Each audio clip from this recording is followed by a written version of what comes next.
Peace to all the gods and goddesses. Back again with the vibes of the divine. I am the god Shango, and today, get ready to take another deep dive into this electrifying world of the Young Thug Rico trial. Let's get into it, family. I am going to grant the motion to dismiss Fani Willis in her individual capacity. Having said that, however, I'm denying the motion to dismiss Fani Willis as the DA, and I'm denying the motion to dismiss the Fulton County District Attorney's Office, and here's why. Number one, as to Madam D.A. Willis, the District Attorney, I agree, has some broad immunity that attaches, but I agree with the plaintiffs that the traditional understanding of immunity that attaches to a District Attorney was not intended to limit or inhibit the public's right to access non-prosecutorial documents, non-investigative documents. Did you earlier say that you just wanted to get someone locked up? Yeah, I said it. Okay. Were you willing to lie to just get someone locked up? Yeah, being my friend of mine, yes, I will. They can look. I'm sorry they pissed off. Justice is now actually blind. Lady Justice is blind. Everybody can get it. Minimizing disruptions in court, how many witnesses there are to go, and what you expect those witnesses to say. Everybody can get it. Would you like to address the assertion that you are goading the defense into a mistrial? Not really, but several parties have asked for mistrials. It was a goal of my predecessor and any person or prosecutor in this office to make sure that Justice is now actually blind. Lady Justice is blind. Everybody can get it. Let's try to conduct court in a way that minimizes disruption. very shortly after me becoming the DA, I sat down with Mr. Thomas's mother and I made her a promise. There is a rule that lets me exclude cumulative evidence, and I might end up using that. I was a prosecutor, as you know, for 16 years, 4 months, and 4 days in this office. The murder of Donovan Thomas in 2015 created violence like Atlanta has never seen. Justice is now actually blind. Lady Justice is blind. Everybody can get it. Not really, but several parties have asked for mistrials, I think, because things are moving so slowly. One last question, I'm sorry. How significant was the arrest of Christian Eppinger with regard to the timeline of this indictment? Like, I have been looking at it where that arrest set off this 90-day clock, but I'm reasonably certain you were looking at YSL before all of this. Did that create a sort of a time situation where you wanted to get this done? No. That is an assumes facts, not an evidence question. Not the objection you keep making. To re-engage Fulton County, should they decide they want to continue services. We are always open for that. We are also taking all of our employees and looking to move them to other contracts that we have throughout the state. Sheriff Labatt's statement that he is looking to hire our employees directly demonstrates that upon entering the contract, the agreement was entered in bad faith. If you're looking to solicit our employees, and if you never had the funds to actually pay for said services being rendered. Back in February or March of last year, we were told that there was a cyber attack, and that was the delay in payment. We were provided with no said proof. Furthermore, it just compounded day after day, week after week. And the only reason why we haven't pulled out until now is because of our moral obligation to the officers and the men and women in blue that we stood side by side with in the jail and wanted to provide the safest environment for Starting off. What up, fam? Welcome in. Appreciate y'all being here. Hit the like, hit the subscribe, tap in. You know what I mean? Yo, let me shout out to the first ones all here. Yo, FFS said, I can't unsee him having Yoda's ears. He do got the Yoda ears on deck. Yo, shout out to Loa, shout out to FFS, shout out to Tony Angel, shout out to Rainy Rain, Indie Love, Chan My Black is Golden, Texas T, Three Faces in the Hoodie. Who else up in here? 403 Love, Steph JK, Time, Kristen Vasquez. What up, family? I appreciate y'all being here. Nobody, I see you creeping in. Yeah, let's get into it. So this is the one that was in charge of the security that was working for the Rice Street Security that was sending employees to the Rice Street Security, the ones that they owed that $1 million to. So I want to touch back a little bit on this while they talking about candor to the court and being honest and all that. Let's see what else they was talking about. Appreciate y'all being here, family. Let's get into it.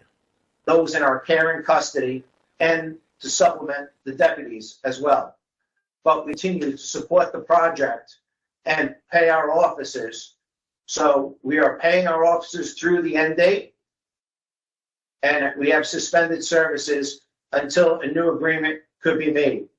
The sheriff's statement that he is looking to hire our employees directly, to our knowledge, that means that they are not being given peace officer status. If they are not given peace officer status, they are then governed to have a security license issued by the Georgia Board of Private Detectives and Agencies. What up, Che loves it? Yeah, we here. We got your fix, family. They're not given peace officer status. They do not fall under the color of law exception, which means if there is some sort of liability, color of law, y'all heard that, right?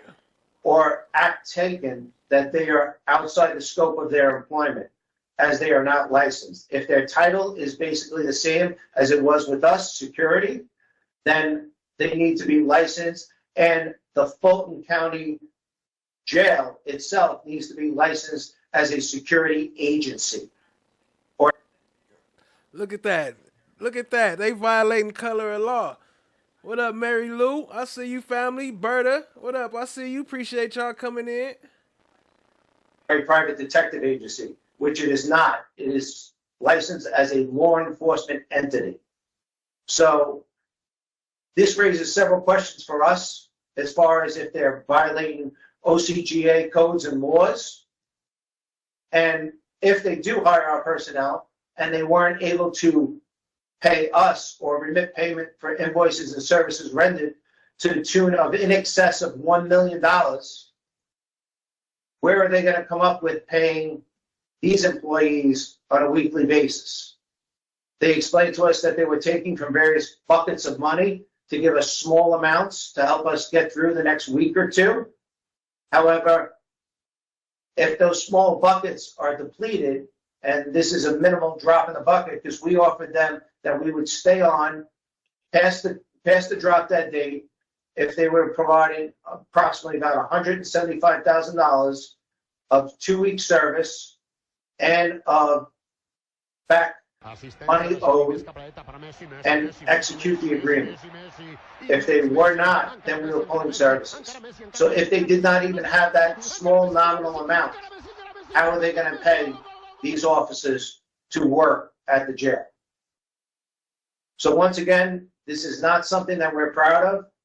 In 22 years of private security and public sector service, we have never had to suspend services to any client due to non-payment of services. But we believe when you look at the totality of it all, our argument is that he is talking about the fact that he gave up information. Okay, but this doesn't establish that this is inconsistent with what he's saying on the stand. You need to move on to another topic. I'm not going to allow this. I'm going to give you this back. Thank you.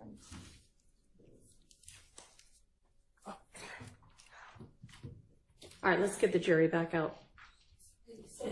Hank. Last part was none of it. None of it.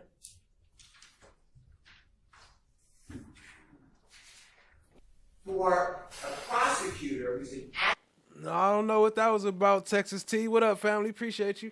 I had it set for 6 p.m. Pacific time, so I don't know what it changed to out there. What up, Finding Good? I see you creeping in. To then vouch for it Appreciate for you. her own credibility in issue. That's what I've been objecting to. And to say, we gave it to the defense. And I'm raising my voice because I don't have a amplifier and microphone. So I'm not trying to, court is shaking the head with a smile. My point is, sorry, Your Honor, is that it sounds like I did something wrong. I didn't release anything. I didn't do anything wrong. I was the one objecting to the release of this information. And it was given out, and I'm not very technical, so it was given out on Dropbox, and I was told that's a bad way to do it. And Judge Glanville, then predecessor judge, said, don't do it that way anymore. Yet the Dropbox was never taken down. It was all a mess. And the predecessor judge, and I'm not asking this person, they may have been a great investigation. I just never heard anything. Now we hear on Tuesday, the third day of September, and the prosecution asking questions which clearly target that did you know that within X amount of time that the defense got this discovery, which the previous... You're not late, fam. We just getting started, Finding Good. We just getting started. answer was no. I don't know when the defense got the discovery. There's no foundation. That doesn't stop the district attorney of saying then it was released. Clearly, it's the same pattern that they've been given about all these witnesses. Mr. Trotavia Stevens, Mr. Bean, B-E-A-N, Mr. Murphy, this witness. Have you ever had to testify in front of Jeffrey Williams or these other people? Now all of a sudden, your testimony is different. And I've been objecting every time because there's no evidence of intimidation. Yo, shout out to Finding Good. Y'all show some love to Finding Good. Just dropped the membership. Appreciate that, family. And what happened, which you may not know, and this is based on information belief, I never spoke with Mr. Copeland about this, so maybe it's not true. I believe he got beaten in the jail after that was released. I believe, I could be wrong. But assuming that's all true, for the prosecutor to now say that their hands are clean, and I can't ask the question. Judge Lambo denied my request to call the prosecutors and their agents to assert under oath, under questioning, who released this. Because it certainly wasn't in Mr. Williams' best interest. So anybody on Mr. Williams' behalf would be a would do a disservice to release that Mr. Williams was having people killed in the middle of jury selection. So anyway, my bottom line is this entire, Ms. Hilton has taken, and I have all the cases we argued before, but has taken herself, and she has moved from the position of asking questions and an advocate to testifying as a witness. You told me I was there. Detective walks out of the car. You told me. You only told me this. Did you know that the prosecution served this? Were you aware that the defense had this? All of this needs to be questioned to Prosecutor Hill. So I asked the court, I know I've been repeatedly asking, and I know that I have a continual objection, but this is nigh on tried cases in the state of Georgia. All of these cases require Ms. Hilton to take a witness stand. And if she does, I have no objection to I'm not witness. But it's been denied. That's my objection. I'd like her to be Who y'all think that was? Think that was Love hitting the mic? moved for the case. I'm not trying to stymie the prosecution. They have other witnesses. They at counsel table a real lawyer. I mean, this is not new. So I asked for the prosecution that specifically Ms. Hilton and Ms. Love to be removed from the case. I have questions for both of them. I also like to renew my motion I can call predecessor judge. That's my entire objection. For the mistrial motion, I don't want a mistrial. I'm telling you what I don't want. This has to stop. And now the last questions had to be with the intent of casting aspersions on not only Mr. Williams, but I presume everybody else here by saying that we're releasing information, which I assume maybe it's not true. So I don't want to go too far. But the next question will be, and you got beaten, Mr. Copeland, after the release of that as intimidation. So those are my motions for this trial that I don't want. I don't want the motion for this trial, but I feel compelled. All right. Last week when Mr. Shard asked Ms. he went down a line of questioning about this call being released. And Mr. Shard asked Mr. Copeland who was his belief, what was his belief of who released this recording.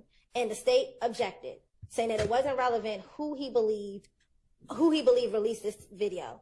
The court overruled the state's objection. He was able to answer that question. What up, Steph JK? You see the love dozer?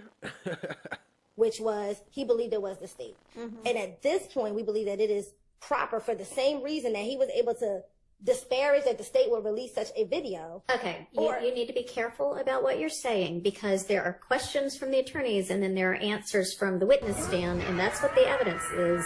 And I do not believe that anybody on the defense side made the suggestion that the state had released it. I mean, the transcript will reflect what was asked and what was answered, but... And maybe not disparage is the right word, but the question was asked, who do you believe released the video? And he says, I believe it was the state of Georgia. I believe that an appropriate line of questioning, Your Honor, is would he feel differently if he thought that the defense leaked it? And to give questioning about what his understanding of, what Mr. Copeland's understanding is of what happened and what transpired when this video was released. Well, we already know what Mr. Copeland's belief and understanding is. But would it change if... That's not what you asked, though. But I had to give some foundational questions in order to ask that question, in order to answer what my next question is. Because another question I'm going to ask him, and it's something he alluded to earlier, was that after this video was released, Ms. Love, Investigator Long, Ms. Rolak all visited with him after this video was released to check on him, to make sure that he was okay. And he alluded to that earlier when he thought I was present at the meeting. And all of this happened around the time that the video was leaked. And so I was asking some foundational questions to Mr. Copeland to see if his position would be different if... They just be lying and lying. What up, Chloe Albert's Revenge? I see you, family. What up, though? Appreciate you being here. He thought that someone else leaked it and not the state of Georgia. Then you should ask that question. And I can get to that series of questions, Your Honor, but I don't... I mean, you are coming very, very close to the line with this line of questioning. I mean, you're basically... The defense is not far off. Let's just put it that way. So I can move to my last two questions regarding this, which is who came to visit him after the video was released, and would he feel differently if he believed that the defense leaked the video?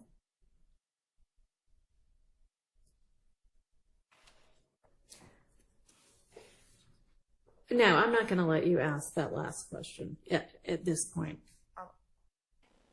The child of Yawl, what up, family? That's a total hypothetical question. You heard her say no? Let me run it back for you, child of Yawl. Listen to her say, give that no one more time. That, I'm not going to let you... If he believed that the defense leaked the video.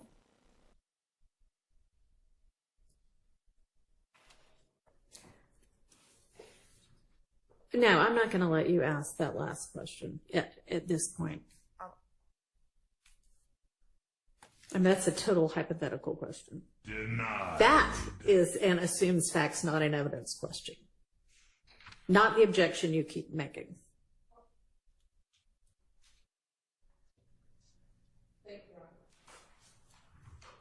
Your Honor, I feel compelled to just make a brief record.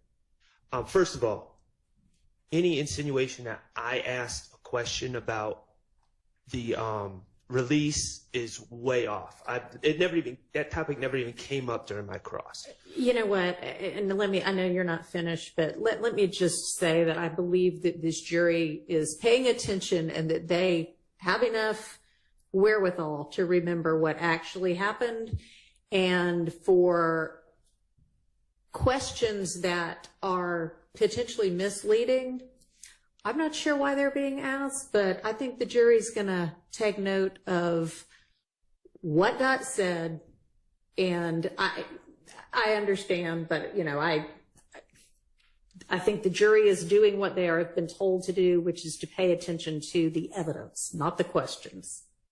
And second, Your Honor, I just want Your Honor to understand kind of the backdrop here.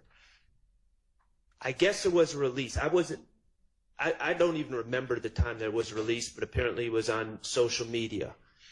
When that came to the attention of the court, to my recollection, from my vantage point, yelled at the defense and this was prior judge, and essentially blamed us. And all of us were saying, well, we didn't do anything. I personally don't even know how to release a video to the press or the internet anyways.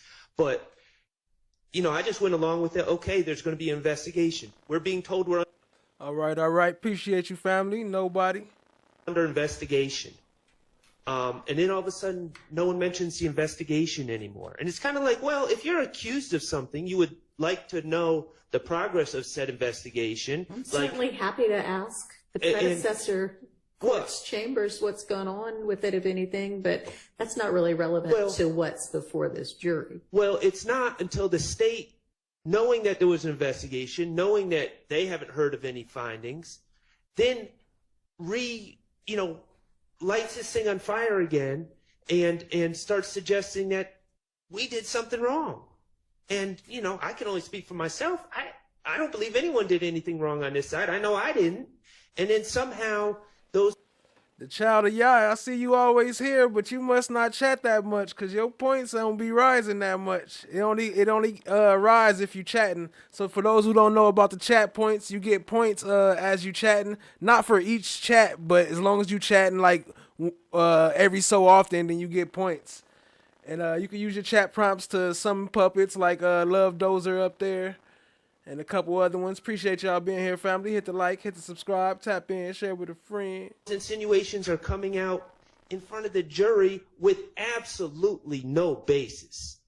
And I'm going to join my my friend Mr. Steele, and I'm going to state in my place that I believe the state at this point is goading a mistrial and goading us to move for a mistrial. So I just think that was very inappropriate, and it suggested things that there is just no basis. And in fact, there's apparently been an investigation, and it's been settled as far as I know. Well, I don't know what has happened, if anything, with that. But would y'all like to address the assertion that you are goading the defense into a mistrial? Yes, Your Honor. Number one. Into a motion for mistrial. Yes, Judge. Thank you. Number one, we don't want a mistrial. We vehemently object to a mistrial, and we do believe that the line of questioning, whether it was posed by Mr. Sharp or Mr. Steele regarding Mr. Copeland's belief about who leaked that video, was, one, not relevant, but understanding that the court ruled as it did, we believe that... and shut the fuck up! All right, can you hear me? That works. All right. Your Honor, I want to add that we cannot question any other individual that was at that. Hey, yo, what up, Kels? I see you, family. And nah, the child of Yah, I was just messing with you, family. It's all good. That meeting about Miss Hilton and the way that she asked some of her questions and made her comments. Let me give you an example. Miss Hilton said, I was standing to the side because I didn't know you. That's her feelings. That's her reasoning on why she was standing where she was standing. Ms. Hilton also said, I was just being me. I can't ask Detective anyone in reference to that. Hang on. Sorry. I mean, I think that each of those was not a statement. It was a question. It was a cross-examination question. They were, and was this essentially like, is this your recollection or is this what happened? So it was not her testifying. I'm overruling that objection. All right. And I just want to add that she also said the purpose of the ex parte meeting. So there's no way that he said, I have no idea what the purpose of that meeting was. So, I mean, I understand, but it's overruled. Thank you for the additional making of the record. Anything else? Just briefly, I know I objected earlier about what Attorney Caleb Bump was allegedly said in that meeting. The court overruled our objection on hearsay grounds. The state indicated that it was a federal listener. Those are objections that we're making because we certainly cannot cross-examine Caleb Bumps today on this issue. We may have to put her on the witness list if we think that it's warranted. Today, she has not testified in this trial, so at this point would be hearsay. So I just want to review my objection. All right, thank you. it establishes, one, the nature of you do not tell. 2, he has knowledge that people did What up, Jerome Street? I see you, family. tell, and he is not saying this didn't happen. She sound like a little kid, like telling on her friend. They told me not to tell, but this is what they did. And he's not saying this person just flat out lied. There's no way. And it also explains indirectly why certain things may have happened. By certain things, this part is just an argument that would be made later. But if I were to make a statement in closing arguments that, of course, Mr. Zachary changed his story. Everybody learned that he told, and he knew that everybody learned that he told, and now he's being looked at as a rat. So the call that Mr. Sledge makes and the content of that call are necessary for a number of reasons, and they become very relevant when put in the context of other evidence that we will be introducing at trial. Okay. That had to do with that drive-by shooting, all right? So just entirely erase that from your minds.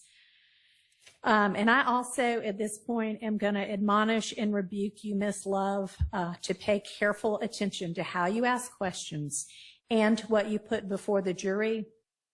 You should not have put that factual rendition before the jury as anything that this witness admitted to at the time of the 2027 guilty plea. And I'm going to instruct you to refrain from asking improper questions. Yes, Your Honor. Thank you. All right.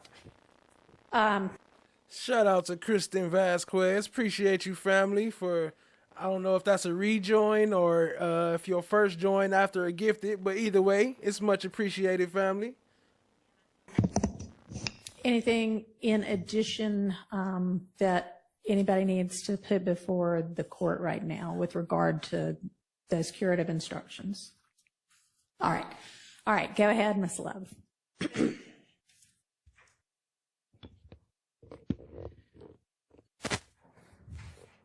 Is Martinez Arnold YSL? He's an artist of YSL. And what about Antonio Sumlin? Is he YSL? I can't tell you yes or no to that answer. Now, putting aside matters in 2017. Okay. So at any point, did you assert that YSL is not made up of 3 or more members or associates who have committed crimes to increase the reputation of YSL? I misunderstood that question because from our understanding, y'all say 3 or more people that commit a crime is a gang. Why do you keep tying the state's understanding? So I want to run back through some of this so we can see how they end up locking them up. It's shady what they did, but at the same time, they kind of, it's almost like it had to be either him or Young Thug. Like, you know, like that was a big part of them trying to lock up Young Thug. So would y'all rather him be free or Young Thug? Of course, we all rather both of them, but if you had to choose out of this situation, do y'all think he deserved to be more free or Young Thug? Let me know. To your answers. Because that's my understanding. You can't, that's my understanding. When I was arrested, that's what Gator and Dennis, not the state, I'm sorry, Detective Gator and Dennis provided us with, which they probably misled us. And so when you say that's what they provided us with, what does whatever it is that you're speaking of have to do with your acknowledgement that YSL is made up of 3 or more people who've committed crimes for YSL? What does one thing have to do with the other? I don't know, Ms. Love. Okay. I don't know. Is there any part of Section 1 under your factual acknowledgments that you did not understand? Yes, because I thought just 3 or more people that committed a crime, y'all would consider it as a gang. Again, Let me ask you I didn't this understand it then. question. Is the word gang in section 1? So my question to you is not at this point about you taking something as a gang. It's specifically related to YSL being made up of 3 or more people who've committed crimes for YSL. Is that what you acknowledged in count 1? Yes, I initiated, yes. Okay. So how does what Gaither or Dennis may or may not have said to you, what does that have to do with whether or not you know about 3 or more people who've committed crimes for YSL?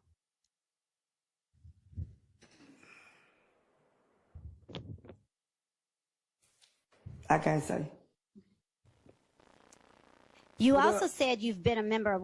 What up, Chatty Chatty? I see you, family. And what up, Natasha? I see you. What up, Becky? I see you creeping in. Appreciate y'all being here. Who is that, Miss D? What up, Miss D? Appreciate you. YSL since 2012. Your memory was refreshed. Yes, because as it went on, it started as a neighborhood gang, but as It started, wait. a neighborhood gang. What are you saying? Spell what you're saying. G-A-N-G. Now, last week on cross-examination, and on direct. G-A-N-G, gang. I said game. You testified that YSL is not a gang, correct? And it still ain't a gang. And you testified that it was a music label, correct? Well, that's the purpose of it. Okay. And it's a music label that you were never signed to, correct? Clearly. Okay. And you never done any songs with Thug, correct? I haven't. Now, on cross-examination, do you remember Mrs. Steele playing a portion of the On the Porch video? Off the porch. Off the porch, excuse me, thank you for correcting. The Off the Porch video with you? Yes. And that was Defense Exhibit JW246 for the record. Now, that's a blog for up-and-coming artists, correct? Yes. And you talk about music? Yes. Right. And you talk about life growing up, correct? I think so. Now, the portion that Mr. Steele played was that was the portion when you called yourself a gangster and said that you would slap people in the face if they tried you or something like that. Do you recall him playing that portion of the clip for you? Yes. But that was not the entirety of that interview. Is that fair? No. Okay.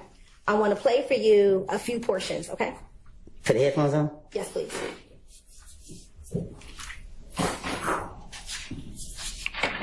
I'm going to first start playing Defense Exhibit JW246, starting at 00 and ending at 007. Yeah, they little Woody Freehand Entertainment. Just jumped out of the pool with Dirty Glove, that's Slack YSL for life. Now, there you said Slack YSL for life, correct? Yes. And again, you were never signed to YSL the label, right? No. Okay. And Slack means slime love all the time, correct? Slack means slack. Slime love all the time? Yeah, I guess. All right. Now I want to play JW246 at 9:15 to 9:47.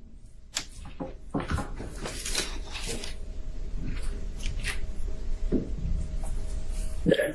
And you dropped a music video for that song too. Was that your first music video you shot? Yeah, first one ever. Yeah. How'd you think that turned out? It was fun. It turned out great. You know what I mean? Yeah. I like it. Still watch it today. Yeah. Yeah. Mm-hmm.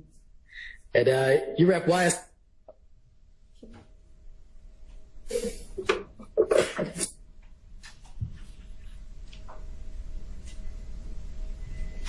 Game. Where my game at? And you dropped a music video for that song too. Was that your first music video you shot? Yeah, first one ever. Yeah. How'd you think that turned out? It was fun. It turned out great. You know what I mean? Yeah. I like it. Still watch it today. Yeah. Yeah. Mm-hmm. And you rep YSL a lot in your music. Dang. How far back does your relationship with them go? Yeah, still. When he said rep, he asked you if you rep YSL in your music. You said gang, correct? No, I said game. Why would you say gang? Game, like I wanted to be a part of YSL. I wanted, like, on the papers, I wanted to be a YSL artist. This interview was done in 2020, correct? One of them years. Okay. It's fair to say this is after you got out the feds, correct? Yes. All right. And at this point, you had known Thug for a number of years, correct? Mm-hmm. Yes. And it was fair to say at some point in time y'all were friends. Yes. Okay. And even at this point, you still were not signed a YSL label, correct? But me and him spoken about it. Okay. And he just told me I had to convince him that this is what I really wanted to do. And you still aren't signed to the label, correct? I had went back to jail. All right. I'm going to play the last section, which is 2010 to 2040.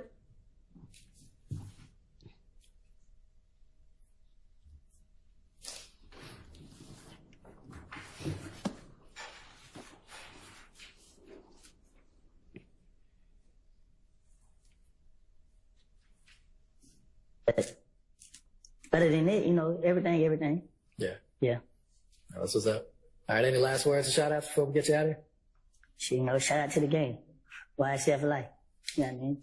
Shout out my nigga Munt, Ralph, you know, Threat. You know what I mean? He didn't name nobody we heard from YSL, right? Them sound like 30 Deep members. For the ops. At least Threat. Yeah, man. You said shout out to the gang, YSL, some other people, Threat, and then fuck the ops. Mm-hmm. Who are the ops? The ops? The ops of another record label? No, my ops. Fuck them. All right. But this is after you talked about Slap. Shout out to the gang, YSL, correct? I said shout out to the gang. Then I said YSL. I said fuck the ops. When you said shout out to the gang, YSL, you're not talking about the music label, correct? Which, can you say that again? You're not talking about the music label, correct? I don't get what you're asking. When you said shout out to the gang, YSL, you're not talking about the music label, correct? I'm pretty sure I know you're not you're not in the streets, but you keep sticking on this gang stuff, and I don't know how much it's gonna take to convince you that when you're a gang, you can't be 2-3 different gangs or sets of members. Like, again, you can't be YSL, the gang in your voice, and be a blood. Because let's say if YSL is a gang and YSL get into a blood gang members, you gotta pick. So what you gonna do? You're blood or you YSL? It don't make sense. And if you're a blood's not gonna let you be YSL. If it's a What up, Becky? I see you, family. gang. Just like with Crips or just like anything else. But you gave up being a blood, correct? Yeah, I did. All right. So when it said YSL for life, gang, that's who you rep now, No, I correct? said, no, I always been 30 deep when I was a gang member. But 30 deep is not a gang, you know what I mean? It's just my neighborhood. A gang in Atlanta is Bloods, Crips. He seen Love Neck Twitch. He said, nah, I was always being 30 deep when I was a gang. 30 deep is not a gang. It's just my neighborhood. GDs or whatever. I was a gang member. So when it said YSL for life, gang, that's who you rep now, No, I correct? said, no, I always been 30 deep when I was a gang member. But 30 deep is not a gang, you know what I mean? It's just my neighborhood. A gang in Atlanta is Bloods, Crips, GDs, or whatever. And let me correct that. To certain people, it's not a gang to them, but Hold up, that's a fact real quick. Kale said, I think they made an example of Sledge for the other indicted co-conspirators who made pleas to show that if they don't fully comply with their deal, they have no problem locking them up. That's a fact. That's a fact. And it is sad. That's a fact. y'all trying to say YSL when you know, Atlanta, we monkey see, monkey do. We see people doing something, we want to be a part of it. We want to represent it. We want to say it. If you see that most of these people in the courtrooms don't got no ties to me, I never seen them before. So you can't say it's a gang. A gang, everybody know who he is. Everybody, we rock together. A lot of these guys, we don't did stuff to each other. And it's in the same video where you called yourself a gangster, correct? That's the portion that Mr. Steele paid for you last week, right? It's entertainment. All right. I got forced to be here. I almost got tased by the police because I didn't want to go to court. Now think about how they getting their witnesses. They locking these people up, including Sledge too. But look at the first witnesses who got them locked up in the first place. Like it's like so twisted up. Like it's crazy. They witnesses is either police or people like this. Mr. White, why are you so reluctant to come to court and speak about this? What are you talking about? This is not my case. You really trying to beat something in my head. Like, this is not my case, man.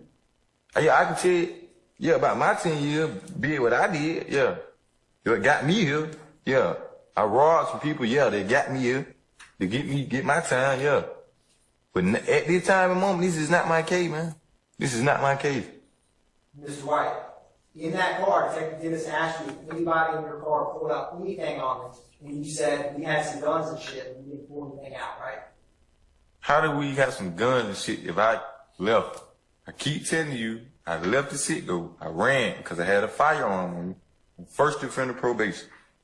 Now, police is going to show up at the store. Why would I be sitting right there with a firearm so I could get locked up? Mr. White, it's not a coincidence that you told Detective Dennis that we had guns, and you just said you had a gun that night, is it? We? I had a gun and ran. I don't know about no we. Don't try to put multiple guns on me. I had one gun. There was other guns in the Blue Ford Escape that you all were in with proof, right? Y'all must have. Hold up. That's a fact right there, Finding Good. They were a problem when offered. You can't say no bond. Let me see. Can't say no bond, but say, if you say what I want to say, then you could go home. You can't have it both ways. Like, no, you too dangerous to get a bond. But if you just say what I want to say and say that he shot the person, or he sent you to shoot the person, or he was part of it, then we'll let you go home. And if you don't agree with it, then we're going to lock you back up because we're going to say you a danger again. It's crazy. Got off whoever's in that car. Y'all didn't get no gun on me. Now, Mr. White, do you recall that while you were driving, you were pointing to the roadway and you said, explain what happened. You were driving up a little bit close. They feel like you were just following and pushing up on them. You remember that, Mr. White? But nobody was following me. Nobody ain't gonna push up on me. You go on to tell Detective Dennis and Gaither, they pull in there, we pull in there, boom. They were thinking we were trying to rob them or something. Right? I don't know what you're talking about. Mr. White, you tell Detective Dennis and Detective Gaither that a person named O.G. Bentley, you got some money, right? I don't know no O.G. Bentley. Detective Gaither asked you where O.G. Bentley got paid from. He said, after something, where's his money? And you said, nah, the rapper Young Thug with him, right? But I don't know, feel me? I don't know what you're talking about. You probably said, I don't know where you getting these information from. And Mr. White, Detective Gaither asked you, it's cool if y'all drive to where the shooting happened so she could see it. And you gave them directions to get to the location, right? No. Y'all probably got it from the gas station, man, that the shooting happened at. Why would I give you a location? There's nothing happened with me, man. It's like you trying to put me on the scene, put me there. This don't have nothing to do with me. All due respect, this don't have nothing to do with me. I'm sorry. That's a fact, Jerome Street. No evidence of racketeering, conspiracy, or organization. My own bed. I'm ready to go back to prison. Complete my 36 months off a 10-year bid and go home. Mr. White, you realize you were a victim in this case, right? How am I a victim? I ain't get shot. I ain't get hurt. But the bullet came in the car and you were sitting in it. But you said I'm a victim. Victim means something happened to me. Nothing didn't happen to me. You don't think someone shooting a bullet at someone doesn't make them victims? I didn't get shot in the head. Somebody else did. It was not me. My head look all right, don't it? Mr. White, you remember yesterday, you're 27 now, right? In 2015, you would have been 18, right? You told Detective Dennis, when you spoke with him in the car, he asked you how old you are, and you said you were 18 years old, right? I never spoke with nobody, bro. You keep trying to put me on a case. I cannot help you. Detective Gaither, remember, Mr. White, yesterday you said that you went to South Atlanta, right, to high school? Detective Gaither asked you where you went to high school, and you told her South Atlanta, right? I mean, everybody who's staying late will go to South Atlanta. That's just an area code. Cleveland Avenue, that's, you gonna go to South Alone.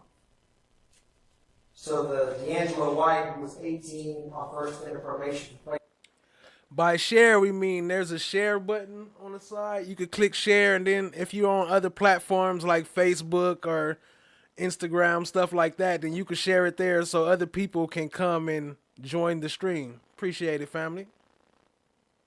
County, they went South Atlanta. Was not you in the car that day? I probably wasn't even in school then. I've been dropped out of school. I was going to try to turn to school. Now, Mr. White, you were on first day of probation at Clayton County when this happened, right? Yes.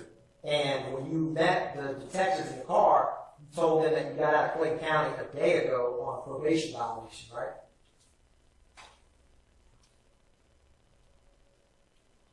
You all kept driving, and then you asked the detectives to throw you something and tell them shit, right? Throw me what? You went on to clarify $20 because you really could. Not the $20. Send me back to prison, man. Oh, I see Cat Knot Williams creeping up in the chat. I see you, family. What up, though? You never said shit. Your other partner then wasn't going to say shit either. That's what What you told them, right? the fuck is $20 gonna do for me? This is not my case. Detective Dennis asked you how to know that your friend didn't already say something. You said you know they wasn't going to say nothing because you know them personally, right? How did you come get me from prison? What, like, if it was 4 other people or whoever was in the car with them folk, why is I'm here and the people who witnessed this is not here? Mr. White, I'm asking you about the conversation. Nah, you need to ask them that. You need to ask them that. You can't ask me shit. I was not there. Now, Mr. White, you recall Detective Dennis asking you what you would have wanted the police to do if you caught that bullet in the head and seen your partner and told him do you remember him asking you that? What would happen if you caught that bullet? What up, Eslo? Thank you. I appreciate it. You remember that, Mr. White? You keep trying to ask me about a dude who got shot in the head. The bullet didn't hit me. It ain't got nothing to do with me. And after he got shot in the head, you never were able to see him in person, were you? I probably incarcerated. And you told Detective Dennis and Detective Gaither, when they asked you why you had to get up to seafood, first of all, man, that shit's too hot now. I did not know what hospital he was at anyway, right? What up, Joni? You keep talking about a person I only seen one time in my life. Why would I be concerned about somebody who I seen only one time in my life? It doesn't make sense. We never kicked to know nothing. And Mr. White, the detectives tell you who's missing a chunk of his head, and it's What up, always lying love? I see you. a rehabilitation center, and your response is, I'm just saying though, nobody in my hood talks with the police anyways. That's what I'm trying to tell you. I'm the only one who's fucked with them, just like I told you. I just told you right here out of my mouth, I don't even like the police. So what the heck? And what you told them is that in the neighborhood that you grew up in, people didn't talk to the police, right? I don't even talk to the police. I don't even supposed to be here. You brought me here. And Detective Dennis explains to you, after he just shot your partner with a chopper for no reason, that's... You mean Detective Dennis that just got kicked off the stand, Detective Dennis? That can't testify no more, Detective Dennis? That one? what makes his job hard.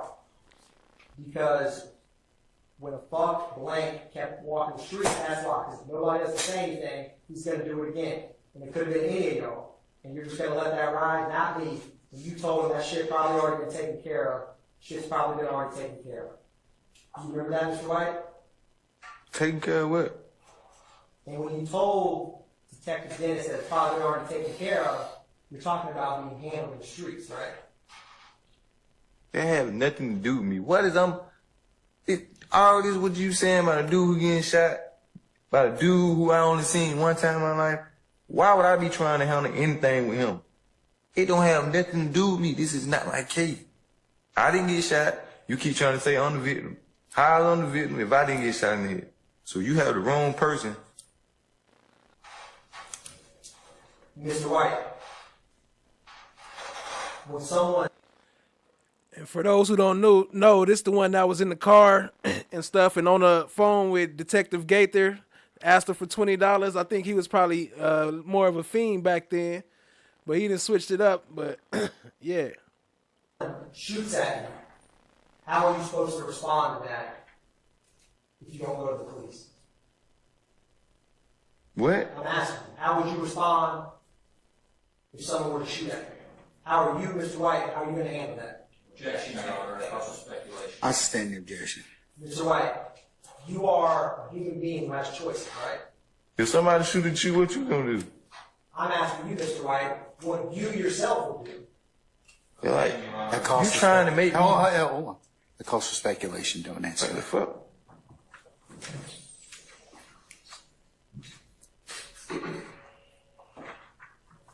And despite handling the streets, Mr. White, you called 911 right after Crew got shot, right? Well, you crazy, man. You didn't go back and shoot them or anyone else. You just called to get them help, right? I'm not finna be shooting at nobody. And Detective Dennis tells you he's still out acting a fool, and you said it's probably still hot. My folks been shooting at his ass. They've been coming back shooting here, right? I don't know nothing about no shooting.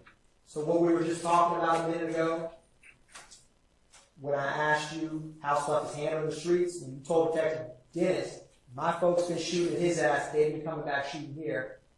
That's how it's handled in the streets, right? That's how you want to put it in your mind. I never told you.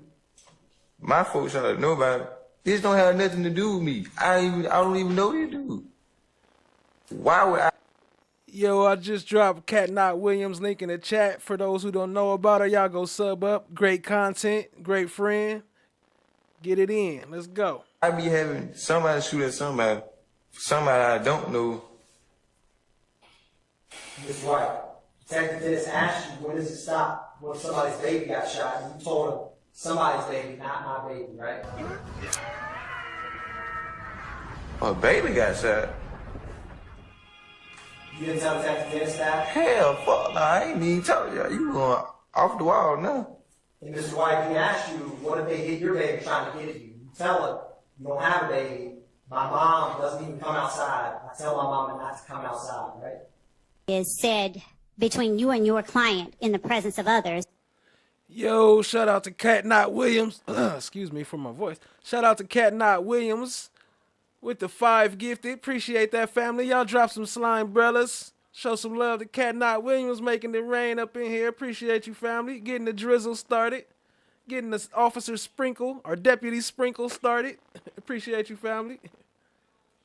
Such as Lieutenant Lancico, a lawyer from the state, whether that information is considered privilege. It's a two-part answer. Yes.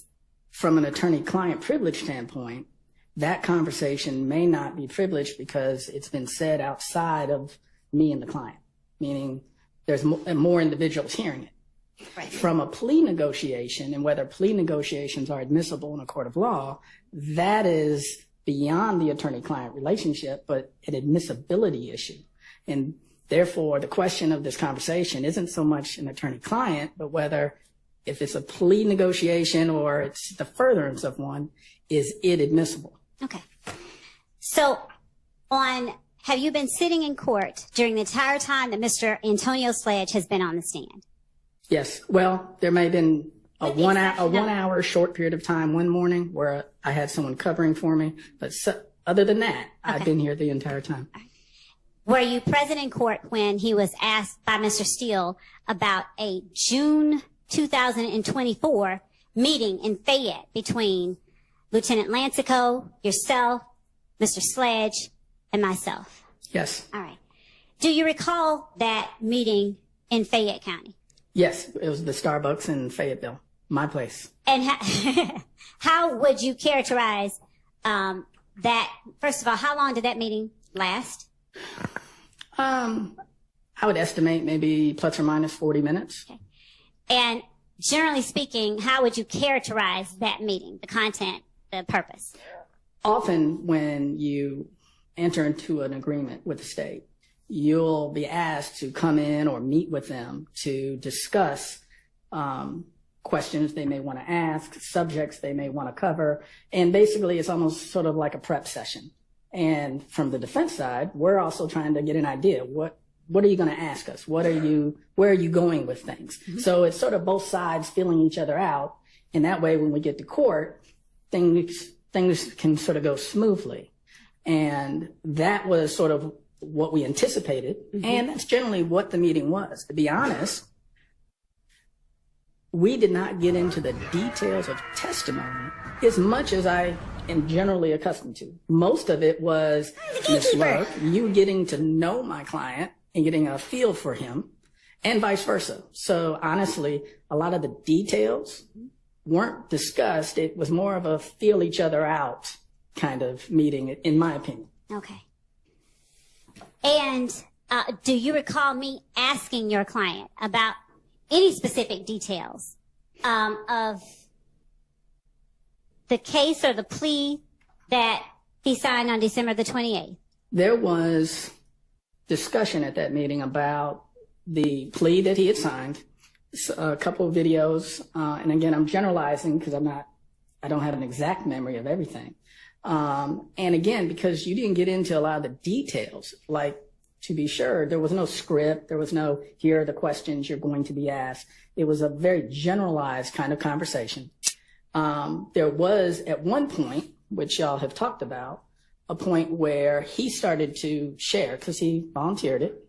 When you say he volunteered it, what do you mean? Did I ask him something about it? Mr. Sledge volunteered the subject of what Mr. Williams may have said to him. Okay. And to be clear, while it definitely wasn't what you were asking, it wasn't on the subject you wanted to cover. Therefore, you say the subject I wanted to cover. Please explain what you mean.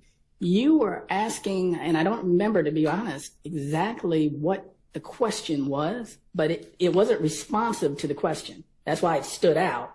And when you heard what he was saying about Mr. Williams, mm-hmm. there was an immediate reaction where it was, that's not what I'm asking you, okay. is what you said to him. I think he was pretty garbage as a lawyer, though. Why he wasn't objecting at all during the whole MOUNK TOUNK'S testimony? He didn't object to none of that stuff except for when they brought his name up with the attorney-client privilege thing. That's the only time he said something. Even Steele made an objection. Him. Uh-huh. And he said, well, he went on, said what Mr. Williams told him. And was that the part where he's saying he encouraged me to take? Okay. What part are you talking about? This is what I've observed discussion in the courtroom about what he said about Mr. Williams telling him to take Woody to see the police. Okay. And the point was, as his attorney, as a defense attorney, I took it as that wasn't a subject you wanted to talk about and you weren't asking him about. But I can't say that I ever heard you say, don't tell the jury. It was nothing that definitive, but it was simply, that's not what I'm asking you. That's not what I've asked you to tell me. And ultimately, we sort of moved on from it. But it was just clear he very much wanted to say it, and that wasn't what you were looking for in terms of whatever the initial question was. So, but answering the issue at hand, I cannot say that you ever said, don't tell the jury. And listening to the questions that I put upon your client during direct examination and redirect examination, where I've asked the question and his response has caused me to say, that's not what I'm asking. Mm-hmm. Would you characterize the interaction at that coffee shop as different than or similar to those type of interactions? I would say, one, the overall interaction at the coffee shop was pleasant. No one was arguing, yelling, screaming, anything like that. It was very pleasant. You'd ask a question, he'd provide an answer. And then even when we got to that, it still wasn't combative. It was simply, that wasn't what I asked you, or what I'll ask you. It was, again, that just wasn't a subject you. You could tell he playing it safe. I mean, which is his job. You know, you gotta do whatever works for you. But I don't know, man. He could have did more. We're going to be asking him about. So it sort of came and went. And when you say that's not or wasn't a subject I was going to be asking him about, is it your testimony that my response had to do with the question? Your Honor, I'm not. Honestly, he's a lawyer. He's going to be able to handle it. I'll give you a little leeway. Thank you. When you tell the jury that I said that's not what I'm asking you, was your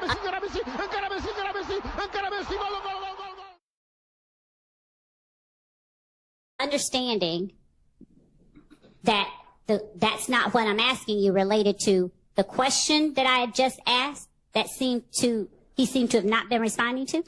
It was to the question. That was not the subject matter or topic you were asking a question to. Again, I did not hear it. And again, maybe I'm biased because this is what I do, but I did not hear it as an instruction to say, don't you tell the jury this, or I want you to only tell them about that. It was, that's not what I'm asking you right now. I'm not going to ask you about that. 15. I can't even count. You've had more than 5? Yes. You can look it up in the DMV. Okay. If you want Why to. you have so many cars? Because I pay for them. Okay. That's what I like. I like to buy cars. All right. Did you go with Mr. Copeland inside the police station? No. Why? Because I always was directed by my attorney. If you're not being arrested, you do not have to talk to the police. Did you tell Mr. Copeland that? Yeah, but he insists on going in there. That's his business. Did you tell Defendant Williams that? No, me and Mr. Williams never had that discussion about was I going to go in or not. But it was Defendant Williams who told you take him down there to talk to the police. He didn't just say him. What did he say? Both of us could have went in there if we wanted to. I decided not to go in there. So did you, when he told both of y'all to go, did you tell him, hey, my lawyer told me do not go talking to police? I didn't have that discussion with Mr. Williams. Why did you tell Mr. Copeland and not Mr. Williams, if I heard you right? Because me and Mr. Copeland was in the car together. Me and Mr. Williams just in the space together. When I was taking Copeland, he was just like, I'm going in there. I said, I ain't going. How long were you in the space with Mr. Williams before Mr. Copeland came? I don't recall how long it was, Ms. Love. How long did you all talk about Donovan Thomas's murder before Mr. Copeland came? We never really talked about it. When I brought it to his attention, he was so focused on the video at the time, so. Do you remember what Defendant Williams' phone number was, the last 4 digits at that time? I never knew, not saying I didn't have, never knew one of Mr. Williams' number by heart. Did you know Mr. Williams to have more than one phone? He's a rapper, I guess. Like. Did you personally know him to have more than one phone? Yes. What did you and Mr. Copeland discuss on the way to the police station? We really didn't discuss. He was just saying, I ain't doing it. I was telling him, I ain't doing it and I don't know nothing about it. So I wasn't going to talk to no police. Okay. And what did you say in response? What you mean? When he said, I ain't do it, I don't know nothing about it, I'm going to go talk to the police, what did you say in response? If you want to go talk to the police, go talk to him. Did you wait on him after you let him get out? No, why would I be sitting in front of a police station waiting on him to come out, not knowing how long they're going to be having him with me and my son and my mother uncomfortable? Had anybody shot at any one of you all? No. Is Kenneth Copeland, forgive me for if you've already said this, but I don't remember, is Kenneth Copeland one of the people you count as somebody you loved back then? I already answered that question for you yesterday. I understand. Can you remind me, please? You just said you... Is he one of the people that you counted as someone you loved in 2015? Yes. All right. And did you have any sense of whether he was putting himself in harm's way going into the police station? No, I thought going to the police is the safest thing. All right. Then why didn't you wait on him if it was so safe? Because he was in good hands. Oh. Okay, fair enough. Did you go back and pick him up? No. Did you call him to check on him while he was there? I think after he got through, he called me. And what did you tell him? What did I tell him? Yes, sir. I ain't tell him nothing. Did he ask you to come pick him up? No, he ain't had someone else to pick him up, I guess. Did he tell you anything that he talked about with the police? No, he never discussed anything he talked about with the police. Is that the only time that you have taken Kenneth Copeland to the police station? Yes.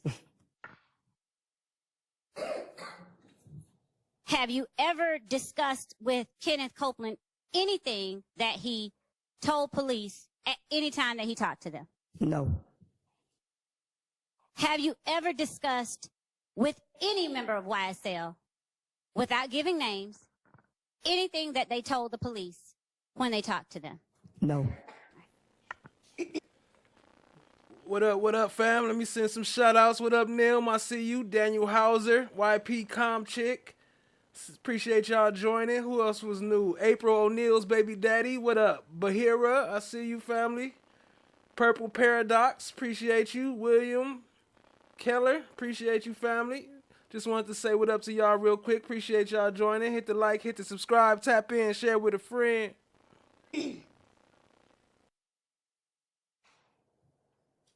To your knowledge, did Quindarius Zachary ever talk to the police in the months following Donovan Thomas's murder? I don't know if I said Nim. What up, Nim? I see you too. Silent Sniper. I don't know. You telling me something. I am not telling you. I am asking you a question. I don't never know if Quindarius was going to talk to the police. Okay, so is it fair to say you never had a conversation with Quindarius Zachary about anything he said to the police? No. What about Demekion Garlington? No.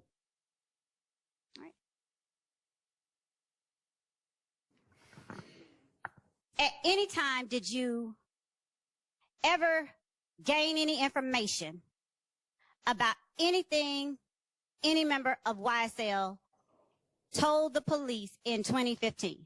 No. Now, you said that you were charged or arrested for Donovan Thomas's murder. Was that in 2015 or later? I want to say it was October 2015. I was already incarcerated for a charge, and one morning they came and told me I had first appearance. My lawyer ain't told me nothing about that. Mm-hmm. And what happened at that first appearance? They read out what they were charging me with. Uh-huh. And then what happened? They sent me back to my dorm. Yo, I ain't gonna lie though. He was doing a little bit too much laughing and giggling, although you should be able to do that, but you should have known that love was about to be coming at you as tough as she could with you making her look like a fool like that, because he made her look like a fool. But, yeah, it didn't work out in his favor, so. He owed that, and obviously, like any good business, they wanted their money. And that's exactly what Strategic Security Corporation told us in a statement, saying it deeply regrets the necessity of having to terminate security services at the jail because it could create officer safety issues. But the company felt the sheriff's office left them no choice. We asked Sheriff Labatt why they hadn't paid the company for its services in the last 3 months. So this is a budgetary issue that we have continually fought for. And so we were not in a position, again, we talk about the historic underfunding. At an impromptu news conference Thursday night, Fulton County Sheriff Pat Labatt admitted the sheriff's office owed money to its security contractor, Strategic Security. So it's nearly $1 million that ultimately over 3 months that we actually, from the perspective of unfunded or being able to not fund that properly, funding of the sheriff's office. It said April O'Neill's baby daddy, so you don't know. Maybe he is one of the Ninja Turtles. Maybe we got Michelangelo or Raphael up in here with us. Don't discriminate. Office, and that played a large part. The company said it terminated services at the jail at 5 p.m., but Sheriff Labatt says the company texted its workers to walk off the job much earlier in the day while they were trying to work things out with the company. During our conversations today, during negotiations today, they actually told their people to abandon the post. And so at that point, I found that disingenuous, and we found a way to move forward. Employees, other positions that they could transfer to. If they elect to stay on with the sheriff, then that's their prerogative, however they want to. I understand the sheriff's offer of enticing these employees by giving them a 10% raise. I understand that is something that's appealing to them, but you have to ask the question, if I was any one of these employees, if the company I work for was not getting paid, how am I going to get paid in the long term? Excess of $1 million.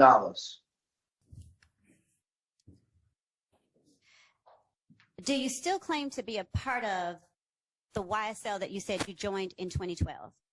I don't claim nothing right now but me. When did you stop claiming YSL? 2012? That was 12 years ago. Like, who's still on the same mind frame they was on 12 years ago? I don't recall what year it was, Miss Love. Do you recall what you were doing or what was happening around that time? No, I don't recall. Do you recall what made you stop? Some things you just outgrow, me, love. What was it that you outgrew? I outgrow ripping anything. Ain't nobody got time for that once you pass 30. What up, Cindy Porter? I see you, family. Appreciate you. Now, when you say you outgrow repping anything, what exactly are you talking about? I'm saying anything. Neighborhoods, Zone 3.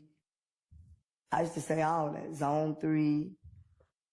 I don't rep a lot of things, but I outgrow just doing whatever you do. What made you outgrow YSL? No personal reason. You mentioned hand signs or shakes with YSL that you became a member of in 2012. Were you wiping your nose? Were YSL members wiping their nose? I wipe my nose. Hey, Joanna, what up, family? Are you familiar with a group called Raised on Cleveland or Rock Crew? I heard about it, but I'm not familiar with. Hey, y'all remember when she said that he wiped his nose at the jury? I got that clip in here. It's coming up. Hit the like, hit the subscribe, tap in. Let's go. Raised on Cleveland. I heard about the Rock Crew. I heard Jay-Z claim the Rock Crew. Have you ever heard a Cleveland Avenue group refer to itself as Raised on Cleveland or Raised on? That boy said, I heard Jay-Z claim the Rock Crew. Facts. Cleveland. Raised on Cleveland. Have you ever heard Raised on Cleveland referred to itself as Raised on Cleveland, replacing the C with a B? Maybe. Do you remember where you might have heard it? Just in the streets, people said it. Like on Cleveland Avenue. I don't hear it like. No, I'm not from Cleveland, so I can't tell you. But I have heard people say it.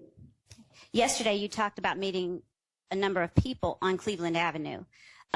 So how frequently did you find yourself on Cleveland Avenue back in 2012? I just told you I can't remember that from 2012. How often I used to be over there, I can't tell you that. Do you remember anything from 2015? Yes. Okay. Did you go on Cleveland Avenue in 2015? I won't say I stayed on Cleveland Avenue in 2015. Well, off of Cleveland Avenue. It wasn't on Cleveland Avenue. And when you heard people refer to Raised on Cleveland, have you also seen it abbreviated as ROB? No, I used to see ROC. Okay. Have you heard Jeffrey Williams reference Sex, Money, Murder in any of his songs that he's made under his record label? Yes, I think I heard it in a song. I'm not for sure. Have you heard any songs with lyrics ROB, SMM, now we YSL? I don't recall that song.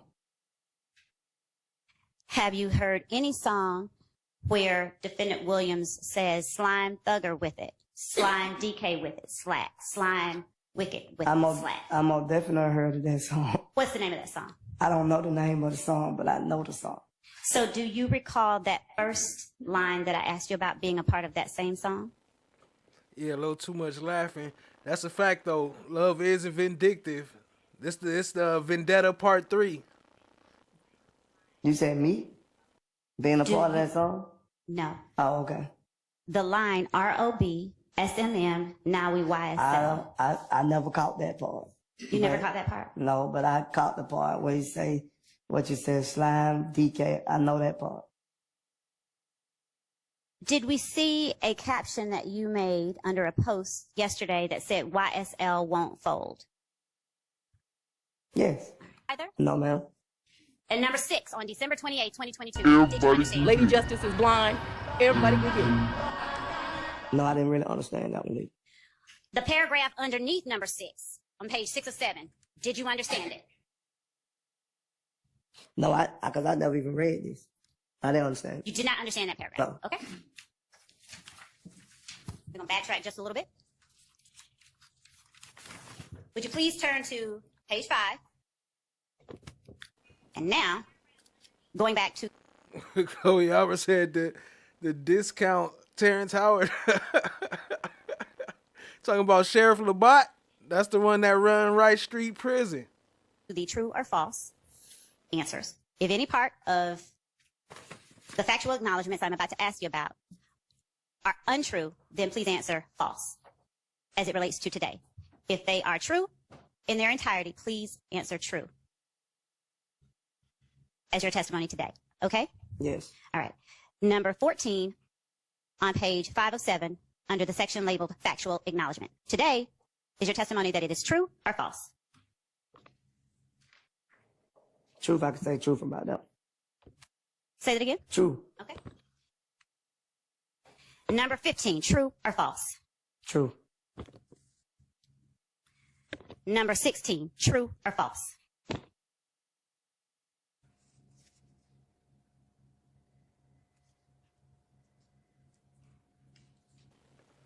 Man, it's some shady business what she was doing. She was straight setting him up this whole time.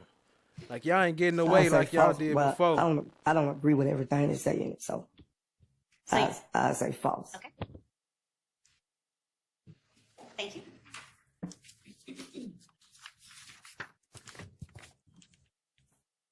Starting with the first factual acknowledgement you said was false. Am I correct that it was number 7 on page 407? Yes, I told you that one was false. Everyone before that was true. Is that right? No, I told yes, I told you number 7, number 8. She was lining them up with these. Like, he thought he was going to be able to just change these answers and not go back up. She was lining each one up. And then all his lawyer argued was number 8. And number 9 and number 10 were false. You said number 10 was false?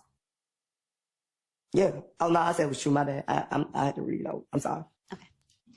So as it relates to number 7, is it the portion before the first comma or after the first comma that contains what you now say is false? I say the one false by told. Okay. So is the testimony that you were never told? No, Joanna, I heard about it, but I haven't tapped into it yet. I haven't dug in to find it yet, but I have heard about it. Appreciate that, family. I was never told. Okay. Number 8. Which part of number 8 is false? I misunderstood that the whole thing. What did you misunderstand? What do you mean? Because I didn't know it said, personally, I thought when my lawyer was explaining, he said responsible.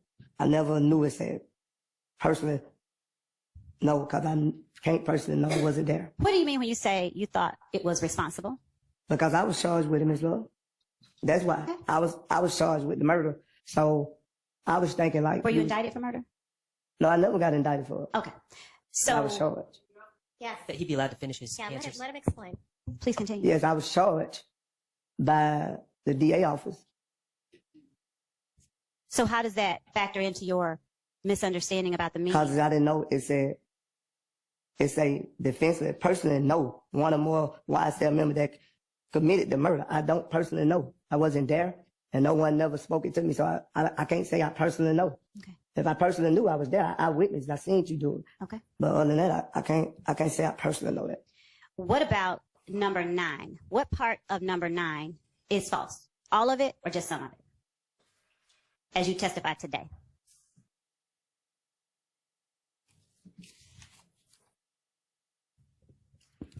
He gave YSL's associate money to lay low. And that's what it say right there? Is it your testimony today that the portion that reads, he gave YSL Associates money to lay low, is false? Yes, that's false. Mr. Sledge, do you have any recollection of asking? Well, what I would say, the word, you used the word lay low. I would have used the word to get family members out of harm's way. That's what I would have used. If I'd have gave you this, that's what I would have said. I wouldn't have said he gave us money to lay low. Is it your testimony that you did not send those words to the state through your lawyer? Is that your testimony today? I try to get my lawyer to change this because my words was to get out of harm's way. I don't know how it still became lay low. My words and the notes that my lawyer took down, it was to get me and my family out of harm's way because on January the 10th, I was accused of the murder. Okay. By the streets, not by your district attorney office. Understood. All right. Thank you for clarifying all of that. So that part was up to his lawyer to be like, look, either you do what it's saying it's going to do or just don't sign it. Like, don't sign it. Or either they make the changes that we want them to make and y'all make the changes and y'all stick to the changes that we said, and he should have read it and made sure that before he signed it, or he should have told his client, don't sign it. At what point, Mr. Sledge, going now to the sentencing acknowledgments, starting with number 1, where you say you understand it today, but did not understand it on December 28, 2022. What happened to cause you to understand it? What number 1 on the first page? Page 5 of 7. Yeah, so you lost it. Under section 5. You want me to point it out? That one. Are you with me? Yeah, I'm looking at it. All right. Do you recall telling the jury a few minutes ago, you understand it now, but didn't understand it on December 28, 2022?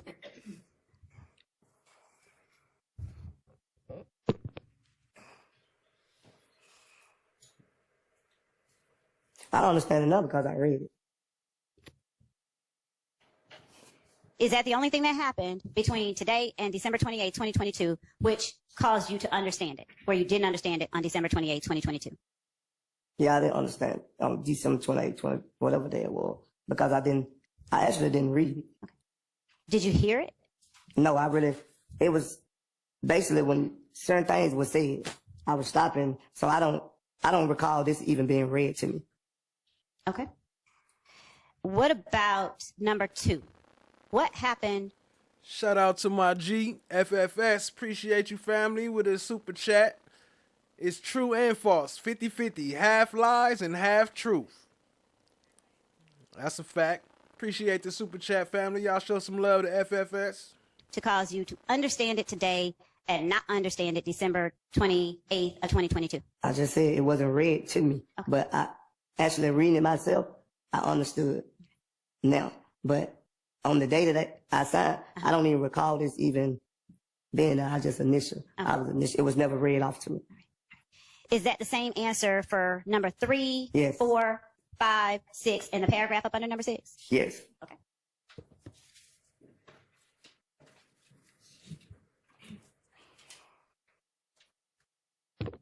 Thank you for clearing that up. So. What up, Ayanna Davis? I see you, family. Going back to page 3 of 7, number 1. Do you remember yesterday I asked you, how were the crimes that you committed, how did you mean for them to boost Kim Higgins, I see you, family. What up? the street credibility of YSL? Lady L, what up? The boost the street credit of YSL, Yes. brought females around, people wanting to hang. Appreciate you dropping the slime brellas, Lady L. Appreciate that. Did it make people scared of YSL too? No. Is the crime that you were referring to in count 1 that drive-by shooting that you I committed? thought we couldn't talk about that. The drive-by shooting. Oh, yes, you can. My drive-by shooting? Your drive-by shooting? Yes. All right. And is it your testimony today that you committed or participated in that drive-by shooting Yes. to boost the reputation of YSL to bring females around? No, not. But what I was saying, like, I just don't think it was to boost the credibility. I never knew that the question even said to boost a notorious street credibility. I didn't know the question said that at the bottom. I knew about the top part. That's why What up, Cindy Porter? What up, Puerto Rican Gloria? I see you tapped in, family. What up, though? signed to it because I knew me and Zachary and Gunnington pleaded guilty to doing a drive-by shoot. What about disregard that anybody other than Mr. Say Sledge may have pled guilty to anything about this crime? Right. And I did admonish him of that. No, you didn't. Yeah. Not today. Probably yesterday, not today. Number 3, as it relates to you only.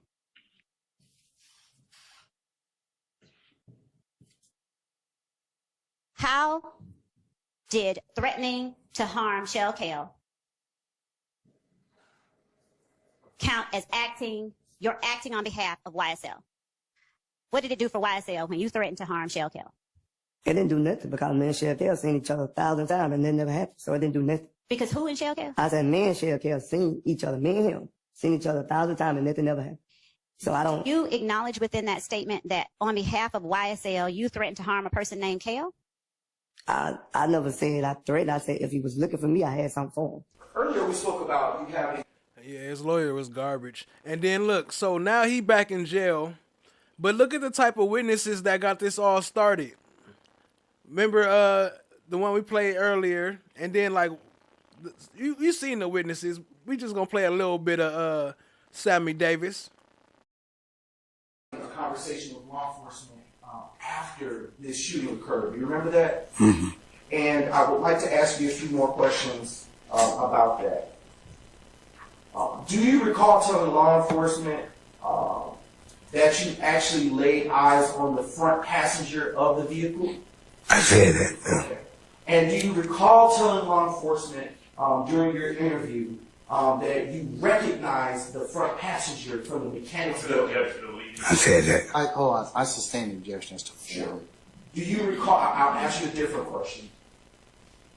Where, if anywhere, did you tell law enforcement if you knew? I'm going to object to the leading question. I sustain as to form. Do you know where you saw the front passenger? Did you recognize the front passenger from anywhere? I don't.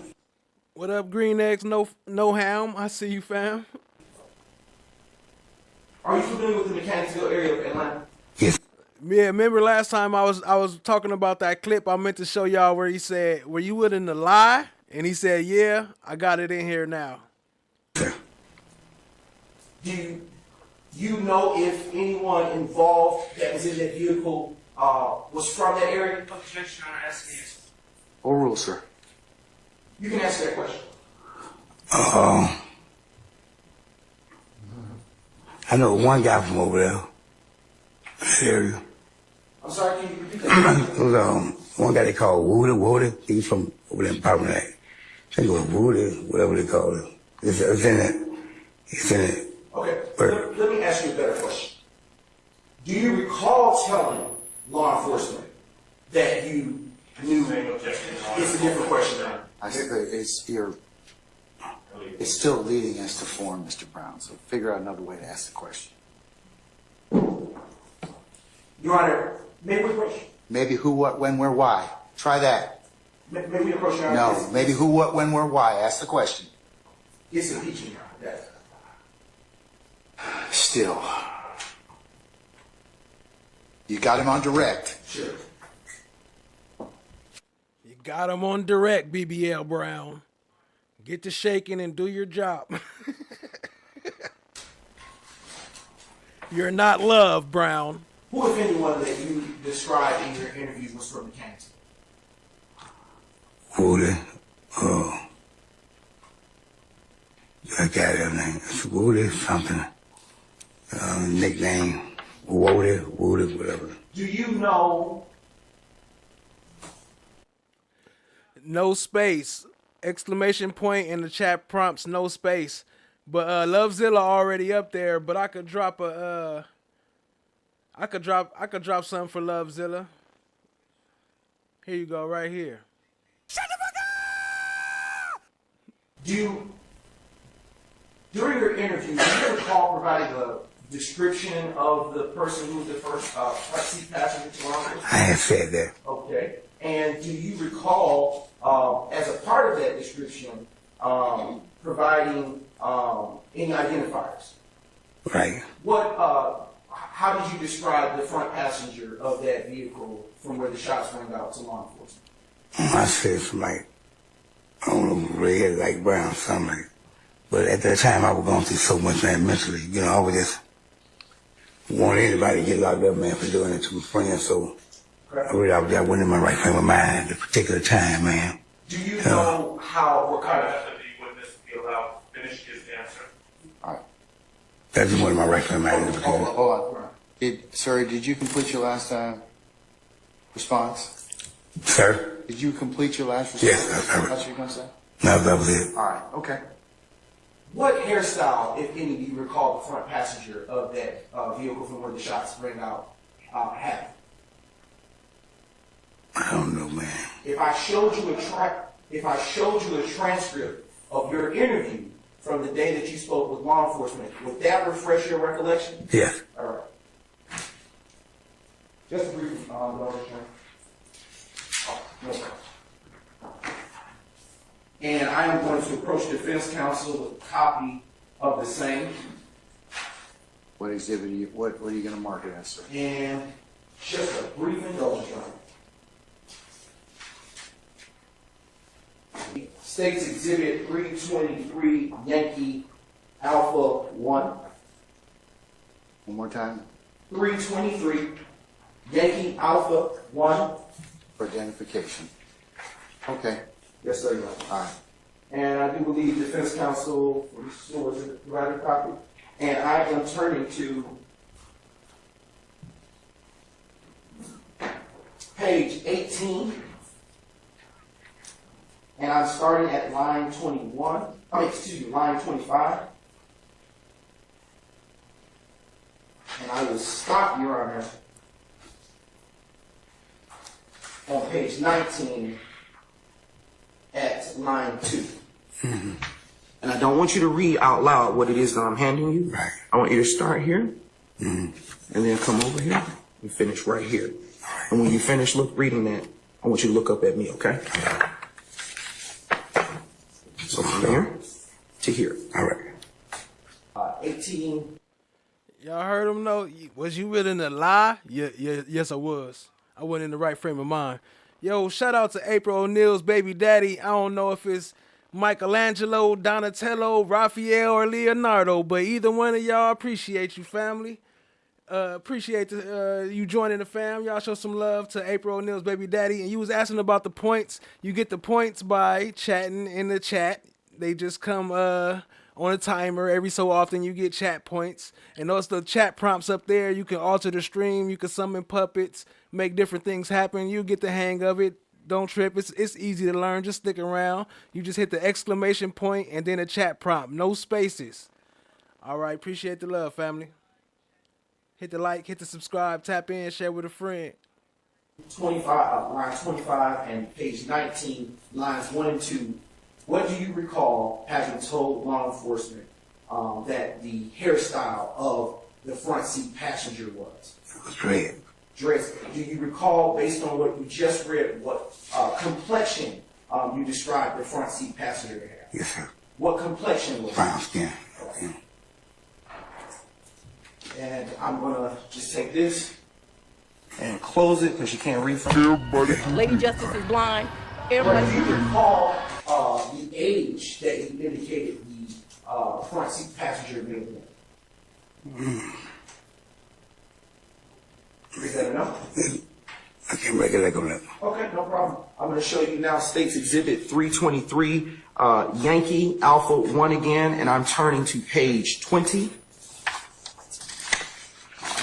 And I'm going to direct your attention to line 6 of that page to line 8, okay? Mm-hmm. So from here, which is line 6, to line 8. And when you've read it, look back up at me and I'll ask you a few more questions. Okay.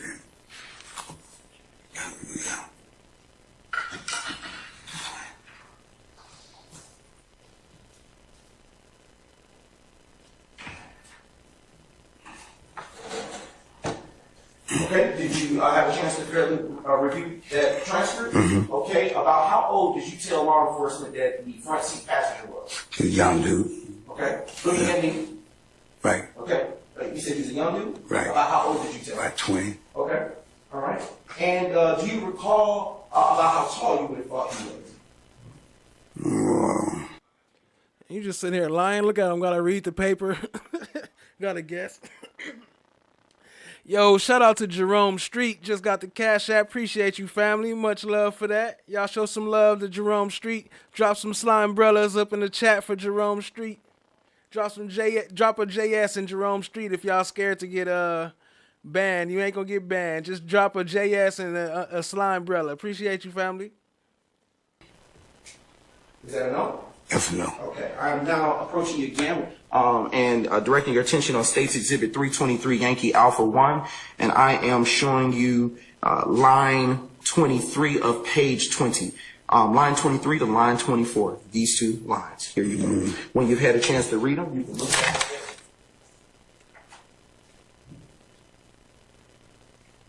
them. Everybody Lady Justice is blind. Everybody can get it.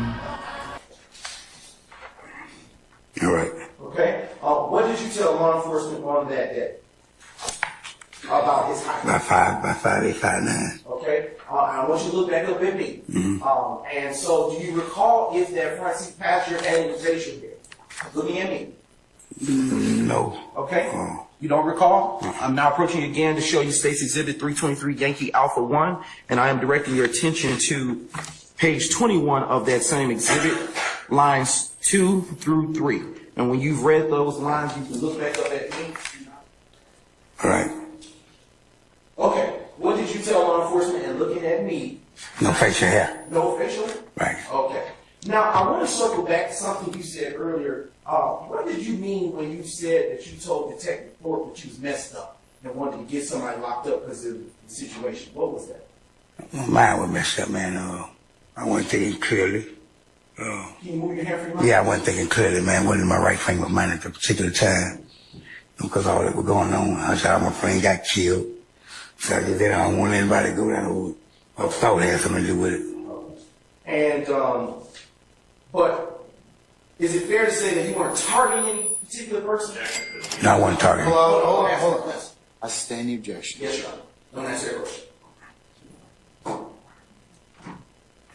These witnesses will testify to what they're going to testify to, so. The defense has done nothing. I didn't say you did anything wrong. Okay, but I didn't. I've heard is that the state. I didn't say you did anything wrong, but I understand, okay. Your Honor, but I just want to be clear. Hold on real quick. That's one of my favorite parts. You catch him try to catch his voice. Hold on. You see him catch his voice? I didn't say you did anything wrong. Then he fixed it. The only thing that I've heard today. Wrong. These witnesses will testify to what they're going to testify to, so. The defense has done nothing. I didn't say you did anything wrong. Okay, but I did. I've heard is that the state. I didn't say you did anything wrong, but I understand, okay. Your Honor, but I just want to be clear. The only thing that I've heard today is that the state met with Kenneth Copeland without his attorney. Are we going back to that again? I thought we. I don't know of any Okay. defense counsel that's had any conversations with Kenneth Copeland at all.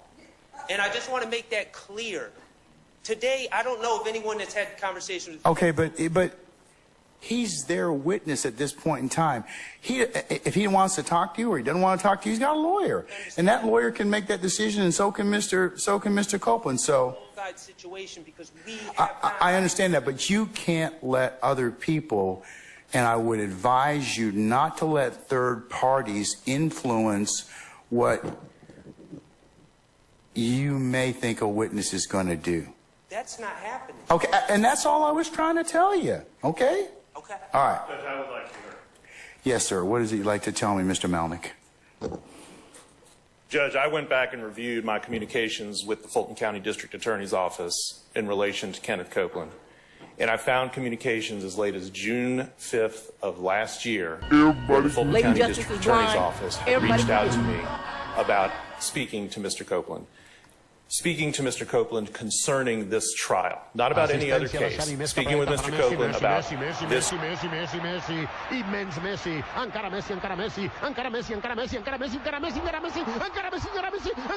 trial. Neither of these attorneys, no attorney at this table has ever attempted to contact me about Mr. Copeland. And no, ain't nobody for me to think about picking up and wearing. Y'all ain't putting this type of shit. Y'all scared to wear this type of shit. False flagging. How is it that you kept people that you observed? You asking the same question, Ms. Love, that I already answered. You asking it in a different way. Just move on to your next question. You asking the same question in 3-4 different ways. Do you think that Y'all, I need to take a break. My head hurt. You're probably not the only one, but we're going to wait a few minutes before we break again. She making my blood pressure go up for real. I got high blood Take some pressure. deep breaths. Lee. Is If Gang one of the gangs that y'all did not allow to operate at 151 Cleveland and 221 Cleveland? I don't know. Did you ever see them operating there? No, I never seen them in that area. Okay. When you say in that area, are you meaning in the Cleveland Avenue area? Yes, I never seen in the Cleveland Avenue area. Do you know what area If Gang generally occupied? No. Yo, shout out to Jerome Street one more time. Appreciate the Cash App. Appreciate you tapping in, family. Appreciate all the love. It's definitely appreciated. Do you need me to get you some water? I need you to just come on, let's get this over with. Because you keep asking me the same questions 3-4 times. My answer not try going and to get change. through it, okay? Yeah, my answer not going to change. Okay. I'm answering to my best of knowledge. Okay. Now, when you were talking earlier about the sentencing acknowledgments that you said you didn't understand on December 28th, 2022, but that you understand today. When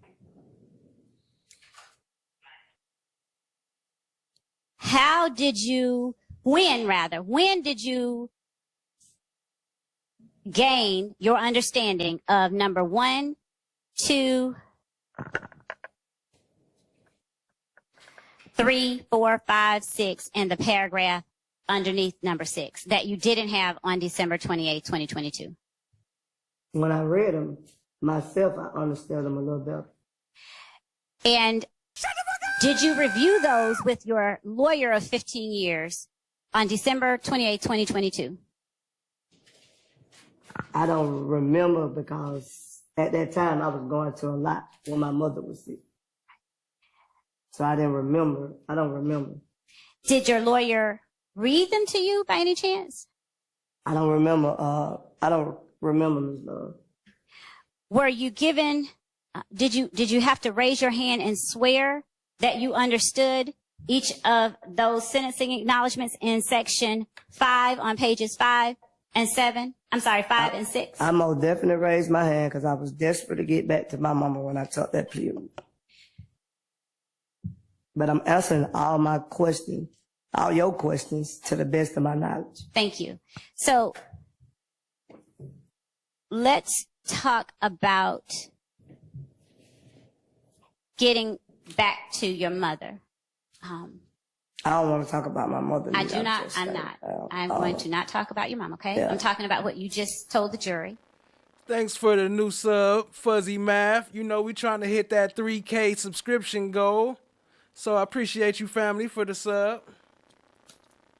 Were you in Rice Street at the time that you went over these acknowledgments with your lawyer? I consider this courthouse as Rice Street, so yes. Right. I was Rice Street property. Did you ask him questions? Did I ask who questions? Your lawyer? Yeah, I told him a lot of things that you stated on this paper wasn't what I said, so some of the stuff I didn't agree to. Did you ask him to come back and tell?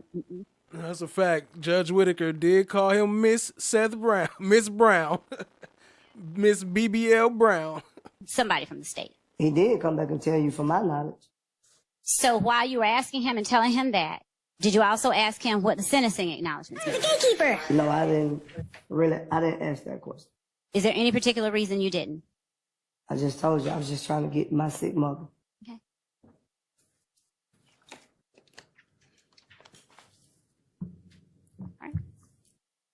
conspire with other members of YSL to obstruct law enforcement investigations and court proceedings through witness intimidation and attacks upon law enforcement officers. Could you repeat that and make it, could you say it what I can understand? Yes. Because I didn't understand what you were saying. And you're going to have to tell me which part you're not understanding. I Okay? don't understand the whole question, whatever you say. Did you and other members of YSL with you, did y'all conspire to obstruct law enforcement investigations and or court proceedings through witness intimidation and attacks upon law enforcement officers? Miss Love, make sure Yes, Your that you're asking about what he did. And he can. I mean, he understood all of the other ones that you asked him. So Okay. it's not the beginning of that question that seems to be confusing him. I'll break it up. Why don't you? Okay, Yeah, thank okay, you. sustained. All right. Did you and other members of YSL, did you ever... That's the issue. That's one of the issues. We in Okay. YSL. Did you conspire with anyone within YSL? No. All right. Did you ever, through witness intimidation, make any efforts to obstruct law enforcement investigations and court proceedings? No. Okay. I'm going to show you what we have marked as State's Exhibit 430.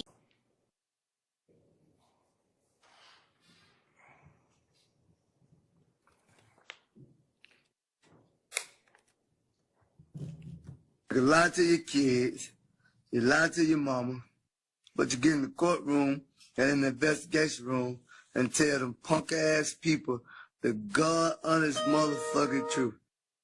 Puss ass.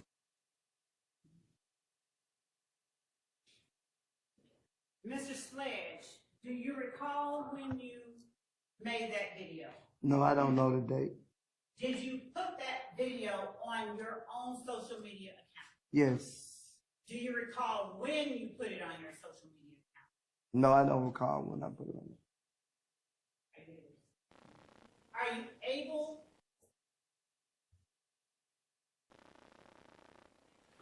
Shout out to Cat Knight Williams, still rocking with us. Appreciate you, family.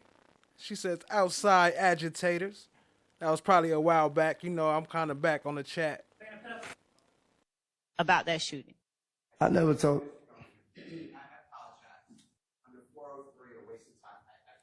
I mean, honestly, it doesn't seem to be. Maybe we can talk about it tomorrow, and you can, when we're not when the jury's time is not being taken up, and I can. Yes. Maybe yes, you can Your help Honor. me to understand how it's relevant. Okay. Yes, Your Honor. And honestly, I think we may just break here for the afternoon. Yes, and Your Honor. actually, then maybe you could tell me before we leave, but Yes, Your Honor. without the jury being here. So y'all are getting to go a little bit early today. Same instructions as always. Don't. You heard her about to say without wasting the jury time. Talk about the case with anybody, allow anybody to talk about it with you. Try to avoid any kind of discussion, media coverage, any social media, anything about this case or anybody that's involved in it. Have a pleasant evening, and we'll see you in the morning. Mr. Sledge, you need to be back here at 9. Yes, ma'am. All right.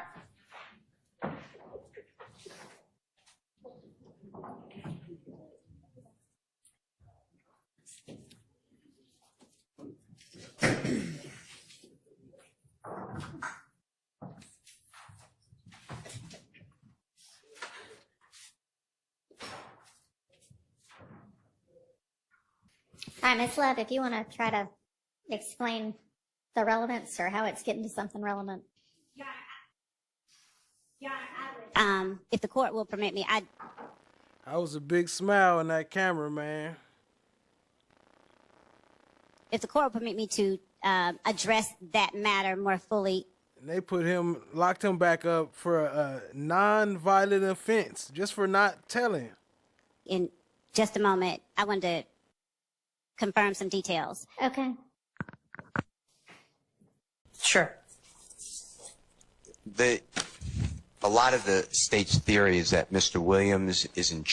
But like FFS say, he was the one that said, lie to your mom, lie to your kids, lie to your mama, but you get in the courtroom and tell them punk ass people the God's honest motherfucking truth. That's a fact. That's a fact. I mean, it just happened to be that I came across that comment at that time, but he did say that. So when you don't snitch, then you kind of expect to go to jail if you was doing crimes, right? That's the part of snitching, is that you get out. So again, I ask y'all, do you think it's him that should be in jail, or do you think Young Thug should be in jail because of the crimes that they was committing? They was the ones committing the crime. So now that they locked up for it, that makes a chance for Young Thug to be free. So it's a messy situation, but I don't know.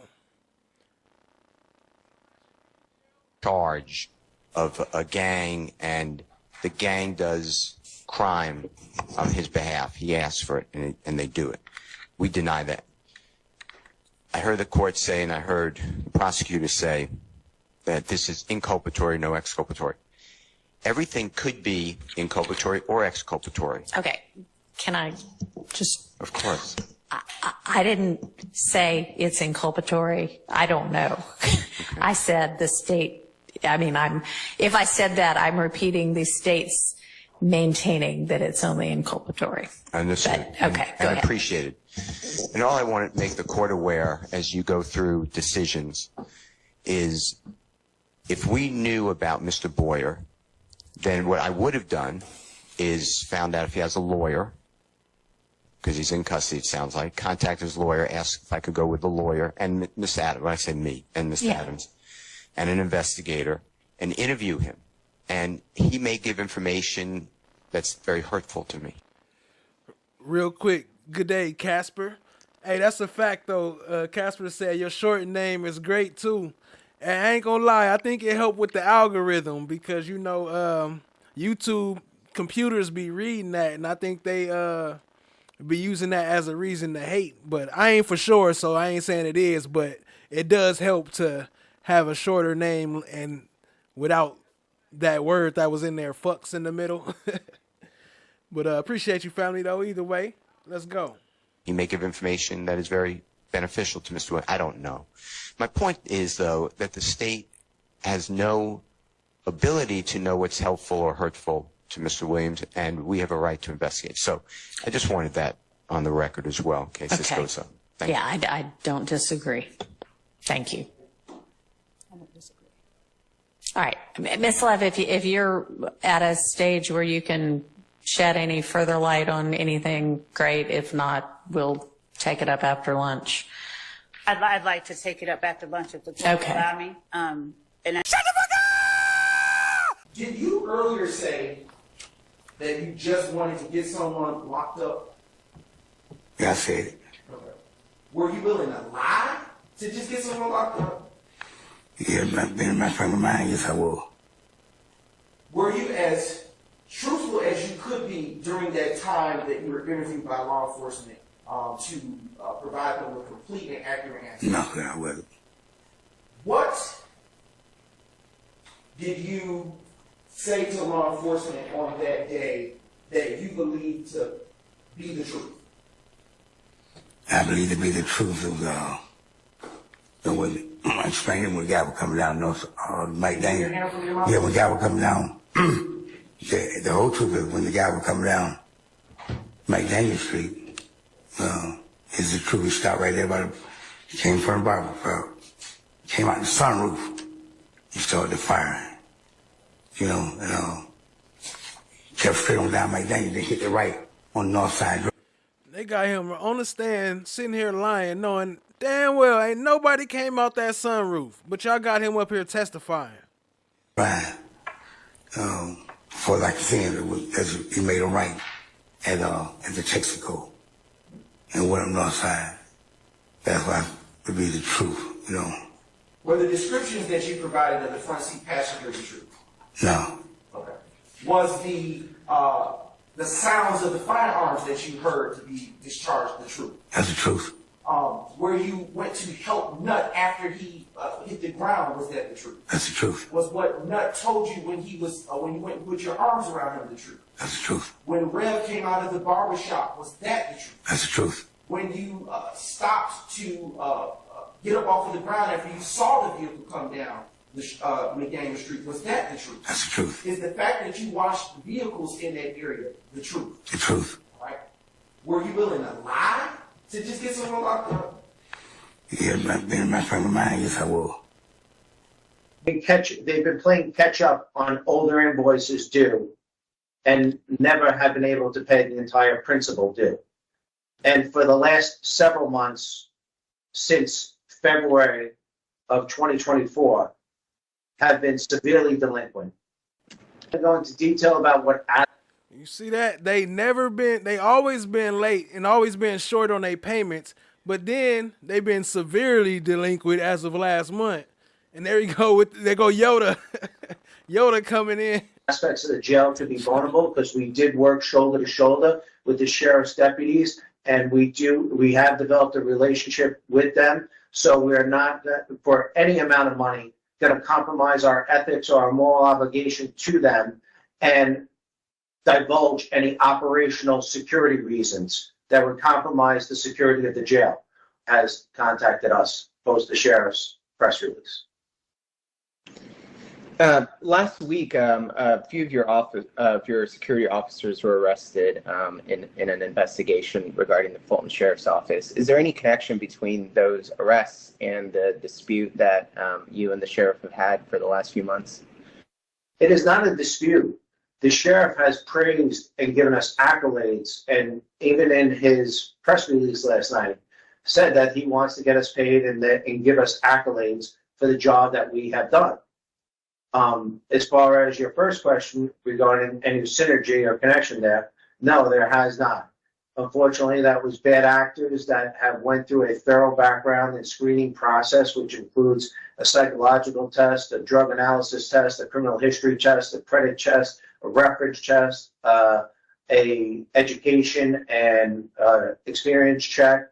And these things, unfortunately, are the things that we can measure and check when we're hiring somebody. We cannot measure and check what's in somebody's mindset when they look to do something. And with any bad actors, we fully cooperate with law enforcement so that they can be brought to justice, just as the sheriff does when his deputies, as they were just recently, involved in an altercation at the jail. His explanation and his staff's explanation when it initially first started was the check was in the mail, then it was a wire transfer. Obviously, there was no wire transfer, there was no check in the mail. Then it was a cyber attack. There was no proof or given to us that they had suffered a cyber attack, and that delayed their payment systems. Then it was just a whole nother series of... Yo, Kim Higgins, you saying that his lawyer couldn't object? That's not true. His lawyer could have objected. I don't know exactly which part you're talking about, but I don't know which one you're talking about, but I don't believe that. His lawyer could have objected. Just like he did when they start talking about the attorney-client privilege. He got up and objected when they start talking about that after somebody else said something. Events and incidents and excuses. Appreciate you, though. Why we never received payment. Appreciate your opinion, though, family. Appreciate you being here. For services rendered. As far as yesterday, that was the first time in several months after reaching out to the sheriff that he finally did contact me back. And we spoke, and his answer was that we simply just don't have the money. Briefly ask counsel for the plaintiff if you want to respond. I mean, you mentioned this concern. I understand that I can, if you're willing to waive notice, can sort of hear that evidence now, but I mean, it really is. I'm just wondering if it's going to be too difficult to separate these things out in terms of the substance of the requests that were made, separate from the efforts made to locate, because the types of documents that might exist is a different discussion than what reasonable efforts did you undertake to locate documents that might be responsive to the request, which does go to the issue of mootness, which is part of the motions to dismiss. Yeah, Your Honor. I mean, the strict tenets of 12b-6 say you're confined to the four corners of the complaint. Yep. I have to concede that because that's the truth. So if Your Honor wants to hear any evidence that's not in the complaint or the second amended complaint or not attached to the complaint, you're going to have to either allow evidence on the motion, which would then presumably convert it into a Rule 56 motion, requiring notice to us, which we've obviously waived. We intended, based on Your Honor's instruction, to question these witnesses about the very things that you have talked about. So the presentation of the evidence is geared around the efforts they took or did not take and what issues What up, Rico? I see you, family. Appreciate you joining. are still outstanding with regard to at least 4 requests. So that is the focus of the inquiry. Glad you here. We know where Rico at. He be up in the chat because he's showing in the courtroom. And what up, One Nation? I see you. What up, CS? I see you, family. Appreciate y'all joining. Hit the like, hit the subscribe, tap in, share with a friend. And I do believe it is tied to the motion to dismiss issues, but I think if you go beyond the 4 corners, you're going to convert it into a different motion. On the other hand, you could simply deny some or all of the motions, which would then allow us to vet the issues in discovery. And to the extent the county or anybody else who's left in the case any issues with the scope of discovery, it would proceed like a normal civil case. Okay. And then thank you. And that directs me back to Ms. Monroe. Let's assume for a moment that the court, that one of the defendants is going to remain in this case as a potentially appropriate defendant to seek to enforce Open Records Act remedies against.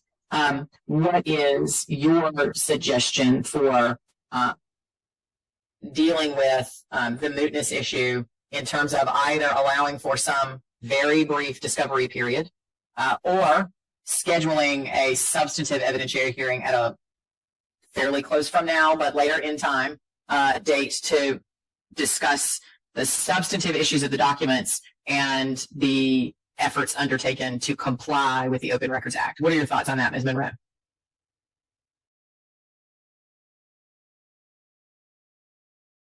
Sorry, I was on mute there.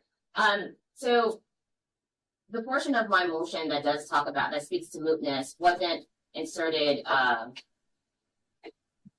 as part of the motions to dismiss, but as the second part to this proceedings, which goes to the merits, to say, in the event that the court finds that the defendants in this case should not be dismissed from this action, and this was only pertaining to, I believe, the district attorney's office. That was only found in the motion to dismiss for the district attorney's office, not in the other motions.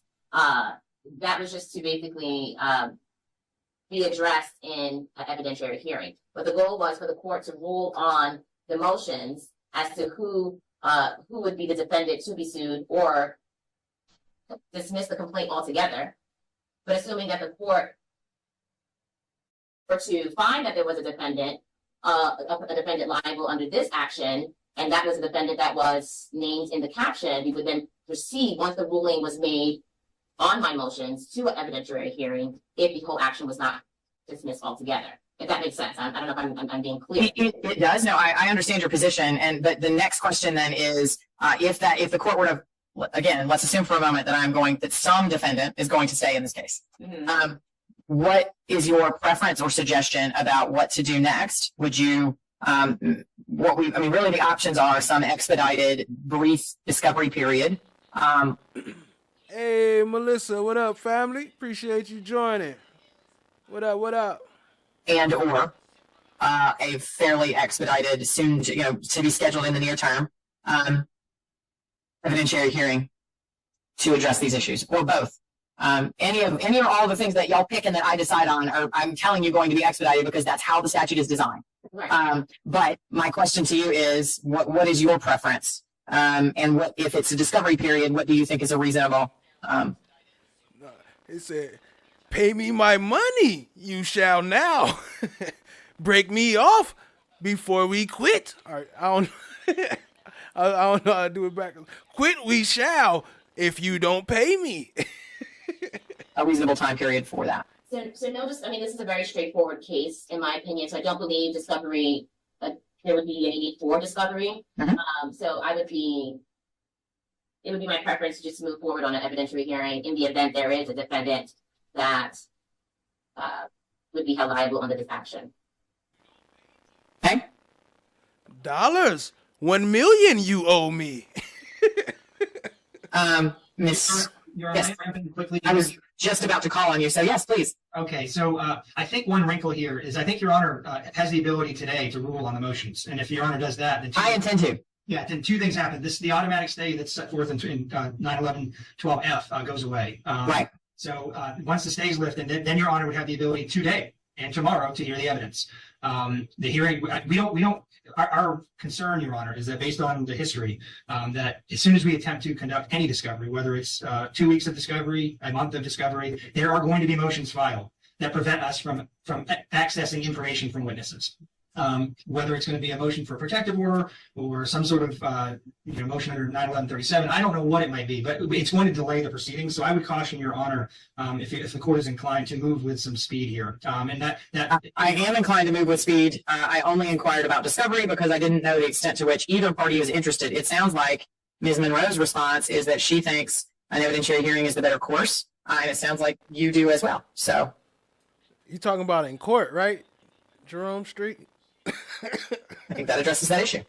Yeah, and I do want to just highlight, Your Honor, I think the issue of mootness has been introduced today through counsel. I don't think the issue of mootness is relevant for purposes of the 12b6 motion because the complaint, as it stands without evidence, says that they have not complied with the law. They have not complied with the statute. That is accepted as true at this stage of the proceedings. So to the extent that she's arguing outside the pleadings that some or all of these claims. Nah, Rico not at Rice Street. Everybody know Rico works at the DA's office. That's Fani's best friend. Things are now moot. I get the practical piece of it. We have alleged that they are not moot in some form or fashion, and that a lot of these requests are still outstanding. So the issue itself, as pled in the complaint, is sufficient to defeat the motion on its. All good. We see you, Snap JK. Appreciate you, family. On its face. So we would just our preference, Your Honor, in terms of timelines would be for Your Honor to rule today, or as soon as practical, since we have the witnesses here, perhaps bring them back in short order to proceed, because I think the parties agree the issues are fairly narrow, but still contested. Understood. Ms. Monroe, anything to add on that issue? I have nothing to add, Your Honor, nothing else. Okay. Okay. So as I have, I think, made pretty clear, I am somewhat frustrated by the idea that there are 4 defendants and none of them are somehow responsible for producing documents, despite the fact that some documents have been produced, and clearly there are people whose job it is. Where are the reports? I should have had Shard ready to pull up. Where are the reports? It's all over the place. They just don't keep no records of nothing, huh? To receive these requests and process these requests and attempt to secure discovery. I'm sorry, attempt to secure requests, the responsive information. So here's what I am left with. Again, I will say how much I would love it if the Supreme Court had given me the answer, because as it stands, I'm going to give you the answer I think is appropriate, and the Supreme Court may tell me I'm wrong in any moment. So, there's that to look forward to. Having said all of that, I think I've made very clear, I understand the effort at the distinction, but I struggle to see how Fani Willis individually is an appropriate defendant here, because she was not served. I understand that she received internally probably requests. She was not served with a formal request for records that she was in possession of, other than to the extent that the Fulton County DA was served with facts. Robin Williams, Judge Two-Face, she know what she doing with a request, and so I have real concerns about that. And I understand the import because of the concern about immunity that potentially attaches to Madam DA Fani Willis, but I think there's a distinction for a reason, and so I am going to. You heard her, Madam DA Fani Willis, and earlier she was about to say Madam, but she caught herself. To grant because of that, the Fulton County DA was served with a request, and so I have real concerns about that. And I understand the import because of the concern about immunity that potentially attaches to Madam DA Fani Willis, but I think there's a distinction for a reason, and so I am going to grant the motion to dismiss Fani Willis in her individual capacity. Having said that, however, I'm denying the motion to dismiss Fani Willis as the DA. And I'm denying the motion to dismiss the Fulton County District Attorney's Office, and here's why. Number one, as to Madam D.A. Willis, the District Attorney, I agree, has some broad immunity that attaches. But I agree with the plaintiffs that the traditional understanding of immunity that attaches to a district attorney. Chloe said, can you make love into one of those half human, half horse characters? Because this trial feels like some shit in Narnia. I can do that. I could definitely do that, family. Was not intended to limit or inhibit the public's right to access non-prosecutorial documents, non-investigative documents that are held by the district attorney. Wait, did you hear that line she just said, though? Listen to that bar she just said.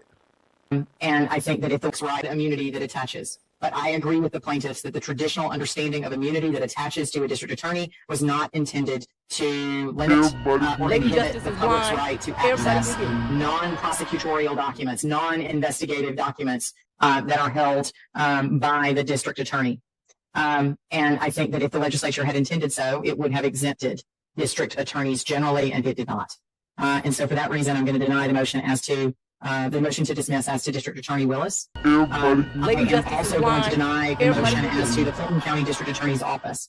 And I do that with the most hesitance because clearly the Fulton County District Attorney's Office is not a legal entity that can be sued in any capacity.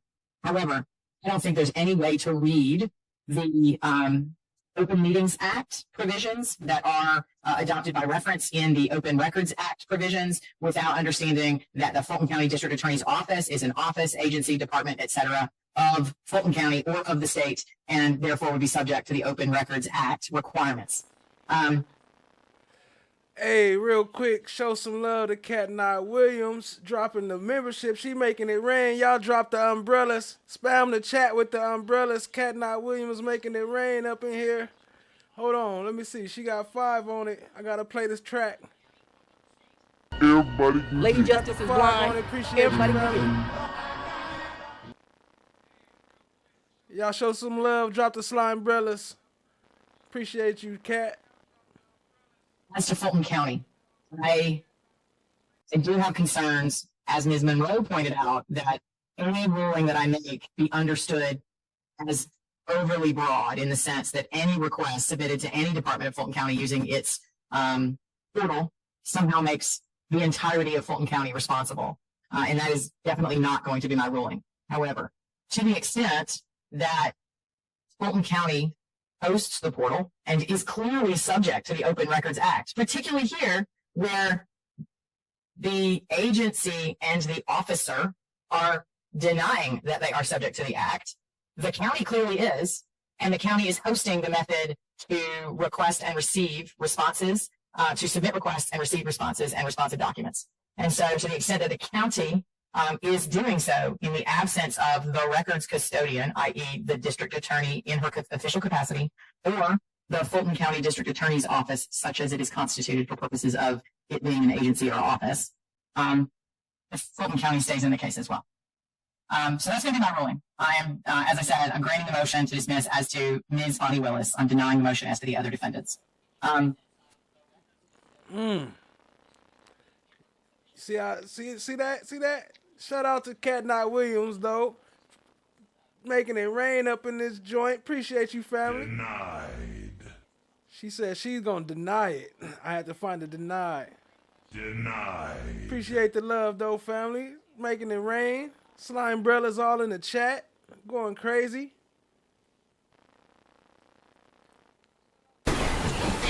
Good afternoon. Thank you for joining us. Today is Fulton County, another great day of crime fighting. We are here today to just let the public know that we are continuing our mission to target gangs, as we believe it is our #1 public safety deterrent crisis that we're in. I have to acknowledge the 2 men that are before me before I even start. This is the great Detective Needham and the great Detective Davidson from Sandy Springs Police Department.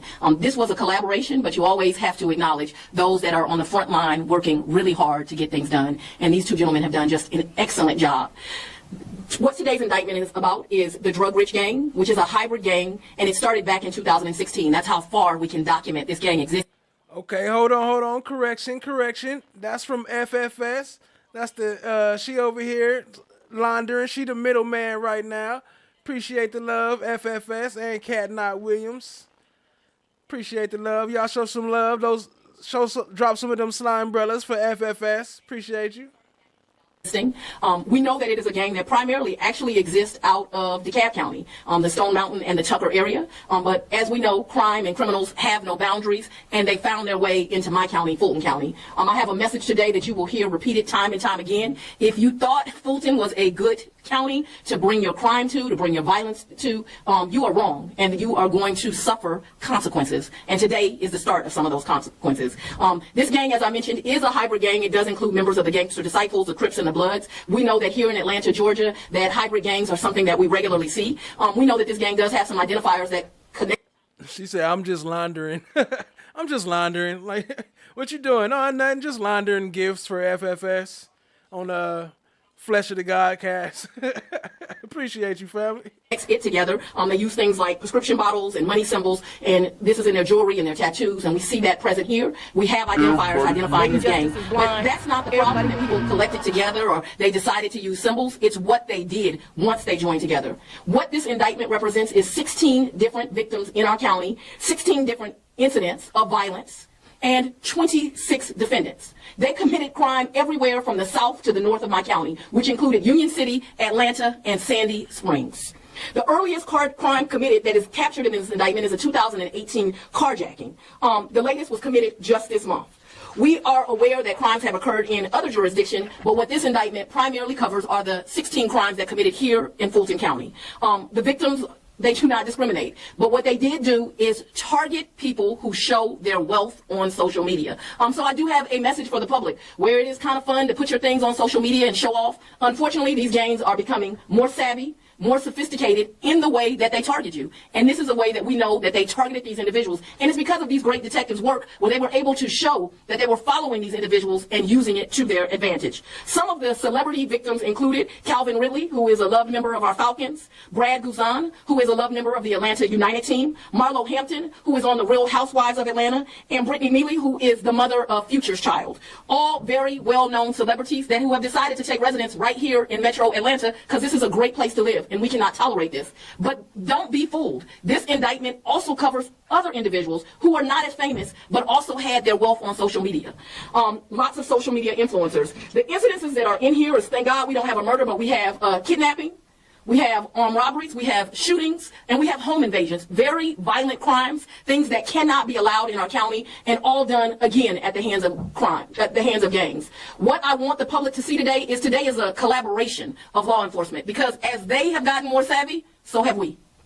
And so what you have is a collaboration of the Atlanta Police Department, the Union City Police Department, the United States Attorney's Office is here today, the Fulton County Sheriff, the Marshals, and the Fulton County District Attorney's Office. We are working together. We are working collaboratively, and we have a message, and that is get out of this county or expect to start seeing sentences that go life plus. Because I am not going to negotiate with gang members. I am not going to allow pleas. We are going to find you. We are going to convince you, and we're going to send you to the prison for the rest of your days, and I'm not apologizing for that. Any questions? We're cheating. As it happens, I live in the part of DeKalb County that Drug Rich is sort of covered by the and you mentioned drug rich tactic, who's Stinny in the indictment, who, as I understand it, just got out of jail or prison. He's living with his mom on how much cooperation? Because I can't help but notice that DeKalb County isn't standing behind you right now. But I know that they're accused of crimes in DeKalb County. Is there a collaboration happening between Fulton and DeKalb County with regard to the investigation of this gang? I have a relationship with the district attorney in DeKalb. I cannot say we specifically collaborated on this incident. I will say that we know that this gang has also committed crimes in Cobb, in Fayette, in a lot of the surrounding jurisdictions, and they have been at the table as we have developed these crimes. In fact, I'm aware that the Gwinnett district attorney does have an indictment against some of these same members, and she has sent part of her staff to be at the table.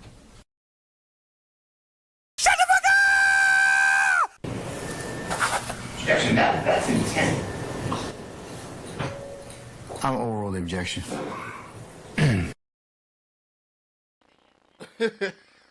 It's funny, her head right there on top of it, but hold on. I gotta move it so y'all can see her face. But that's funny. Hold on.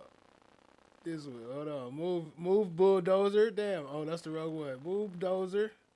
All right, here we go. Could you repeat the question?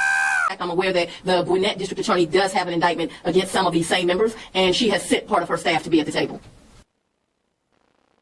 Shut the fuck up! Objection, that's intent. I'm overrule the objection. Could you repeat the question for me? Yeah. I'm overrule the objection. Could you repeat the question for me? Yeah. I'm just going to recess and we'll see where Mr. Melnick is at that point in time, and then we'll I can talk about Monday for certain. Okay. All right. Okay. I'm just going to recess in place. As in, so I did hear that extra part, but again, it just reinforced the idea that you weren't instructing him to limit his testimony in any way.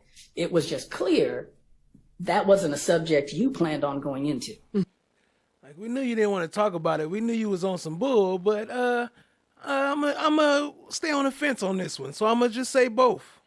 Mm-hmm. So as a defense attorney, of course, yeah, my bell rang and I said, that's a hot topic, but it wasn't any ethical issue because I didn't hear you in any way try to. Oh yeah, by the way, if any of y'all got gifted any subscriptions, please say thank you to the gifter. Appreciate you, family. Discourage him or instruct him not to convey that information if asked. Okay. Now, were you present or were you asked by anyone else whether that was something that had been said? Well, I wasn't asked, but I will say I am defense bar through and through for almost 30 years. Just as I, in this situation, sort of call balls and strikes. I'm not on one side or the other. And when one side has contact with me, I'll reach out and have contact with the other side to make sure both sides are getting information. Mm-hmm. And I did reach out and contact Mr. Steele, I believe, or it may have been Max, to say, hey, we did sit down, we had a meeting. Quite honestly, there's no big secrets or anything about the meeting, but I will say there was a situation where when one subject came up, it wasn't what she was asking about, but it resonated with me because knowing what the issues of this trial are, I knew my brethren in the defense bar would want to make sure they knew, Sledge knew, or was told by Mr. Williams to take Woody to the police. Now, I imagine they may already know it, but they may not have known that Sledge had that information. So just as the state was aware of it, I wanted to make sure the defense is aware of it. And I've also made him available so that if they wanted to question him, he could also be questioned by them. In other words, fair to both sides. And were you present when Mr. Sledge was in communication via Zoom or some other way with Defendant Williams' attorney? Correct. In fact, there's not been a single attorney that's contacted me, and it's only a handful of times, but they've always contacted me to talk to Sledge. Okay. Every attorney has shown perfect professionalism. Were you asked by any counsel for any defendant whether the state ever instructed Mr. Sledge to not tell the jury that Defendant Williams encouraged him to go to the police? Let me answer it in two parts. Yes, I have told them. No, were you asked? That's the first question. Oh, okay. Let me make sure I'm addressing the question because, us lawyers, we like to talk. Uh-huh. So did Mr. Steele ask you if I told Mr. Sledge, don't tell the jury? I would have to say no, FFS. I would have to say no to that. No. That Defendant Williams encouraged you to go to the police. Did he ask you that question? I don't recall him necessarily asking the question, but I told him my observation of that conversation. And Mr. Sledge told him his observation of that, really on the same Zoom meeting. So he actually, without having to ask it, received it from both me and Mr. Sledge. And even at that time, I said, I did not hear it that way, but if my client says he heard it that way, then he heard it that way. So it's, quote unquote, two people hearing the same thing may take it a different way, especially one who is a defense attorney. Did I inquire that of you after hearing that from Mr. Sledge? Did I ask you about that? We have talked about it, yes.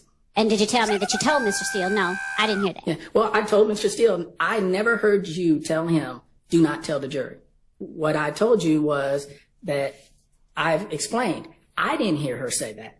I heard that she didn't seem to like that topic, but I can't say that I heard you instruct him. But my client insists that that's what he heard.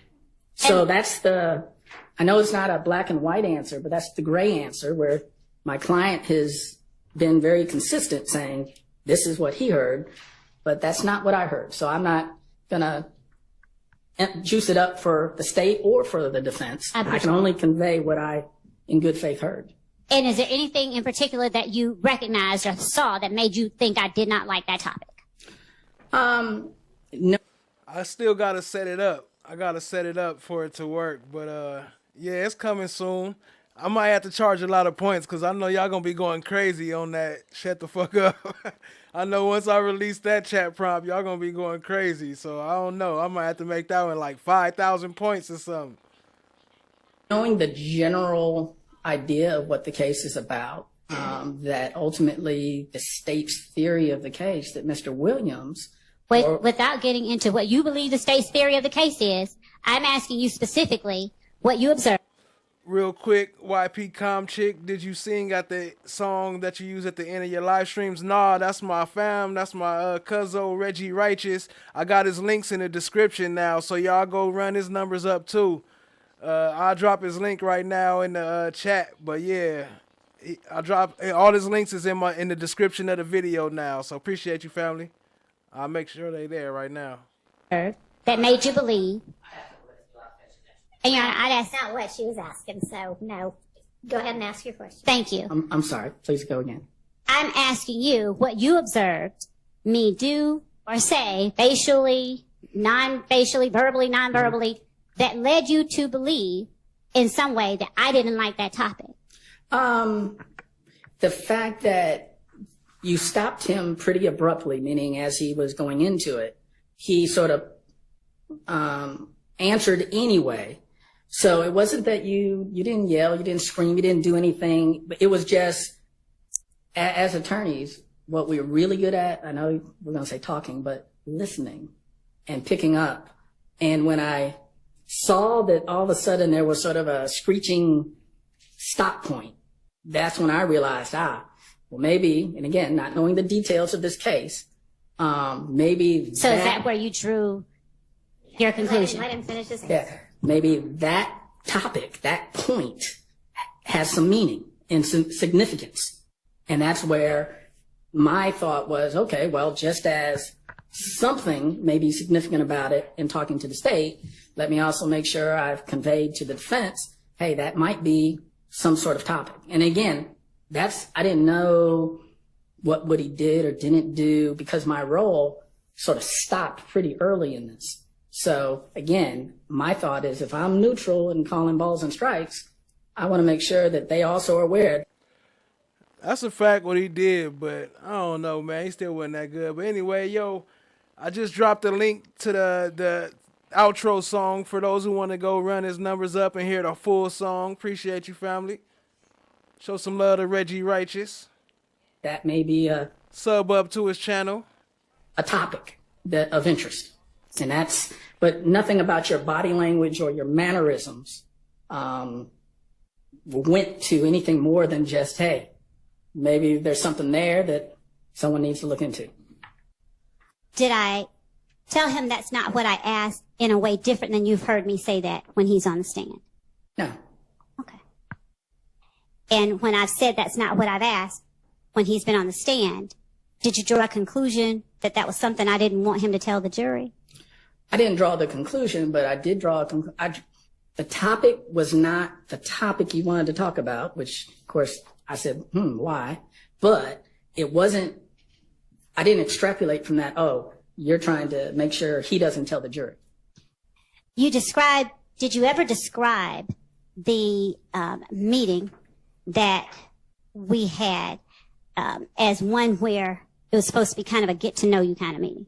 Yeah, I mean, that's, in truth, what it felt more like let's feel each other out, get to know each other.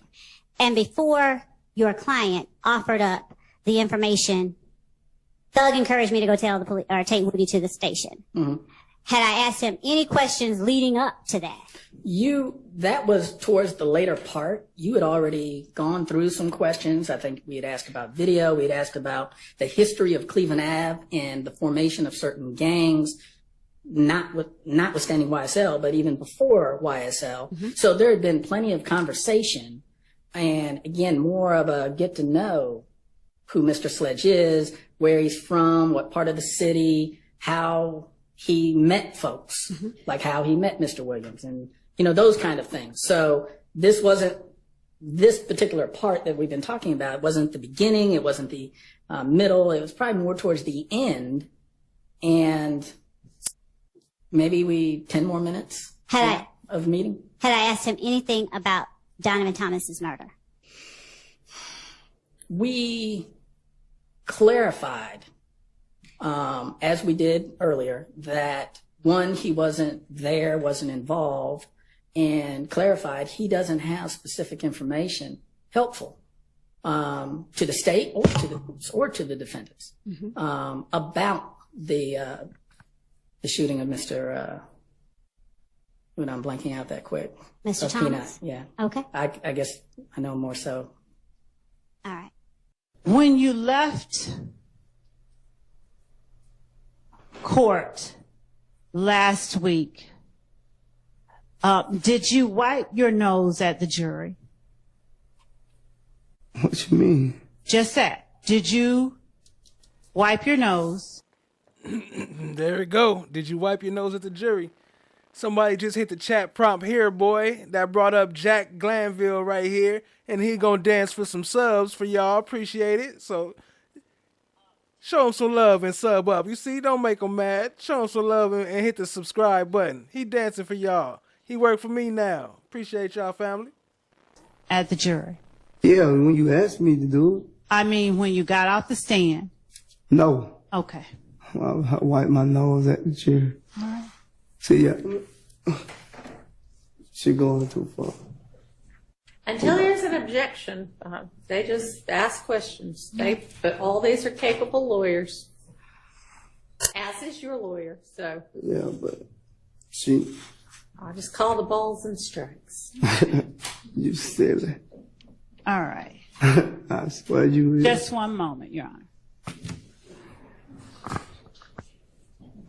She's silly. I think she's almost done. Yeah, I hope so. Before I go back left. Cause I don't mind going left.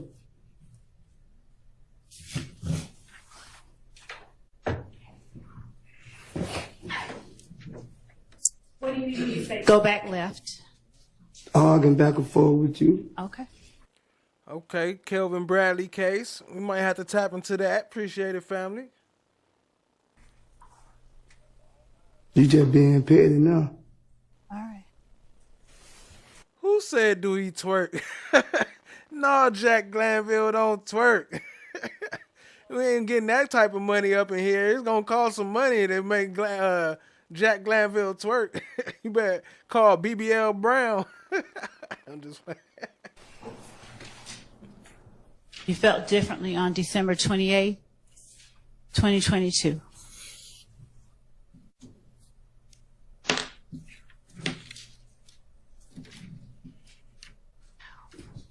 You would have changed everything I want you to change. I probably wouldn't even be going through it. You probably wouldn't have gave me the deal. If you'd have came and asked me. I don't know, I'm sick of it, man. Okay, that's the case. Okay, I'm gonna write that down. I'm gonna pull it up. Yeah, we're gonna definitely tap into that. Appreciate it, family. I don't want to make you sick. Okay? Well, let me take a break. Who are you talking to right now? Can I take a break? Hang on just a second. Are you almost done? Because I'm wrapping there are up. some people who need a restroom break. But we just give them that break, Your Honor, and I'll make sure that I'm on. Give them I'm that. wrapping. Yes, let's take a break right now.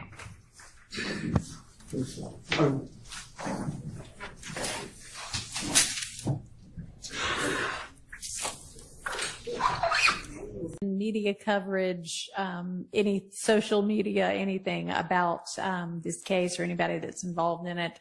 Have media coverage, any social media, anything about this case or anybody that's involved in it. Have 441. All right. We're going to play 441 for you one more time. You little strip ass nigga. We ain't really going back and forth no nigga. You little bitch ass nigga. I know what we hate. I just realized he called him a little shrimp dick ass nigga. I'm never well. You little strip ass nigga. We ain't really going back and forth no nigga. You little bitch ass nigga. I know what we hate. I'm never well. Yeah, fuck you nigga, Cal. Whoever else, nigga. What, nigga? Whoa. They said I ain't really going back. Okay. You're chuckling. Cause now, it's funny now. It's funny now? Yeah, that video. Now, who other than Kel were you talking to when you said and whoever else? I just said whoever else. All right. Now, what were you meaning to tell Kel? Shout out to Loa. Yeah, you should be able to find him on all streaming platforms. Reggie Righteous. He got other music out there too, and a lot more coming. He got a lot of music he haven't released yet, and he got some great music. It's dope music, so it's coming soon. So sub up and tap in and let him know y'all ready to hear his music. Let him know FOG sent you. Appreciate the love, family. I wasn't letting to tell him nothing. Okay. I said what I said in the video. All right. Which was we're not going back. I ain't going back and forth with him. All right. I ain't say them, I said him. Right. Was he trying to go back and forth with you about something? If you want to be honest, they were saying that he was looking for me about treatment. So okay. That's the whole thing. So when he didn't respond to me when I DM'd him, I made sure he was going to be able to see what I was saying. Okay. What did you DM Kel? I DM, I don't got no problem with him about no girl. Okay. And when did to your knowledge, did Kel say something about Mr. Zachary? It sound like FOGs. No, it's not me. It's not me. We appreciate it, family. No. I can't recall if he said anything about Zachary. I don't know. Then I'm gonna have to fall to my country roots and ask you, what was Mr. Zachary doing up in there with y'all? I don't know. He was just being silly in the video too. It was all silly. It wasn't in that serious. Cause when I seen Kel, he ain't do nothing to me. And I ain't do nothing to him. So it wasn't that serious. All right. So for you, putting guns on the internet ain't that serious? Is that fair? No one was shot. So I don't think it was that serious. The video. Okay. All right. You know, I also walk around with guns all day. It ain't that serious. All right.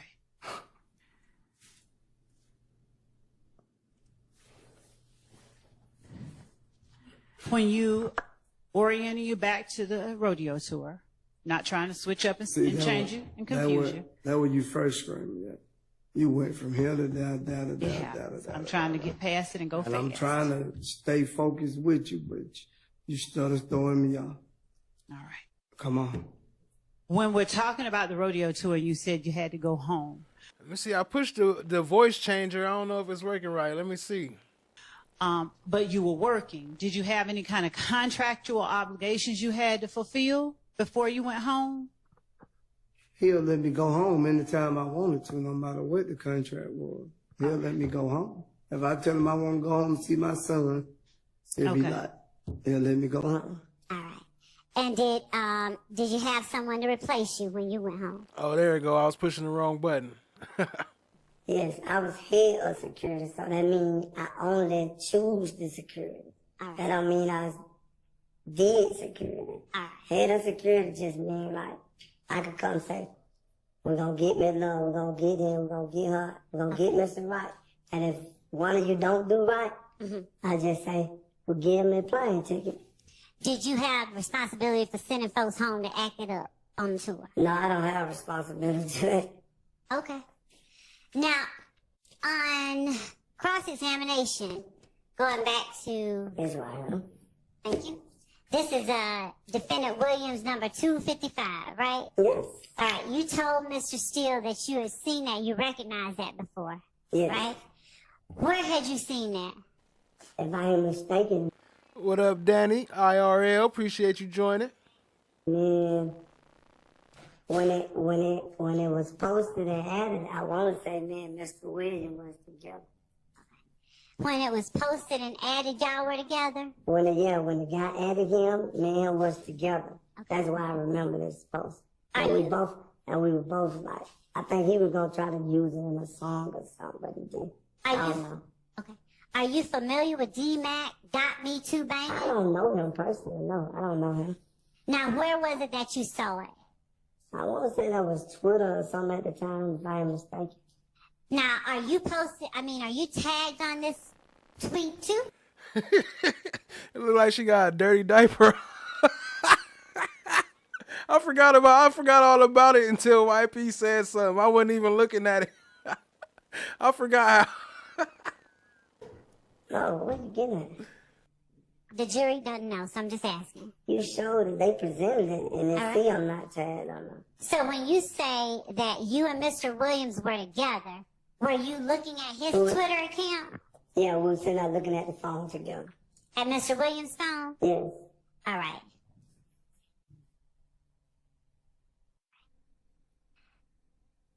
I'm going to pull up what I will mark for you as State's Exhibit number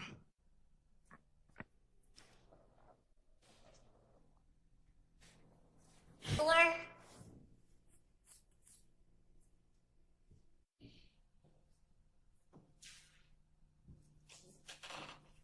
Judge, I'm going to, for the purposes of this question, mark the clip that I'm going to show as State's Exhibit 449.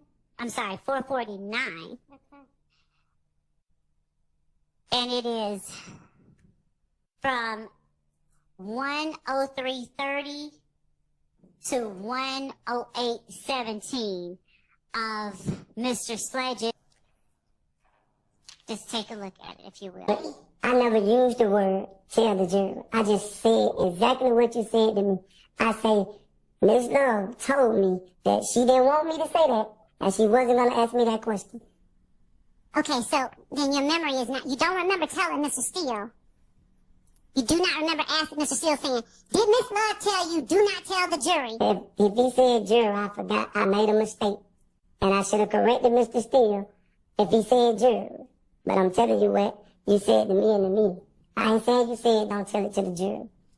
But that's the way I took it too, cause that's who I'm supposed to be talking to, right? Telling the truth to, right?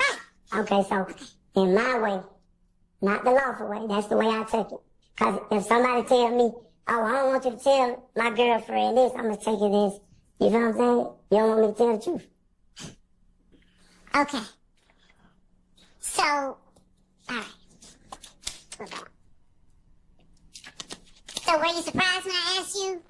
What up, Tall Glass? I see you in there. Appreciate you joining, family. Did he encourage you to take Kenneth Copeland to the police station if you thought I didn't want you to tell the jury?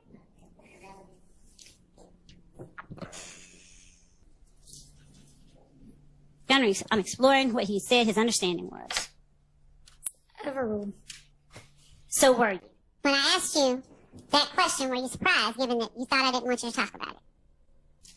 I don't know. I can't recall. I don't know. Okay. All right.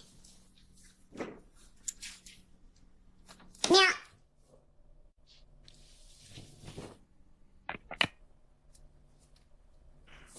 on cross-examination,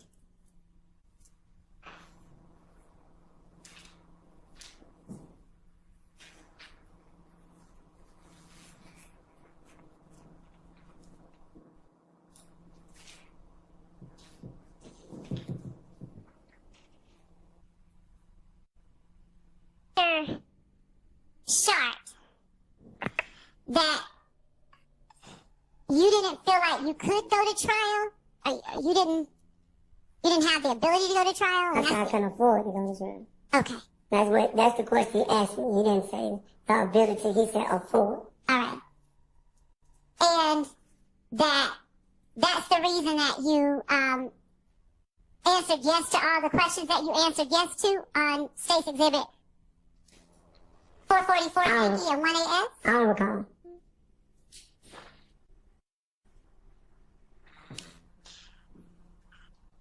had time to think about it now, do you remember and realize that your sentencing acknowledgments placed you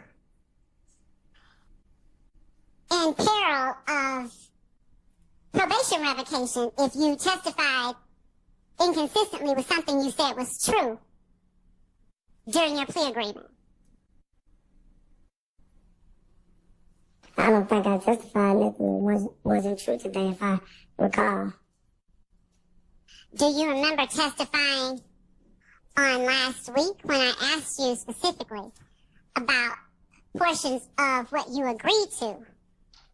And for you to tell me if any part of it you're now testifying is false, to label it false, and if any part of it, if it's all true, to tell me it's true. Do you remember me having that conversation with you? I remember the conversation, but you had put so much on, I don't even recall what went on. Do you remember me putting in front of you State's Exhibit 447Y? And yeah. You'd like a new question? Oh, okay. Right. Whether he remembers it or not is not really the relevant matter. Oh, God. All right. Did you testify that? I never seen that. Not highlighted. Did you testify that number? I put it right? I put it right.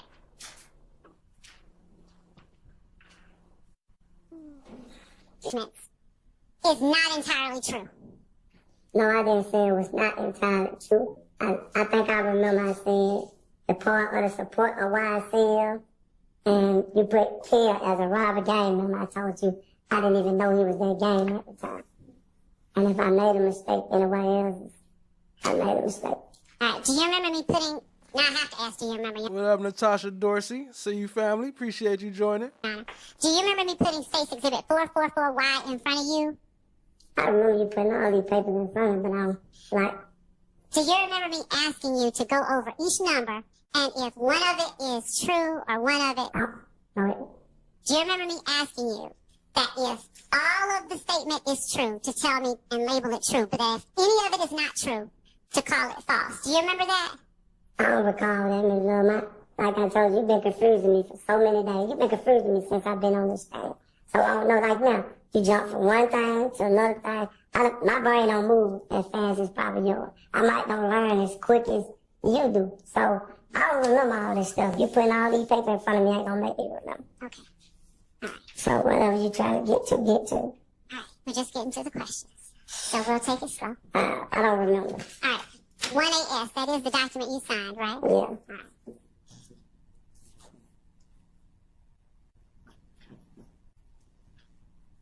On 1AS, I don't want us to go over the whole direct examination. I'm not. This is supposed to be redirect. I'm not, Your Honor. I'm specifically asking questions that are related to what the witness responded to on cross. So on cross-examination, the witness was asked whether he was allowed to craft this, whether they were his words, whether he understood them, whether he felt compelled to. And so what I'm asking now, and he was also asked on cross, whether he felt between a rock and a hard place. I would answer that question. So what is it that you want to ask him? I believe that he testified on cross that one part was filling between the state and the other was Fulton County Jail or going back to jail. So I'm asking him about his sentencing acknowledgments and what he has stated or agreed to within the sentencing acknowledgments and how that squares with his rock and hard place on December 28, 2022. Okay, then ask him that. How those acknowledgments square with his rock and hard place. I don't think that's going to be a quick answer, but I'll ask. Okay, so, Mr. Sledge, how do your sentencing acknowledgments square with... Merry Christmas, Merry Christmas, Merry Christmas. It's Pinky's, nigga. It's Pinky's, nigga. Don't say nothing else. Do you understand that Now you're thinking this stuff funny. No, sir, I don't. You do you understand? Because I know your question ain't funny. It is not. So what you laughing for? Mr. Sledge, do you recall stating in your sentencing acknowledgments? I don't recall. Okay. Well, you have the paper in front of you. Would you please look at it to refresh your memory? It still don't refresh my memory. Okay. Your Honor, the state tender states Exhibit 1AS as evidence of a prior past recollection recorded.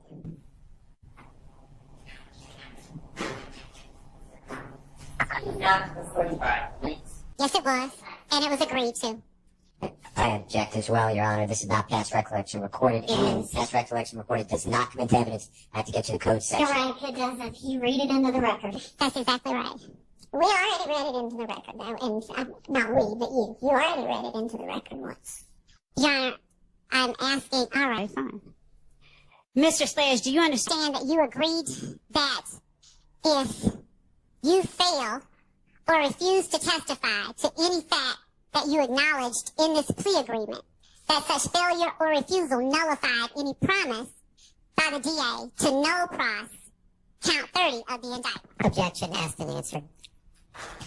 Sustained. And we've already established that he adopted all of those things. So under Hey yo, shout out to TSC, making it rain, drop some slime umbrellas for TSC, and she just dropped a membership up in there too. Appreciate you, family. Appreciate the love. Y'all show some love to TSC. understanding that as of last week you understood the sentencing acknowledgments, it did not place you in what you called between a rock and a hard place with Mr. Sharp, as far as coming in here and testifying to something different than what you put in the factual acknowledgments. Okay, from my understanding, I would be able to explain the things that you wouldn't change. That was from my understanding. Okay. So now I'm in here testifying my truth and not what you put on paper and your answer. These is not my answers on this paperwork. Yeah, I did sign it, but if you would have came to me personally, like I think you should have did, and asked me this yourself, I would have told you no. Did you testify that lay low were my words?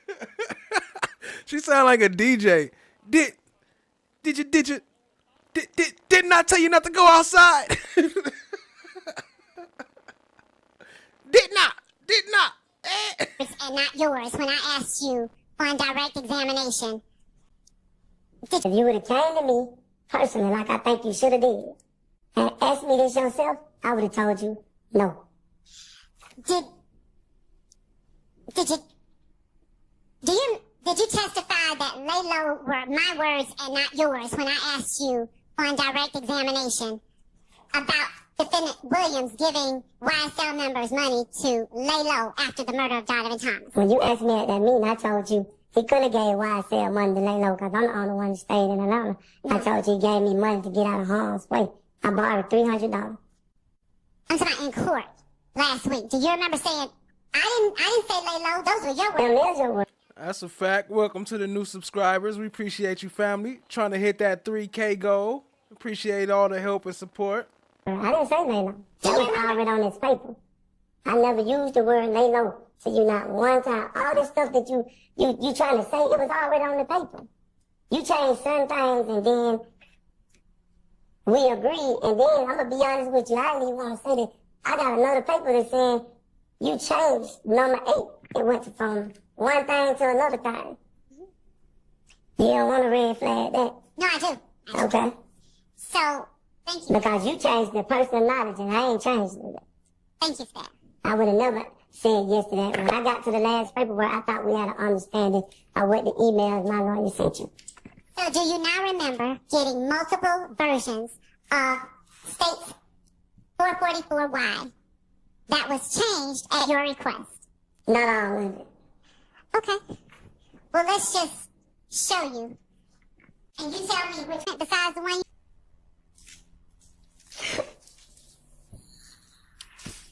Shut the fuck up!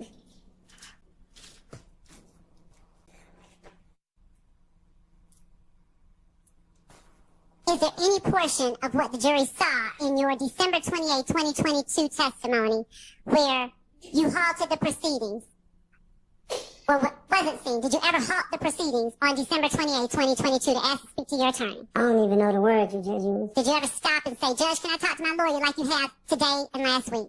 Like I told you earlier, I ain't sitting over there. I'm sitting up there supposed to be telling my truth. And it's like you're not accepting my truth. I wasn't sitting over there in County Blues. I'm sitting over there in County Blues. I'm in free world. So it's like, I couldn't stop and say that over there. Why couldn't you? Because I don't understand that, but once I got up there, I thought I could. Because you told me that. You said, anything you don't understand, you didn't tell me that December 28th, right? Did your lawyer? No. My lawyer didn't tell me to stop reading. So you're sitting next to your lawyer. Did you ask him questions? Not talking about what they were, but did you ask him questions at the table? I would ask the witness to be allowed to answer the questions. Judge, I'm not asking him what was said. I'm asking him... Shut the fuck up! Oh, no, that doesn't. Overruled. Sitting at the table next to the lawyer you had known for 15 years, were you able to ask him questions? I probably could have, but I didn't. And in the back, when you were with the lawyer you've known for 15 years, did you ask him questions? Yeah, I told him. Well, if he wants to share it, it's his to share. I don't want to share it. Okay, I don't want. Well, if he wants to share, it's his to share. Shout out to TSC with the gifted membership. And she said free MOUNK TOUNK. That's a fact. Free MOUNK TOUNK. I don't want to share it. And I'm not asking you what. I'm asking I don't you, want. did She you? just said I had to share it. She said you didn't have to share the content. I'm asking I don't want to share it. I don't recall. I'm asking you, did you ask? I don't recall. I don't recall. We are not in prison anymore, Damon. FFS. Here you Are go. you saying that now because you're just frustrated? Here you go again. Here you go again. Here you go again. That's it. Trying to get information that is the subject of the attorney. I disagree. The question was, were you able to ask him questions in the back? And frankly, he answered it. Before he didn't. Look, that was the only time he said something through this whole thing. Cool. So, I disagree. That's it. Trying to get information that is the subject of the attorney. I disagree. The question was, were you able to ask him questions in the back? And frankly, he answered it. Before he didn't recall. So, thank you, Judge. All right. So, thank you, Judge. All right. Again, my overall objection is thank you, Judge. That I'm opposed to any of these documents coming in for a couple of reasons. And I know what the state has described them to be, that these are correspondences between the state and Mr. Wright in regards to this evolving, allegedly, plea agreement.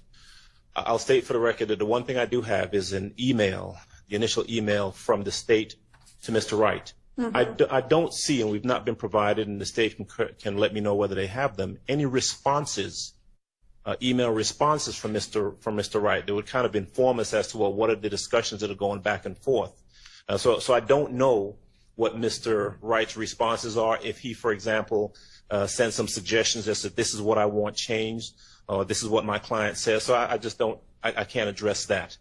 But in addition to that, my recollection from Mr. Sledge's testimony, ultimately, is that he indicated that there were changes made to the agreement, that he suggested changes, or he told his attorney that some things needed to be changed, and the state declined to change some, and they did change some. He ultimately admitted that. And so if the intent of the state by trying to introduce these documents is to show that there were changes made, well, that's not necessary, because that's come out through the testimony. Now, if they want to, if their intent is to say that there was a specific change made to maybe a specific section, that can also come out through testimony. If this witness, Mr. Wright, and I presume he does, that he would know that Section 8, and I'm using that hypothetically, Section 8 of the agreement was changed from this language to that language, and he can testify to that. But I don't think that the wholesale admissibility of all of these documents is really necessary to prove the point that the state is attempting to make. And Mr. Sledge was on the stand. He could have been confronted if the state's intention is to give him different versions and say, well, didn't this change from version number 1 to version number 2? He could have been confronted with that. Well, I mean, she could have maybe tried, but I'm not sure that that would have been successful since these are conversations and correspondence. So y'all remember what came up after here? Y'all remember what came exposed? You should already know, of course, more Brady. Is between Miss Love and Mr. Wright, not between Miss Love and Mr. Sledge. So I don't know that. I mean, I think he even said, I don't know what got said between my attorney and her. I just know what my attorney and I said. So that wouldn't have gone very far. Yeah. So do you have an evidentiary objection to these, or just, I don't really want them in?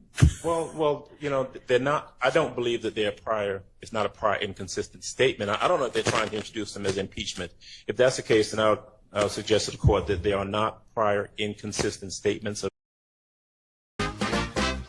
Here's the story of a named Fani who was bringing up these very crooked lawyers.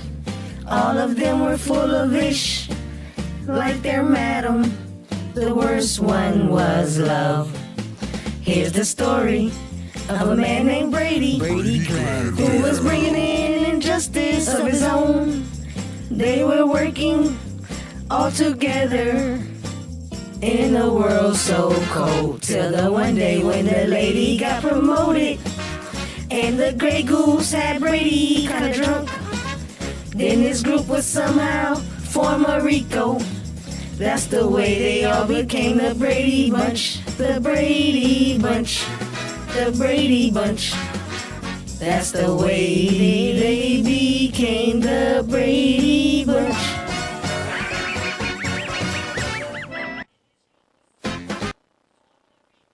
Of anyone. All right. What up, Jennifer Snyder? We still rocking and rolling. All right, Texas T, have a good night. I just had to hit that little intermission real quick. Let's keep going. Hit the like, hit the subscribe, tap in, share with a friend. And I would say they're not relevant.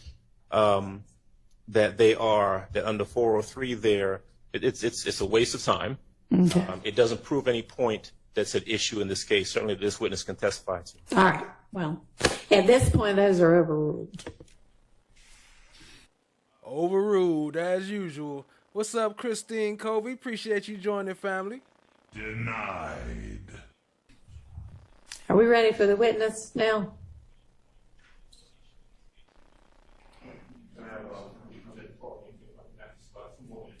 Two minutes. You can have 2 minutes, Mr. Sharp. You can talk during his 2 minutes if you'd like to.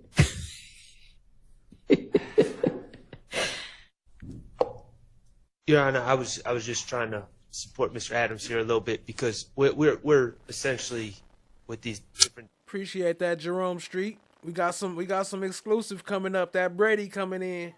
Documents. The documents didn't even come through on my email.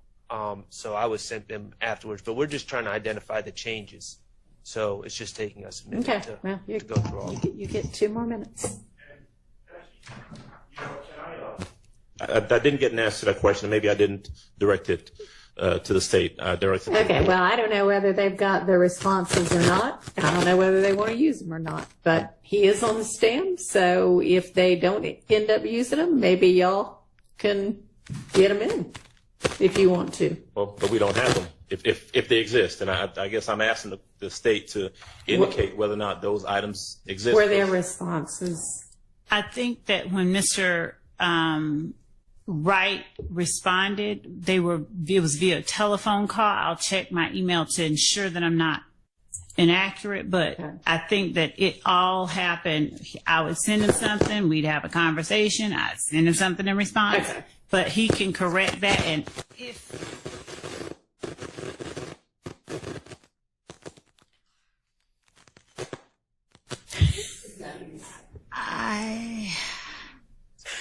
I won't touch it.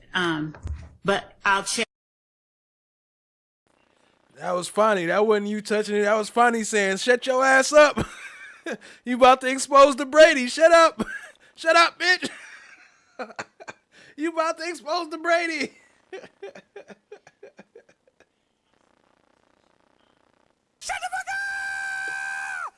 Check my emails for all emails from All right. Mr. Wright. She'll check while y'all are doing that last bit of review.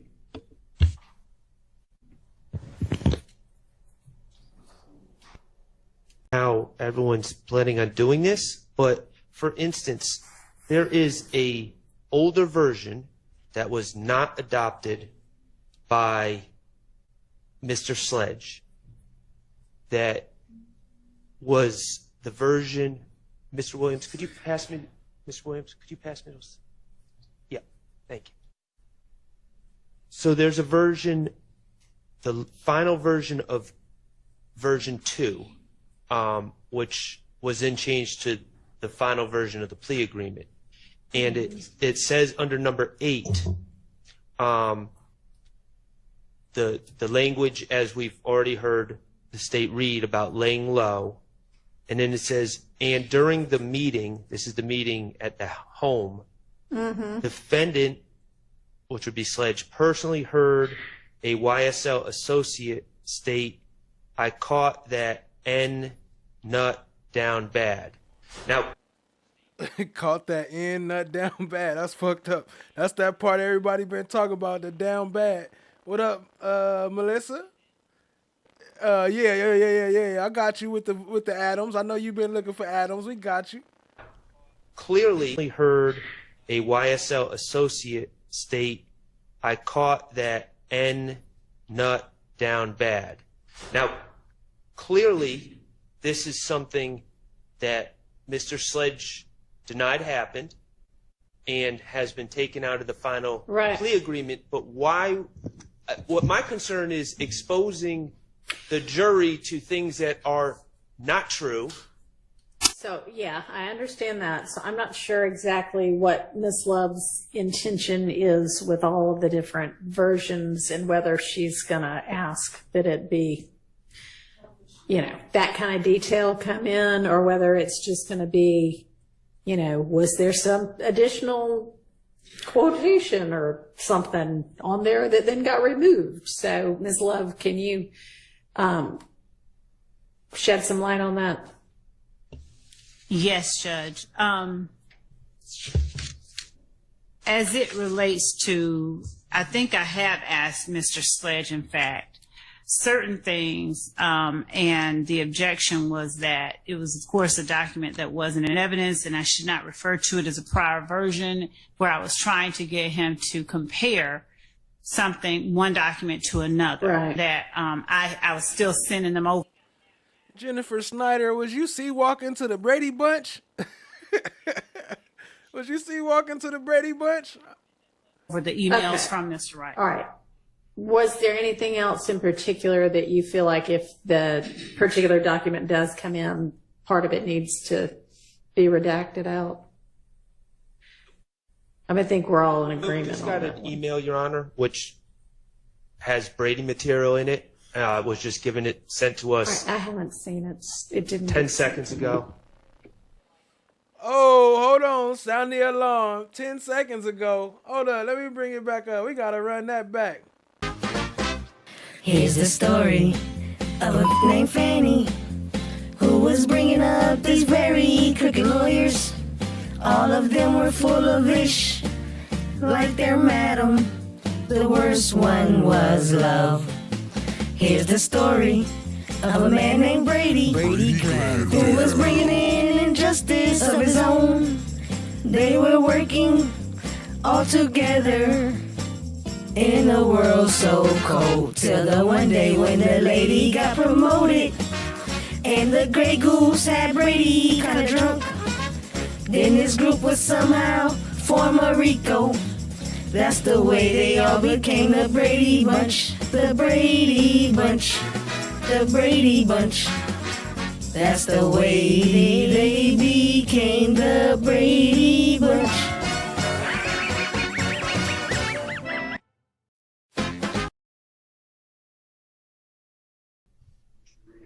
Yeah, it's interesting. I don't have it. I was just given it. Checked it out. I think we're all in agreement Just on got that an one. email, Your Honor, which has Brady material in it. Was just given it sent to us I haven't seen it. It didn't. 10 get sent seconds to me. ago. Yeah, it's interesting. I don't have it yet. Yeah, it's kind of coming through slowly. Some of us Okay. quicker than others, All and right. I'm having it printed out. And I know we've got the jury back there waiting, Judge, and I'm not trying to belabor anything. No. But this is trying to kind of handle this on the fly as we're getting emails I understand. in the middle of this. Okay. Sure, And thanks. It will be sent over for the court and the defense and.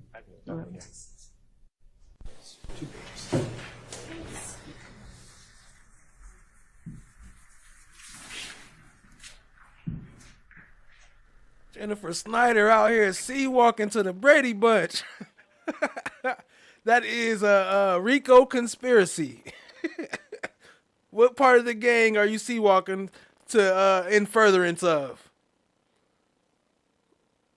Appreciate y'all being here, family. Hit the like, hit the subscribe, tap in, share with a friend.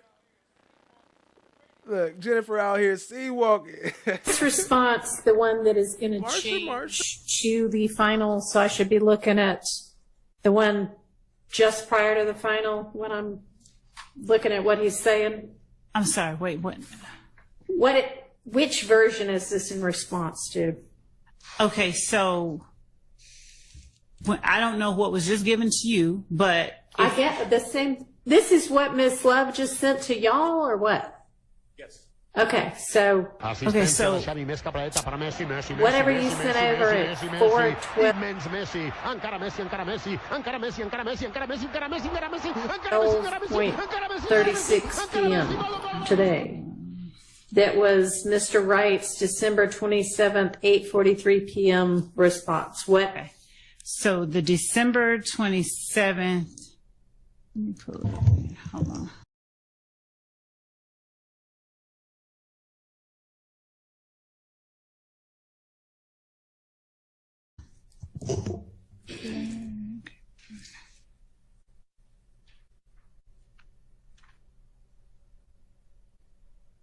Okay. So December 27th, 8:43 p.m. No, well, that was one version. Oh, snaps, I unmuted the wrong one. That was the messy. Appreciate y'all being here, family. We still rocking and rolling. I had said shout out to Miss Mama. I said it's getting real messy around here. Appreciate you. Appreciate you being here, family.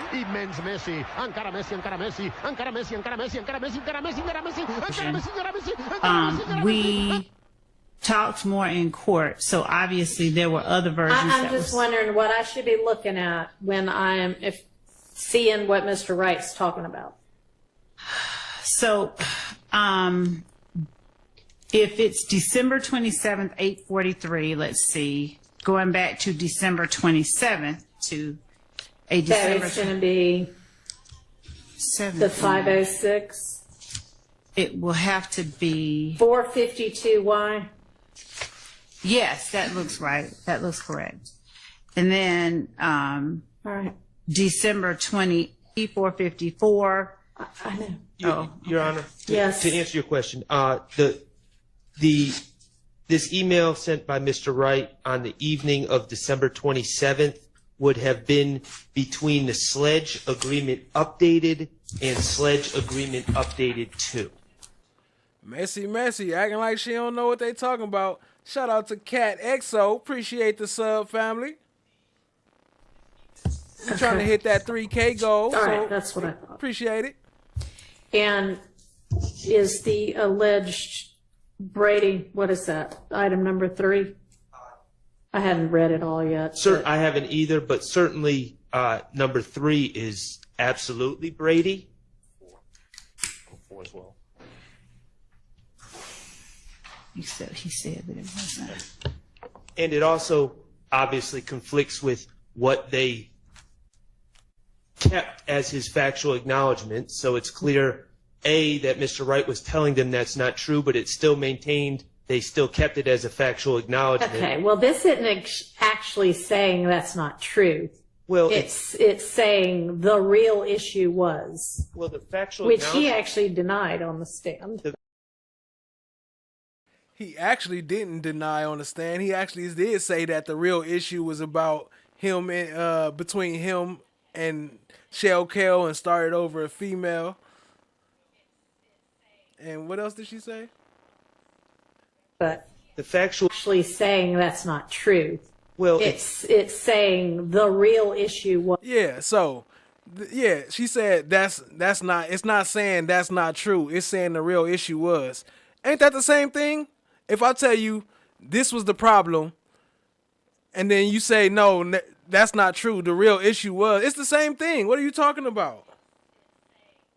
Well, the fact they still kept it as a factual acknowledgement. Okay, well, this isn't actually saying that's not true. Well, it's saying the real issue was. Well, the factual which he actually denied on the stand. But the factual acknowledgement says, while associated with YSL and to support and express loyalty to YSL, and then it says, and wherein on behalf of YSL, defendant threatened. And it all goes to intent and state of mind, and that's the important part of this case. Mhm. You know, no one's denying that the video was made, but what is the reason behind it? And from this email, Mr. Wright is clearly telling the state in an email on December 27th, the video may have seemed like an issue was gang related, but it was actually about a girl that Sledge was dating, and Kell started kicking it with her. That was the real issue behind that. Not denying the video, but the real issue was the girl. That is Brady. That was never shared with us. okay, I'm not sure that that's Brady. I understand you. I'm not sure that that's Brady. What? That's why they got to put this shit in writing. If they understand, she can deny whatever. They got to put it in writing. They got to make these motions for mistrial in writing. You seen what happened with Glanville. He explained the rules right there, the 3 rules. It got to be in writing. It got to have an affidavit. And I forgot the third. And it got to be timely, within 5 days or 3 days or something. But on stand, she could deny it all day. You to be saying that you think this is a denial of it being something done to support, and I don't know what the language was, support and whatever, the gang.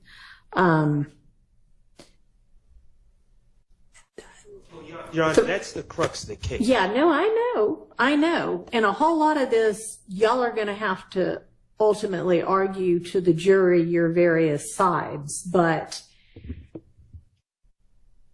Denied. for this to say, it seems the video may have seemed like the issue was gang related. The real issue was the girl that a member of a rival gang was then sleeping with, that was one of the alleged gang members' girlfriends. Might make that the real issue, but it doesn't necessarily make it in no way in support of the gang. And I mean, y'all can certainly argue that, but I don't think this is the kind of thing that is like, oh, this is, plus this wasn't the ultimate version. So I don't know what went back and forth after that. He ultimately signed with his attorneys. I don't know what the advice was, but knowledge, something that said whatever the ultimate number 3 was. And you know, y'all made and y'all have secured evidence from the witness that he feels like he was pressured and coerced into that, and reasons behind it. So y'all have an argument there too, but I think we've done a good job doing that, but we did all that without the knowledge of this email, which should have been provided to us by the state. That's my only point. And for what it's worth, the a significant portion of the state's questioning and then a redirect of Mr. Sledge focused around whether or not he had there were specific things that he had asked that they change. And so what we end up having here, what we know now from the email that we didn't have before, is that, again, going back to number 3, right, number 3, as in its final form, talks about being associated with YSL and, Shout out to FFS with the super chat, trying to get me indicted with these co-conspirator statements. Yo, I'm not reading that. I'll leave it up there, family. Y'all can read it. We appreciate it. But he don't use his hands. He let his hip talk. I'll read the beginning and the end. He don't use his hands. He let his hip talk. And if y'all know the song, y'all know the song. Shout out to FFS. Drop some slime, brothers. Appreciate the love, family. Talk about the video and where he's brandishing a weapon using a drive-by shooting to harm a person named Kel, a rival gang member. But the state knew, certainly when they were redirecting Mr. Sledge a little while ago, that Mr. Sledge, through his attorney, had given them the information, had specifically denied that number 3 was accurate. All right. Y'all are saying had specifically denied, and I don't read it that clearly. I don't think that's a specific denial. That's more of like I'm clarifying that this is really more about the girl than anything else, which it frankly. If you clarifying something, that means you deny what was previously said, right? What do you mean? I don't think it's specifically denied. Messi. Asistencia de Sammy Davis para Messi. Immens Messi. Encara Messi. That's more. Was accurate. All right. Y'all are saying had specifically denied, and I don't read it that clearly. I don't think that's a specific denial. That's more of like I'm clarifying that this is really more about the girl than anything else, which it frankly is. So, okay. I mean, I hear what you're saying, but I don't read it that way. If you look at number 4 also, Your Honor. Okay. Number 4 of the defendant's factual acknowledgments, and you got to excuse me because I'm kind of flying back and forth between the different versions. Yeah, we all are. But, number 4 talks about on April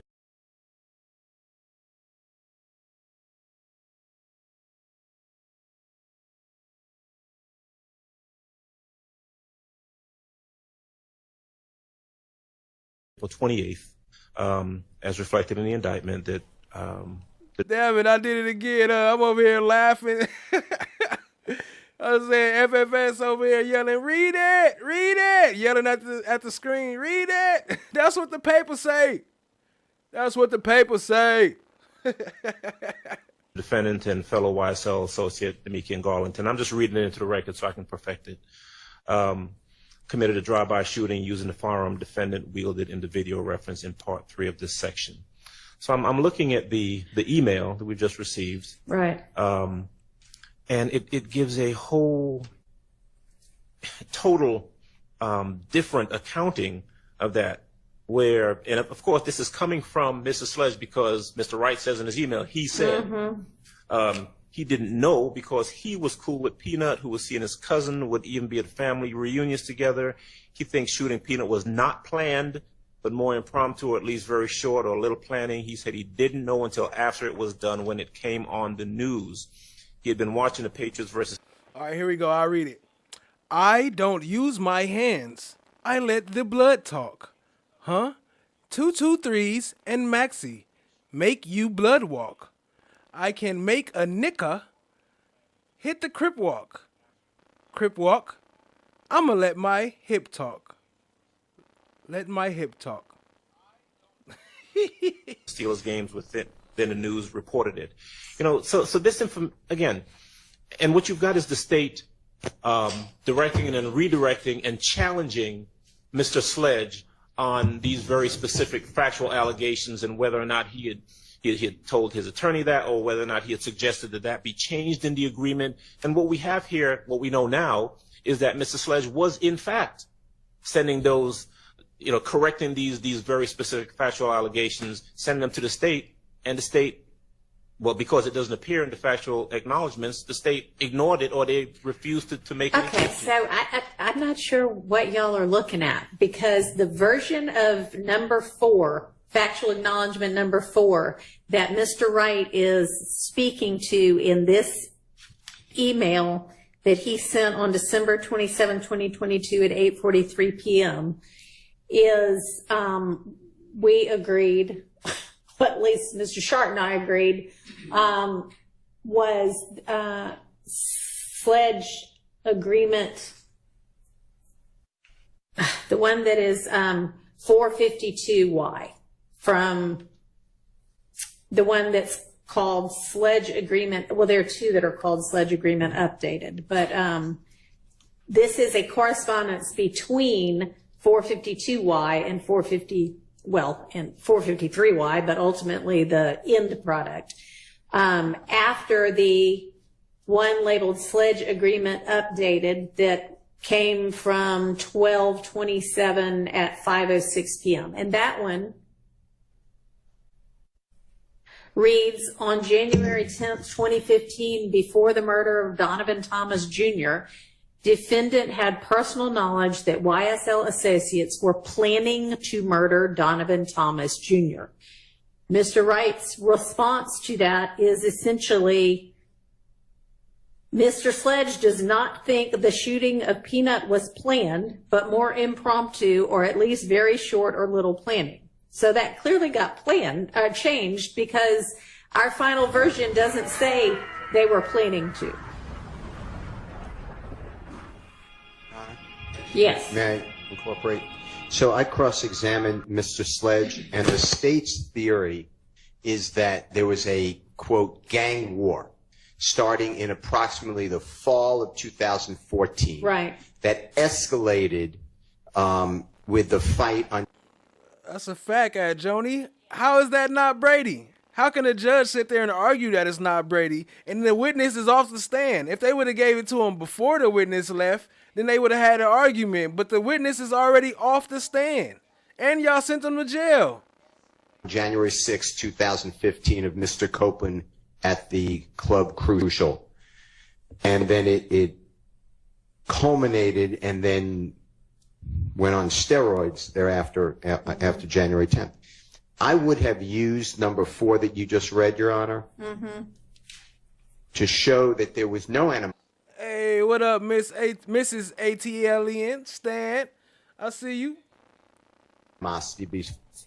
Between Mr. Sledge, who's a supposed YSL member, and Mr. Donovan Thomas, who's a supposed leader of a, quote, rival gang. The reason I say this is because I knew about it. So listen, I want to make it clear. I knew about it because I spoke with Mr. Sledge through his lawyer.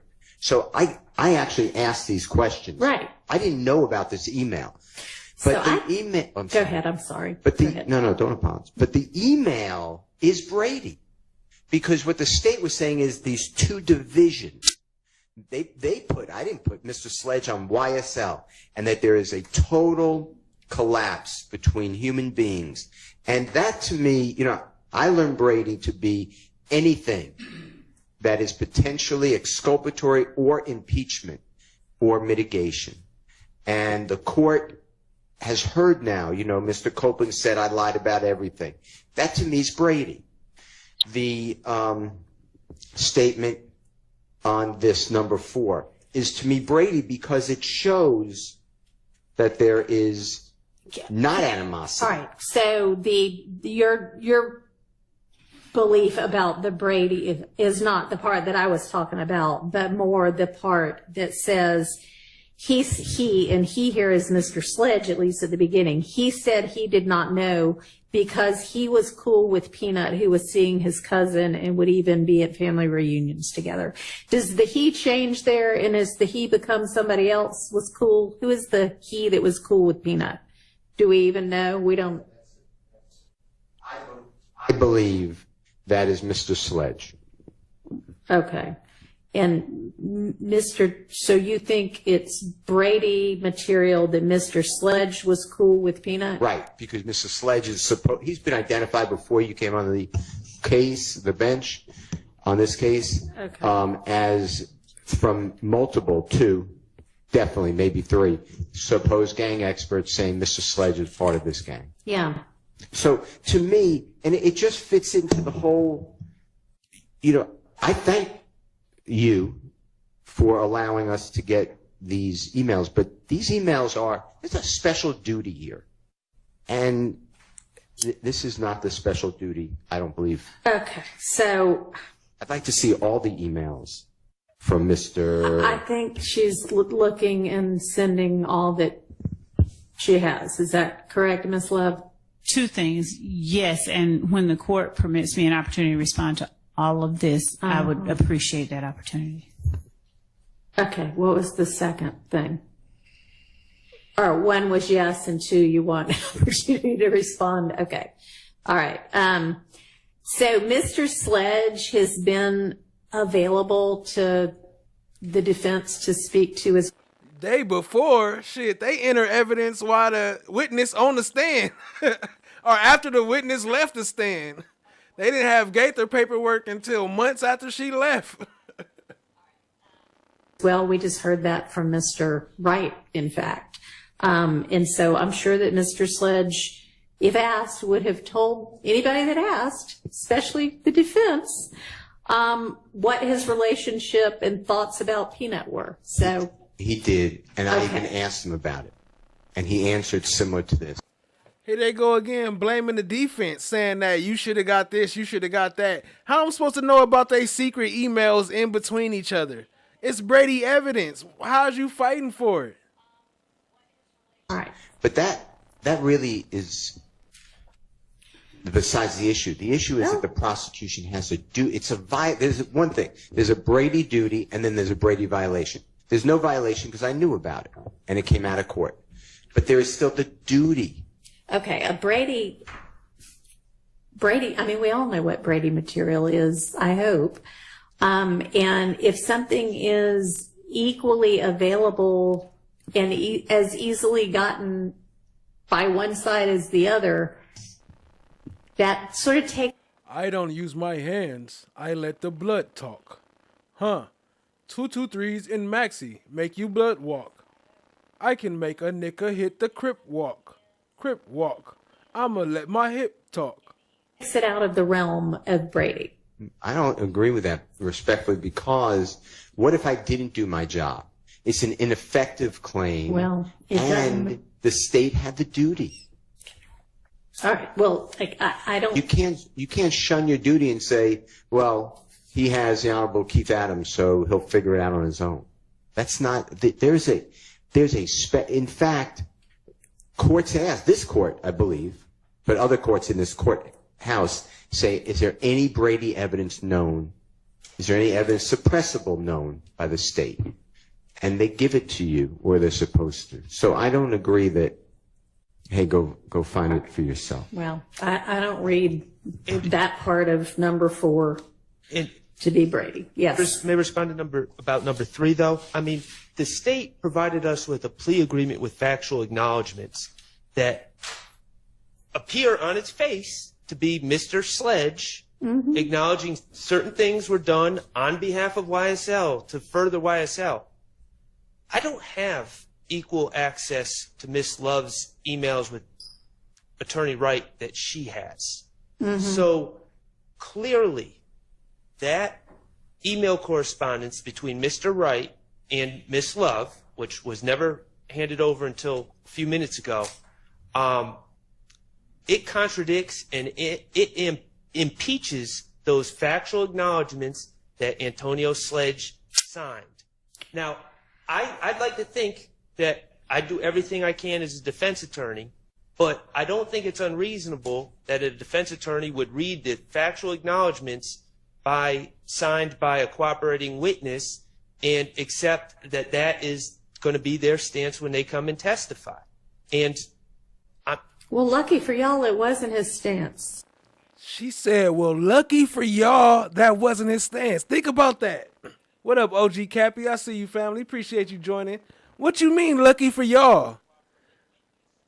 What's in your mind that make you feel that that's lucky? Well, accept that that is going to be their stance when they come and testify. And well, lucky for y'all, it wasn't his stance. Well, but I don't think that makes us getting it this last minute any less problematic. Well, I'll just say that if the state has an open file, then none of these arguments ever even come up. Now, I know that that is your, something that y'all in your office can. Shout out to TSC with the 23,000 points. 23,320. That's a lot of chatting. Appreciate you, family. Make a decision about, but open file would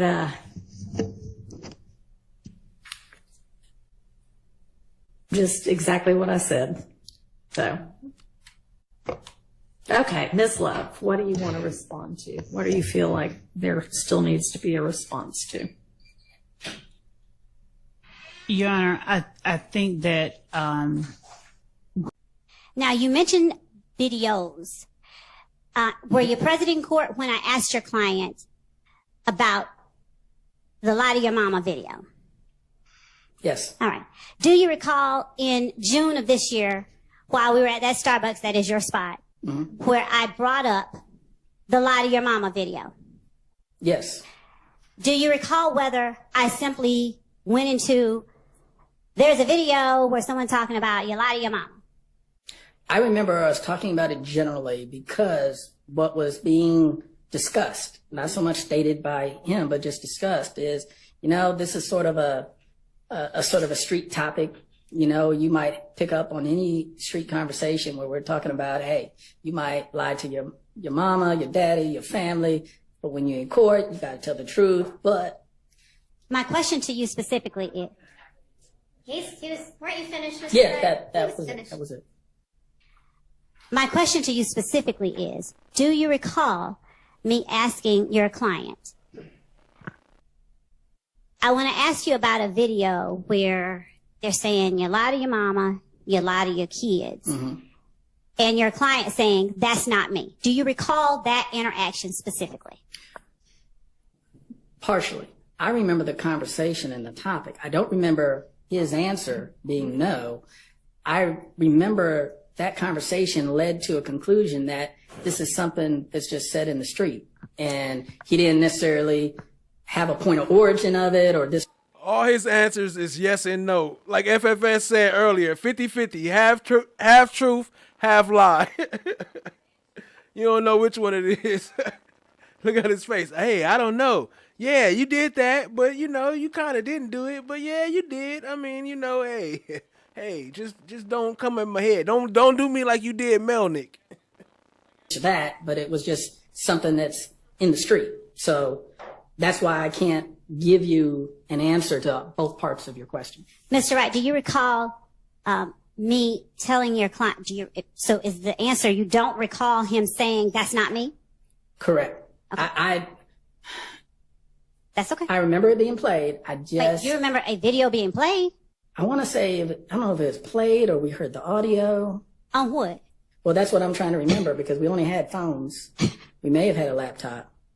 Again, and I could be incorrect. That's why the safe answer is I'm going to say no, because my recollection of that specific point is not, I don't know if we simply talked about a video or if one was shown. Okay. Do you recall me telling your client I have a video of him saying that?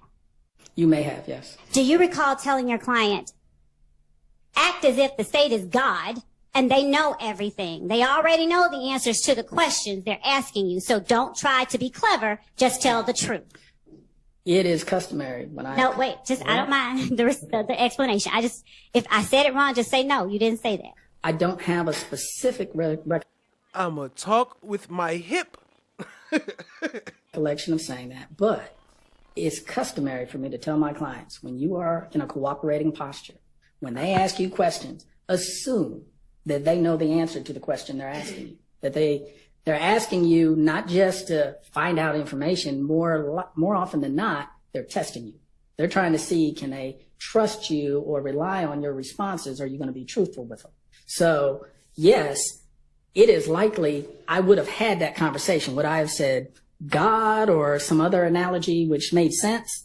Something. But it's more likely that I, at some point, made sure I said words to the effect of, when they ask you questions, assume they know the answer already. This is more of a testing, not a inquiry for information. So that's why I'm saying I may not have used those exact words, but I'm sure I probably did have that exchange in terms of the concept.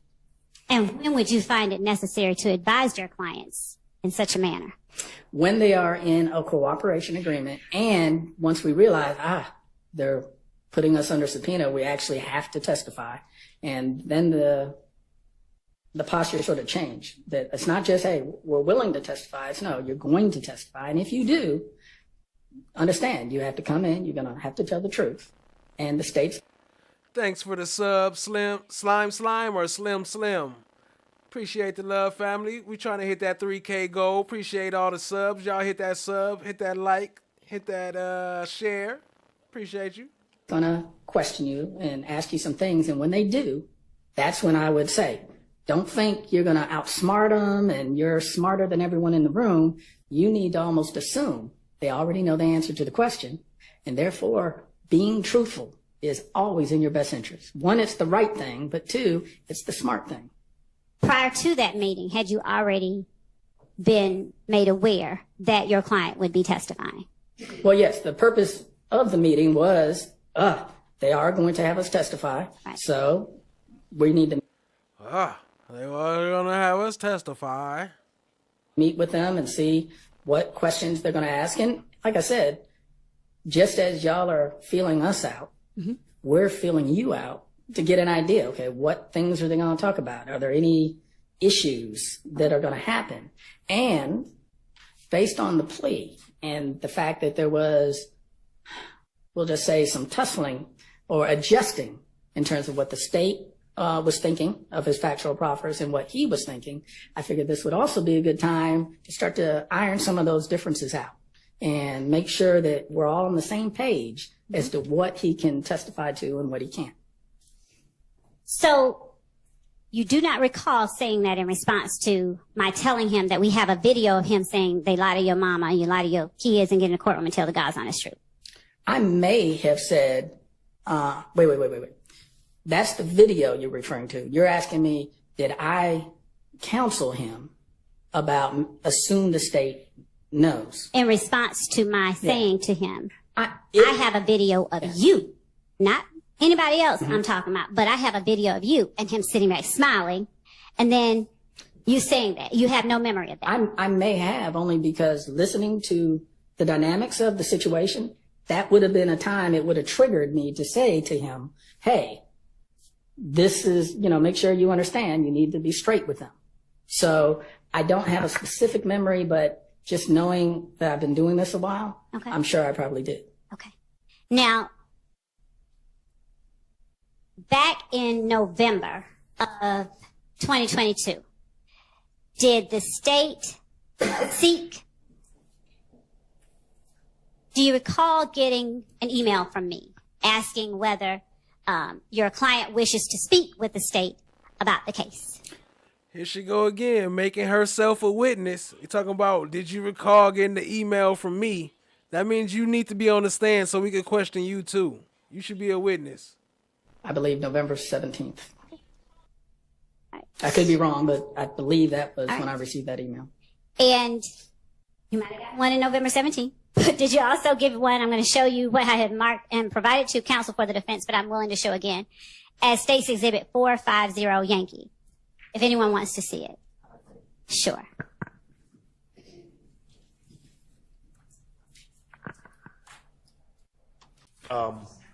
Let me inquire of the court, because I want to be really careful about this. Okay. Mr. Wright, of course, is on the stand. He's a witness. He's been sworn. He's testifying. And my general thinking would be, well, we're not really allowed to talk to him at this point. I would think that's accurate. Right. My thinking, though, is as we're sitting here talking about it in regards to the email exchanges, and I'm not casting aspersions on anyone. We've received what the state said that they have in their possession, although they initially said that most of the correspondences were by phone.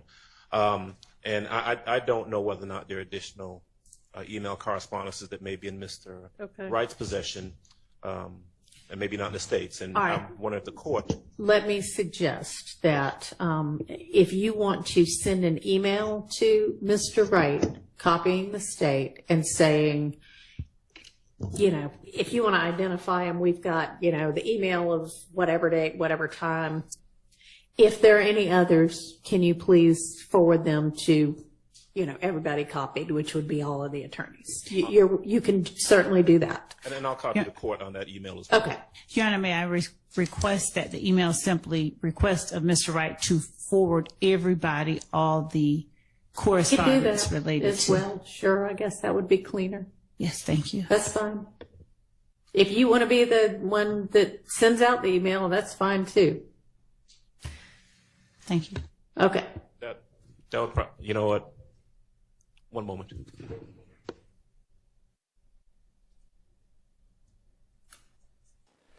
We ain't had no Vera show up tonight. Whoever sends it out, you can. Vera must have been busy. Miss Love must got extra paperwork to do. She didn't show up tonight, huh?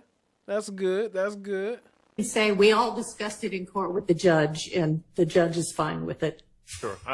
We don't have any problem with the state sending that out. He's their witness technically at this point. All right. So Miss Love, if you wouldn't mind doing that this evening. Okay, great. She's happy to provide him even with this copy here.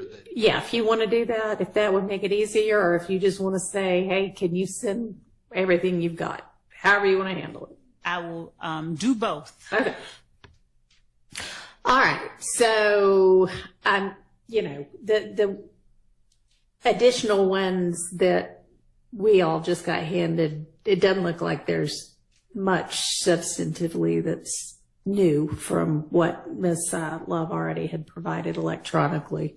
It's more, but it's not really new. Is there anything else we need to talk about before we break for the evening? Yes. And then the investigator who's been in court, so I don't know if that matters, but. So will you call both of them, or? I will call both of them. So Lieutenant Lancigo she's been tasked with specific things as relates to this case, but I did not, at the time that we put Mr. Sledge on the stand, have any idea you'd be calling I didn't either expect of to them. have to call either one of them, but Put this Sledge on the stand. She think everything fucking funny when she lying. since we do, I did not, at the time that we put Mr. Sledge on the stand, have any idea you'd be calling I didn't either expect of to them. have to call either one of them. But since we do, obviously there's case law that. Yeah, it doesn't exclude them from being a witness. If you want to bring up you've been in court the whole time, that's fine. But And then the next witness is what I was getting. so hopefully the two of them won't take the entire day. What up, Ricky E245? Appreciate the subscription, family. Appreciate you helping us reach that 3K goal. We almost there, family. If y'all can help us with that, it'd be much appreciated. Or to borrow a phrase from Mr. Steele, God forbid, more than a day. Do you have the next witness available tomorrow as well?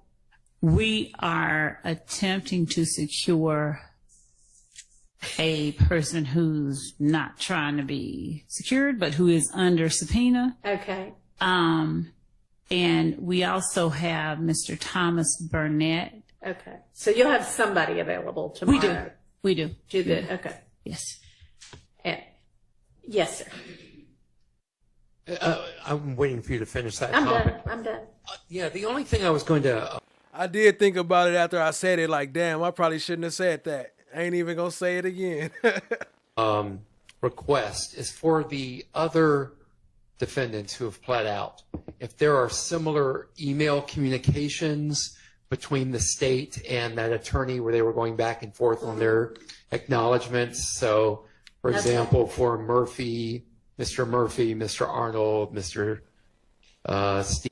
All right. I didn't say it. I ain't gonna say it no more. Don't think about it. Y'all summoning her like a chat prompt. Stevens, Greer, Kitchens, Mr. Lee, Mr. Sumlin, Mr. Beebe.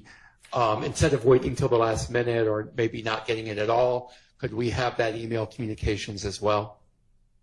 How do you feel about that, Ms. Love? Judge, why don't you take a really careful look at any of those that might exist? Okay. And if there needs to be an in-camera inspection, there can be an in-camera inspection. If you want to just share it, you can just share it. But go ahead and find whatever might exist and take a careful look at those and then give us an update. Thank you. And thank you, Judge, for saying what I think you said. Take a look at whatever exists, because I was going to add to Mr. Weinstein and say not just email correspondences, just so we don't end up again with me saying, oh, you know what, I forgot to ask about these other correspondences. So any correspondence whatsoever in regards to those. If y'all did snail mail, if you did text. There you go. Anything like that. Okay. Thank you, Mr. Adams, for that broad document request. Yo, I want to send a shout out to some of the comments on the side.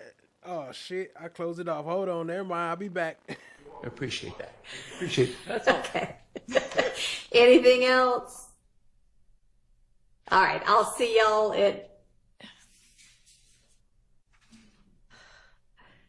I mean, honestly, y'all, even when we are starting at 8:30, it's 9:30 before we pull the jury in. So I'm thinking since we've got some stuff we might need to be discussing tomorrow, 8:30.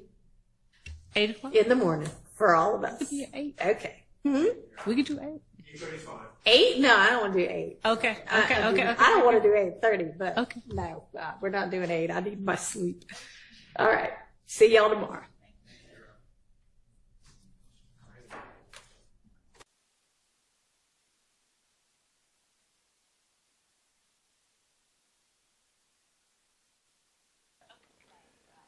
Yeah, scratch that. But appreciate y'all being here, family. We almost up out of here. We got about a little over 30 minutes, maybe about 40 minutes. It depends on how funny they are and if I need to rewind. oh no. Okay, hold on. Yeah, we do got time. Now I see what's going on. So this is the end of, MOUNK TOUNK'S YSL trial as we've seen so far. This is when he got locked up. So, my bad to change the energy, but it's going to switch up a little bit because, there's some BS what they did right here, but appreciate y'all being here, family. Shout out to everybody in the chat. I see you. Let's see who up in there. Puerto Rican Gloria, One Nation, Chloe Alberts, Revenge. All right. FFS. This is a Jennifer probation Snyder. revocation matter. Yes, Judge. YP Comp Chick. Notice of a probation revocation for the defendant. One Nation. His violation of a special condition within the sentence that he received from Judge Glanville on December 8th of 2023 as it relates to his reviewing, acknowledging.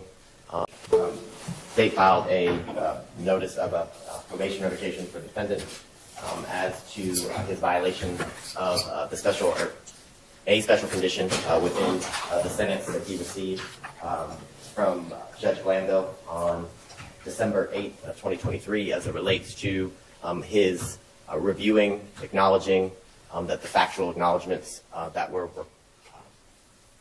a part of the plea agreement in which he entered into on December 8th of 2023.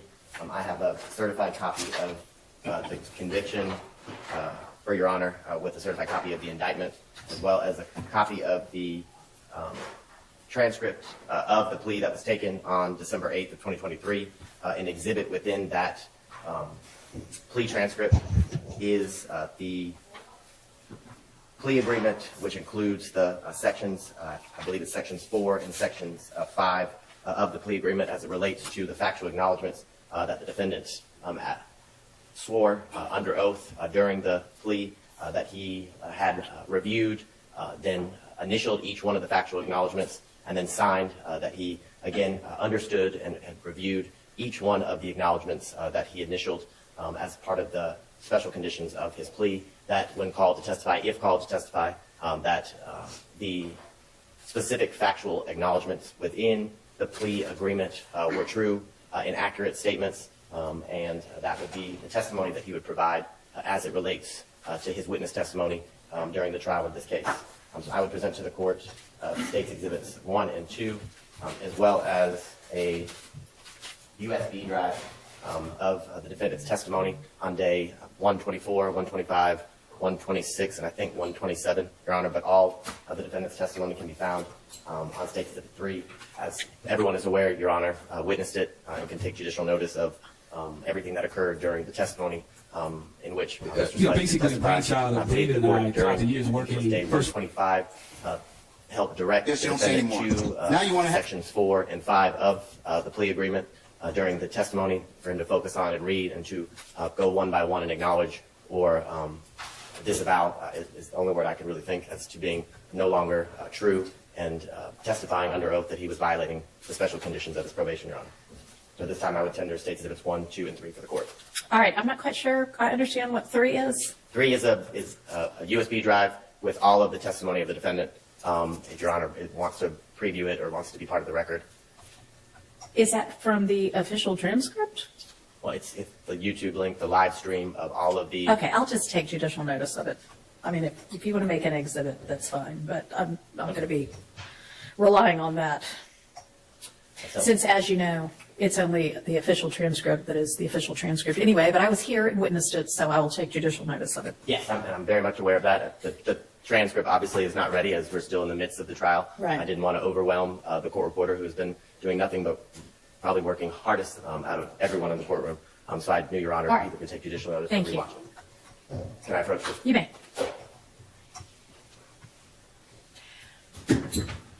And can you try to use a mic, please? Yes, Your Honor. Can I make out of the court reporter? Nothing further from the state at this time, Your Honor. All right. Mr. Wright, Your Honor, may I remain seated or? it's probably easy. You can. It's probably easier to hear you that way. Lazy ass don't even want to stand up. Can I sit down? Hey, look. MOUNK TOUNK'S smiling. He didn't know it was going to go this way. His lawyer was garbage, though. Okay, I think I'm on. Your Honor, if it'll please the court, I believe, and I have already sent to the court defendants 1 through 6. Defendants 1 through 5, I believe, were already, I think my emails between myself and Ms. Love came into evidence during our testimony. Came into evidence in the trial of the defendants that are on trial right now. Yes, Your Honor. Yes. So those are sort of resubmissions Okay. of those, but I do think they're already before the court, or the court can potentially take judicial notice of that. What is your Exhibit 6? I think I Well, only got Exhibit 5. 6 is the one thing, and that's just a listing of my emails in December between myself That's and this Ms. one page? Yes. Okay, it didn't have an exhibit marker on it, I'm sorry, so Judge. that's fine.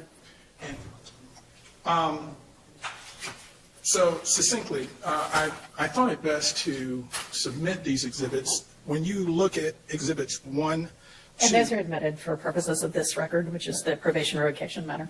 Thank you, Judge. When you look at Exhibits 1 and 2, what you see going on is plea negotiations in this case started on December 27th between myself and Ms. Love. You can see it's in the evening hours, and that's one reason I wanted to make sure that the sort of the cover page along with the attachment are part of these exhibits. At approximately 4:57 p.m. is when the email first comes in from Ms. Love. You see that the second one, Defendants 2, comes in at 5:06 p.m. And at some point I respond. Those are the only 2 exhibits or the 2 drafts which occur on the 27th. However, it's important to note that when you see the response that I send to the email at 5:06, I send that response at 8:42. And I point out specific issues with the draft that need to be revised. Right. Now, Yeah, and I recall we discussed this during the trial of this, the ongoing trial as well. Yes, Your Honor. And the point I won't belabor it is these revisions you actually see being put into the drafts. So by the time you see Defendants 3 and Defendants 4, they note that there's attachments updated to. You see that those very revisions that we requested are being put into the actual drafts. And ultimately, it was Defendant's Exhibit 4 that if you look on Defendant 6, when the email comes in, it says, use this one. That is the agreement that we thought we were executing on the 28th. And remind you, On the 28th, we're in court. This isn't where I'm at my office. I can print it out, look at it, take it to the client like we did on the 27th. On the 28th. On the 28th, both you and Mr. Sledge are in person in this courthouse, right? Correct. So the emails, if you notice, I never respond because I'm here. I'm in person. Right. So we would get it and via phone, or if they would give me a draft, to take to him, I would literally go from the conference room back to the holding area. We would go through it, go over it.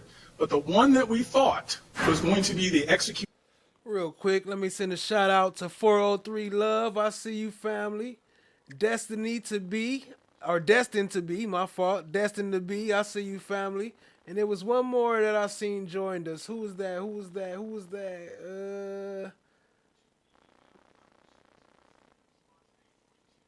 Trey. What up, Trey? I see you, family. Appreciate you joining. My bad. The final was the same one that they said on Defendants 4, use this one. But are you testifying now, or are you just recalling for me the testimony from previously during this ongoing trial? I am asking the court to take judicial notice. I will take judicial notice of what both you and Mr. Sledge testified to in the trial. I recall it. Understood. So, ultimately, the last thing that I think we mentioned in our testimony was where we did take issue with some things. We said he'll have a chance to answer the question and to explain. Now, there was a big problem, and I noted. Appreciate you, One Nation. And sometimes people be asking, yes, it definitely counts, and it helps when y'all come back and finish the video or even come back and watch it again. That helps even more. So the replays do count. Appreciate it, family. In my testimony, that number 8 on that version that got signed had been taken out, removed. All of a sudden it reappears and it's there. My client initialed it. Yes, it was tendered. But ultimately, here's the problem. My client has always said he does not know who's responsible for shooting the victim, who he never was a participant or heard about planning the murder of the victim, and therefore number 8 was put into evidence by Ms. Love to the court when it was a knowing statement. She knew that statement was false. That is. Much love, Miss Mama. Have a good night. Appreciate you being here. No, I'm not sure about that. That may be your contention. But well, we would contend to the court that where my actual email Defendants 2 clearly denoted that. It does not. That is up for debate what that denotes. It is removed from all the drafts and then ends up back in. If it's up for debate, why y'all put him in jail? That is true. So, but your response on your Defendant's Exhibit 2 to what is then item number 4 does not definitively state anything like what you just said. He said he did not know, as we discussed at the time of the ongoing trial, could have been interpreted in several different ways. But I understand what you're saying. And just so you maintain that the two of you both missed the Destined to be you. Appreciate you being here for the late night shift. Fact that we almost up out of here, about 25-30 more minutes. You signed, or your client signed, a factual acknowledgement that included item number 8. Correct. And then when Ms. Love read it out orally in the court, and Mr. Sledge one by one said, yes, I acknowledge that somehow that didn't occur to you at that point in time either. So I understand what the assertion is. Here's the thing. You seem to be focused almost wholly, if not wholly, on, well, maybe there was a mistake with regard to factual assertion number 8. Number 8. What about all the other numbers? Fool, why is you sitting down fighting for number 8 and he rebuked and he denied like 10 different numbers? What else is she supposed to do but lock him up, man? But again, do you think that him getting locked up, do you think that will help Young Thug get free? Do you think, well, their case was already bullshit anyway, so they didn't need that, but it will help though. The issue that I see is that the state has not limited their petition to revoke probation to, he contradicted or he refused to acknowledge during the trial that item number 8. It is the entirety of disavowing factual acknowledgments, etc. And what got disavowed under oath in this trial was far more than just item number 8. It was item number 3, item number 4, item number 5, item number 6, item number 7, item number 8, item number 9, item number 16, and then the part 5. Not the Dookie Brown jacket. Sentencing acknowledgments, number 1, number 2, number 3, number 4, number 5, number 6, and the paragraph underneath asserting that he's read and that they're true and that he understands that he's had an opportunity to discuss it and he voluntarily enters into it, et cetera, et cetera. So even if we entirely disregard item number 8 of the factual acknowledgments, there are still however many other ones that. Right, snatch them up. FFS, tell them we ain't done yet. We still got 25 minutes. We ain't done yet. Get back in here. Gang meeting ain't over yet. Added up to that the state is still relying upon. And I don't see how you get around, and maybe you have a way to get around the rest of it, and I'm certainly willing to listen. But that one thing is sworn to in open court on December 28th of 2022, and then something diametrically opposite of that is sworn to under oath back on September 5th of this year. I understand your concerns, Judge. One of the things that we traveled on after taking the plea was he would be able to explain his answers if he had issues. Can I ask you a question about that? Is there anywhere in the guilty plea agreement in sentencing of your client in December of 2022 where you reserve that, where anybody, the state, the defense, or the court puts on the record that that's part of the understanding? It is not in the written plea agreement, no. All right. However, in evaluating my client for the purpose of this hearing, I don't think the state is denying that that is something that it was understood. Understanding it's not in the written plea agreement, but it was understood. And the other thing to also take note of, my client, when asked to make himself available, to meet with the state, to be prepared by the. See, that's what happened, that friend of the family shit. You try to fuck with a friend of the family when he ain't even trying to help you like that. He's just trying to have another client. And that's a whole nother topic. At all times would show up and do that. He was never provided or questioned it with any details such as, here, let's go over your plea agreement, these factual allegations, what questions may be asked. In other words, what you saw at trial was someone who was now, after what was that, December of 22, was now for the first time being drilled, or asked questions rather, as to the specifics of all the things that he had allocated, all the questions that were going to be asked. There was no preparation of him. So what you saw was probably frustration on his part at times and shutting down at times on his part. But it was also part of the manifestation of what happens when a witness who's not a lawyer, who's not someone used to this, is getting questions fired at them. And at some point, I think the court can take note that he literally shut down. And some of what the court saw may be more of a manifestation of being overwhelmed as opposed to trying to purposely change or diametrically say something different than what ultimately he allocated initially. So I, in retrospect, wish the state had actually, more than general questions, actually prepped him like you would normally see a witness be prepared and prepped. That did not happen. You gotta say it like Glanville. Have a seat, sir. Or have a seat, ma'am. Have a seat, madam. Have a seat. We still have time left. It's not over yet. Have a seat. So you saw a very raw witness recounting things that happened quite some time ago and did not necessarily say things consistent with what he said before. But it wasn't simply for a malicious intent or an intent to deceive. There were several factors, is all I'm indicating, that may well explain why it was so difficult during his testimony. All right.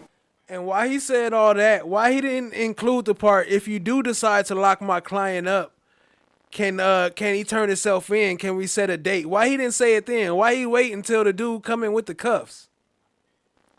Anything else you want to present? Your Honor, not at this time, no. All right.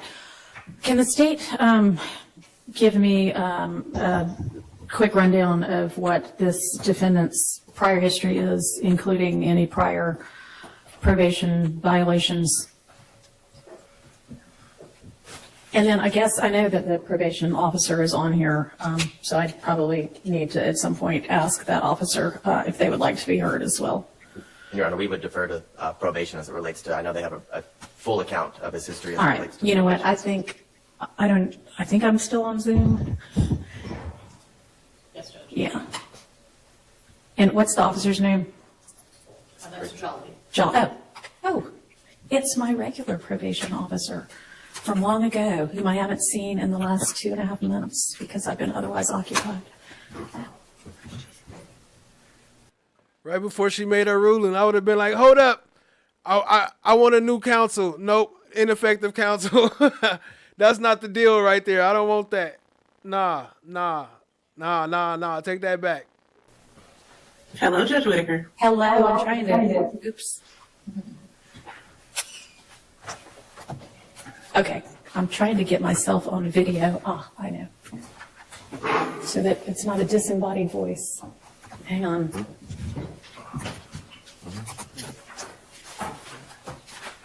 All right. Hello, Officer Jolly. Hello, Judge. All right. What is probation's? Can you give me a rundown of Mr. Sledge's criminal history? And I'm sure you heard the question I just asked, as well as any prior probation violations. Well, currently, Damn, I'm glad everybody all right. Glad y'all all right. That's a crazy situation, Loa. he'd used his first offender twice, one for DeKalb County, one for Fulton County. Well, that's why she start off? Why she hit him with that? He used his first offender twice, and then it was actually 3 times. I guess they can't. She can't count, but he used his first offender twice. DeKalb. Since you're only supposed to get to use it once, okay. Yes. So the DeKalb County case 04CR24799. That was theft by receiving stolen property, felon, and a obstruction of law enforcement officer, which was a misdemeanor. That was May 19th, 2005. I'm sorry. He used his first offender. The second case, 04SC23883. That's Fulton County. He used his first offender. That was possession of cocaine, as well as a possession with the intent to distribute cocaine. That was December 10th, 2004. The possession with intent to distribute cocaine in Fulton County was January 3rd, 2014. Again, both times, all 3 times, he used his first offender. The next case is 15 SC 138994. That is a Fulton County case.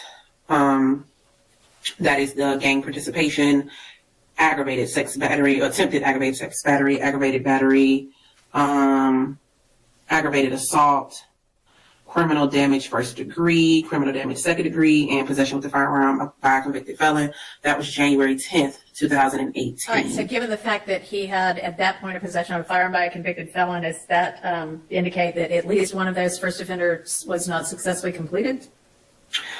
One moment. Or are we missing a felony? One moment.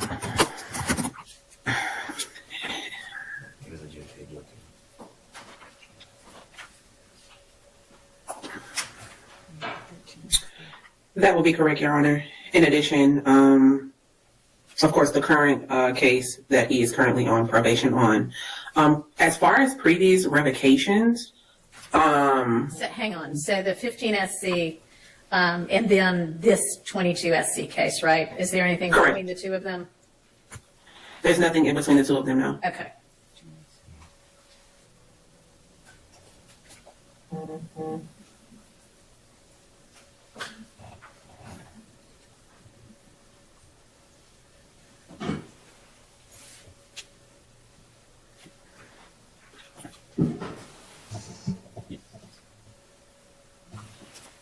Are you looking about prior revocations or prior violations? Yes, at this present time, I don't see any prior revocations. There was one. I actually didn't. I thought he was gonna be good because Love kept focusing on that factual acknowledgement. So based on that, I thought he would be good. But I didn't. After rewatching it, I saw like, damn, he did say a whole lot of numbers he didn't agree with, and this lawyer said, we don't agree with number 8. So after that, once I seen that, I was like, oh, it's a wrap. It's a wrap. Documentation is a little bit, I guess, I'm having a hard time understanding what they meant by it. One moment. Judge, while she's pulling that up, there is a 13 SC 123423 out of Fulton County. It's a VGCSA, possession of cocaine with the intent to distribute, where the defendant received 5 years probation on January 7th, 2014, which would be the predicate or basis for the possession of a firearm by convicted felon. I figured there had to be something else there. Okay. Sorry, I should have spoken sooner. I apologize. Appreciate it.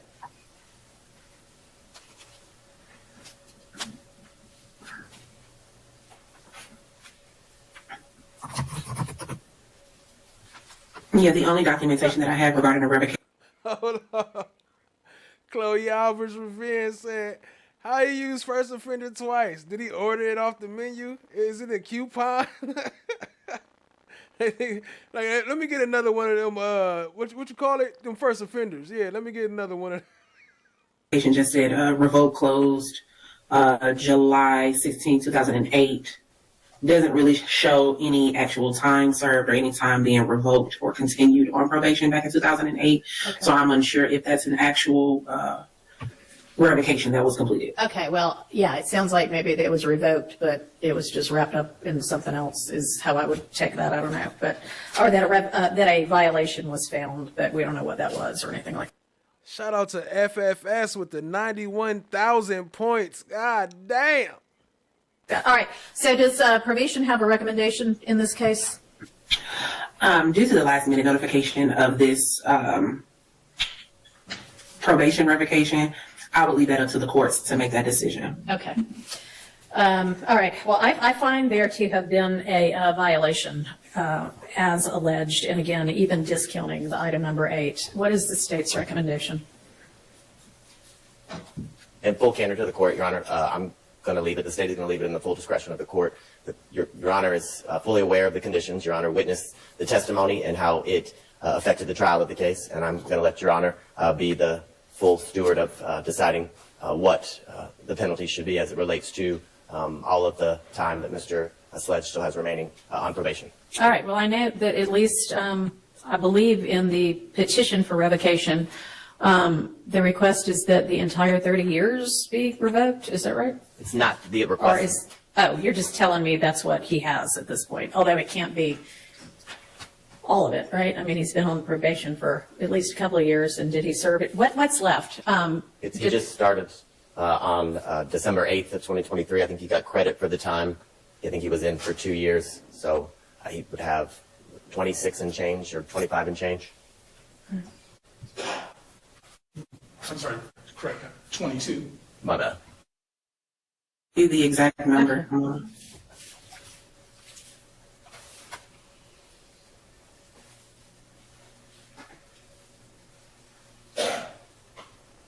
Yeah, so bad, so bad. Appreciate y'all being here, though, family. Everybody. Lady Justice is blind. Everybody can get it. That would be 27 years, 7 months, and 8 days. All right. All right, thank you. Anything else from either side? No, Your Honor, nothing further from the state. Okay. Your Honor, if you'll please the court. I understand the court's ruling that there's a violation. Ultimately, I guess to some degree, while it's not clearly akin to a substantive versus technical violation of probation, it is a non-violent, non-new offense kind of violation, and I would say if the court is going to violate my client, it would be more germane to treat it as a technical violation. We have expressed to the court different thoughts and reasons for the way the testimony came out. We don't know what effect, if any, one way good or one way bad, that has had. But in terms of his violation I would ask the court treat it more as a technical. He has one grandchild on the way, one that just came early this year with Ms. Jaquila Freeman. So the point is, he has been staying out of the way. He's been complying with probation. I would ask the court to maybe consider if you want to put more restrictions and make his probation much more of a, not just something he's on, but something that now has more teeth to it because he's been working. He's been taking care of his family. He's staying out of trouble. He's turned that corner. And literally, it was always our hope he wouldn't have to come in and testify. And there was a reason the state allowed this plea to go forward so that he could step away. And in doing so, if you recall, you may have remember from his testimony, by no fault of his, he was a victim of a crime where he was shot multiple times and had to recover from that. So we would ask the court to consider some restrictions first as opposed to custody. And if you do go with custody, we would ask to consider it as a technical type of violation, not a substantive violation in which you would be authorized to give him an even greater sentence. So we would leave it in the discretion of the court, but we're asking again for a non-custodial revocation. Denied. Okay, well, I don't view it as a technical violation or akin to a technical violation, considering the solemn oath that he took when he said that he understood every term within the plea agreement, factual acknowledgments, and sentencing acknowledgments, and understood and, in fact, orally answered that he understood when both asked by the prosecutor and the court at his plea hearing that failure to. Shout out to FFS. Before we get up out of here, he said, I'm going to make it rain a little bit more. Give me a number 2, first offender. Make it a double. Let me get 2 of them. Appreciate you, family. Shout out for the super chat. We almost up out of here. We got about 10 minutes left. We on the countdown. Abide by any of the terms would constitute a violation of the agreement, and he was notified that the entirety of his probation could be revoked.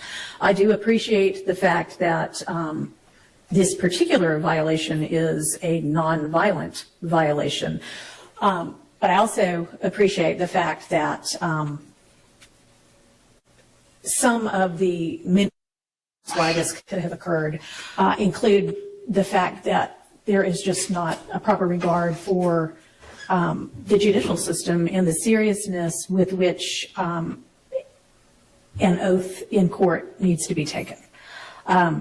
I actually view this much more akin to perjury, frankly, than a technical violation. And the sentence for perjury is up to 10 years. What about what Love been doing all this time? Ain't that perjury? Oh, no, she not sworn in, so she could just lie all the time because she ain't on the stand. That's why they don't want to get on the stand. And you just ain't going to do nothing to them, no type of nothing. Oh, I admonish and rebuke you. That's it? I am going to revoke 5 years of Mr. Sledge's probation. And Mr. Sledge, I am sympathetic to the fact that you have generally stayed out of trouble, and I want to commend you for that. And I really hope that this... Damn, that's fucked up. One Nation said, Love saying, you my child now. That's fucked up.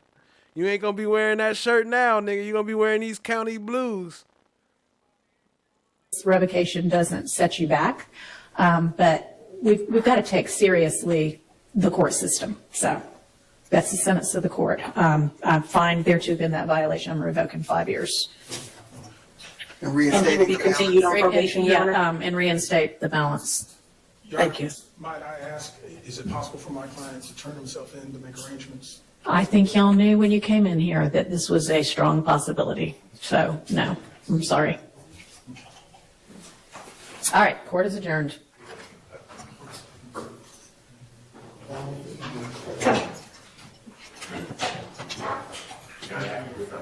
Good seeing you, Judge Whitaker. Yes, thank you. Good to see you. All right, bye. The only person you could hear was Miss Jolly, so the only person you could hear was Miss Jolly. No. Why didn't you, as an officer of this? Shout out to Tyrese. Appreciate you being here, family. Shout out to Stephen or Stephen T. Satchel. Appreciate you subscribing, family. Helping us reach that 3K goal. It's much appreciated. court tell me. And that's not what the point is. The point is, you as an advocate, is you should have told me. I got a problem with you now. I got a problem with you now. I would suggest you don't say any more. Now you want to have it both ways. You can't do it. Both sides have an equal responsibility under the rules. It's a professional responsibility. All right, have a seat, sir. Thank you. How fast things have changed. How fast things have changed. How fast things have changed.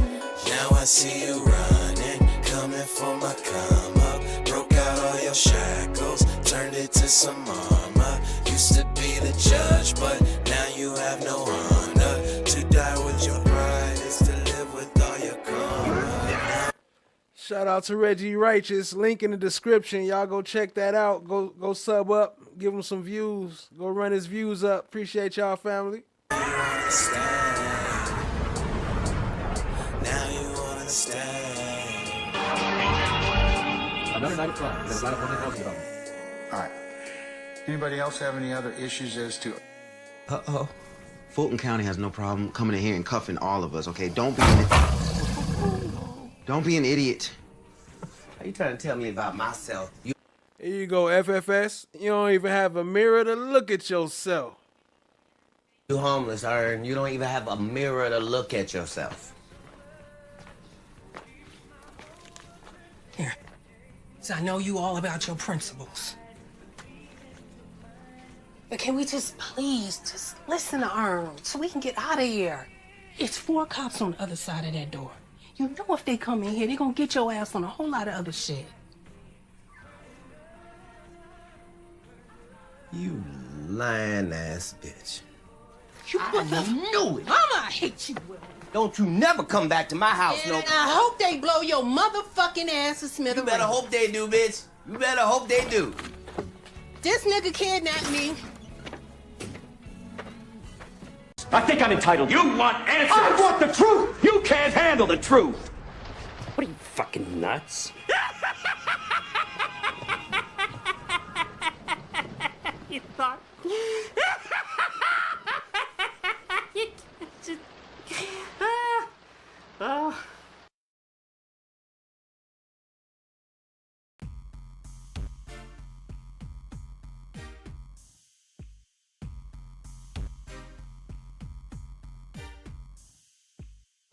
Yo. Appreciate y'all being here, family. But wrapping it up right now. I just realized I think I didn't have the links in the description of this video. Let me add them real quick. Here, let me see. Let me drop them in there real quick. My fault. Reggie Righteous and everybody. Okay, so I just added them in there into the description for Reggie Righteous. And let me see if I can drop them in the chat real quick. Y'all go show some love to Reggie Righteous.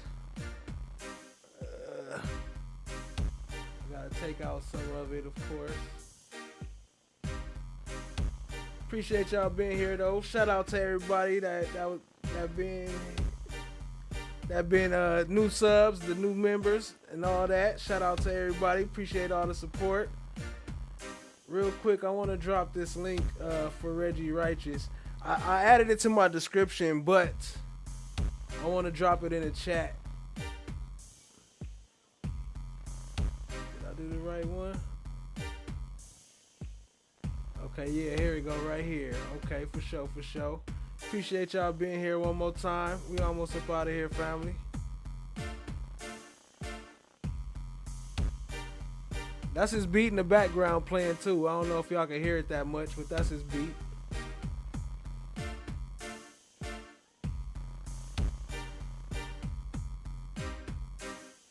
There you go.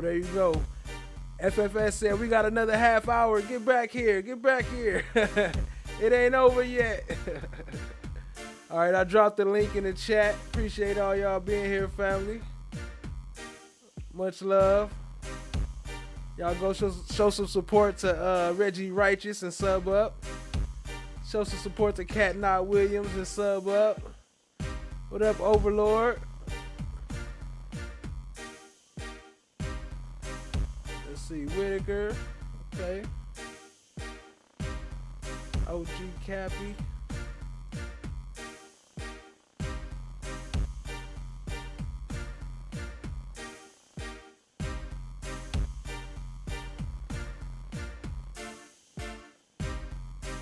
I had a great night with y'all, family. I appreciate all y'all. Puerto Rican Gloria, I see you. I appreciate all y'all. Had a great time as always. Appreciate all the support. Appreciate all the love. Shout out to FFS for the super support, man. Holding it down as always.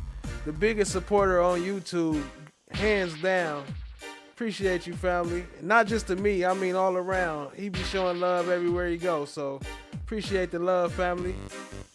Until next time, we out. We still got a little bit of beat.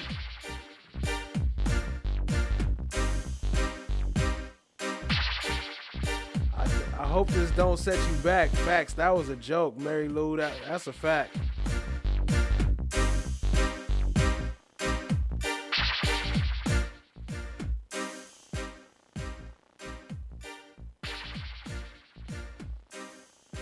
Thank you, One Nation. Shout out to Loa, Reggie Righteous, Soft Session.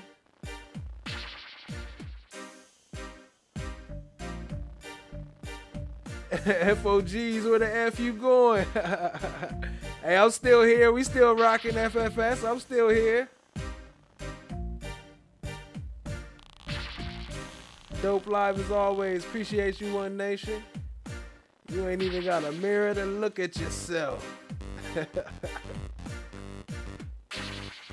They stopping and going an ongoing trial to have a probation revocation hearing wherein the judge and the hearing was a witness to the crime. All right, we out, family. Appreciate y'all. Much love. Much love as always.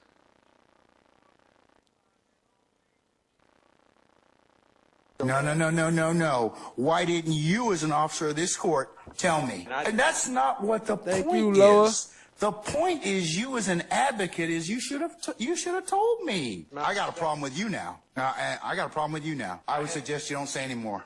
Now you want to have it both ways. You can't do it. Both sides have an equal responsibility under the rules of professional responsibility. All right, have a seat, sir. Thank you. How fast things have changed. How fast things have changed. How fast things have changed.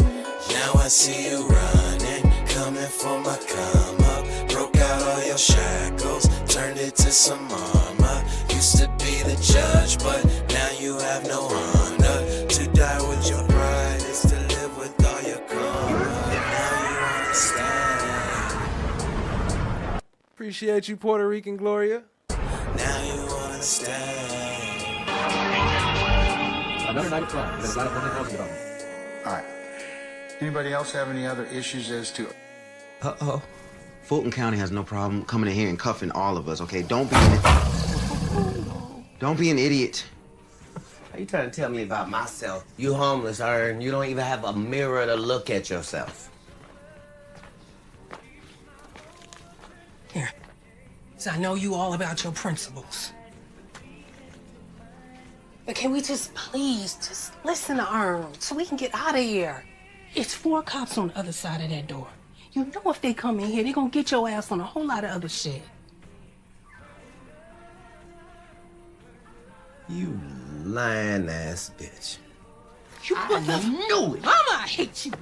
Appreciate that, Destin to be. Appreciate you subbing up to Reggie Righteous. Don't you never come back to my house, And I hope they blow your motherfucking ass to smithereens. You better hope they do, bitch. You better hope they do. This nigga kidnapped me. I think I'm entitled. You want answers? I want the truth! You can't handle the truth! What are you, fucking nuts? You thought?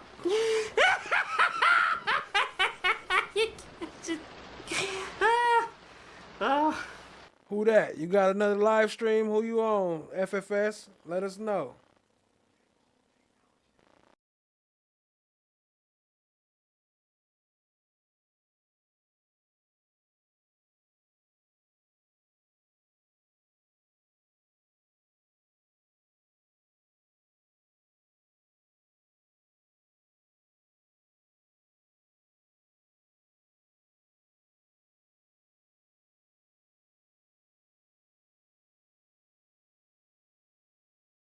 Good night, Chloe Albert's Revenge.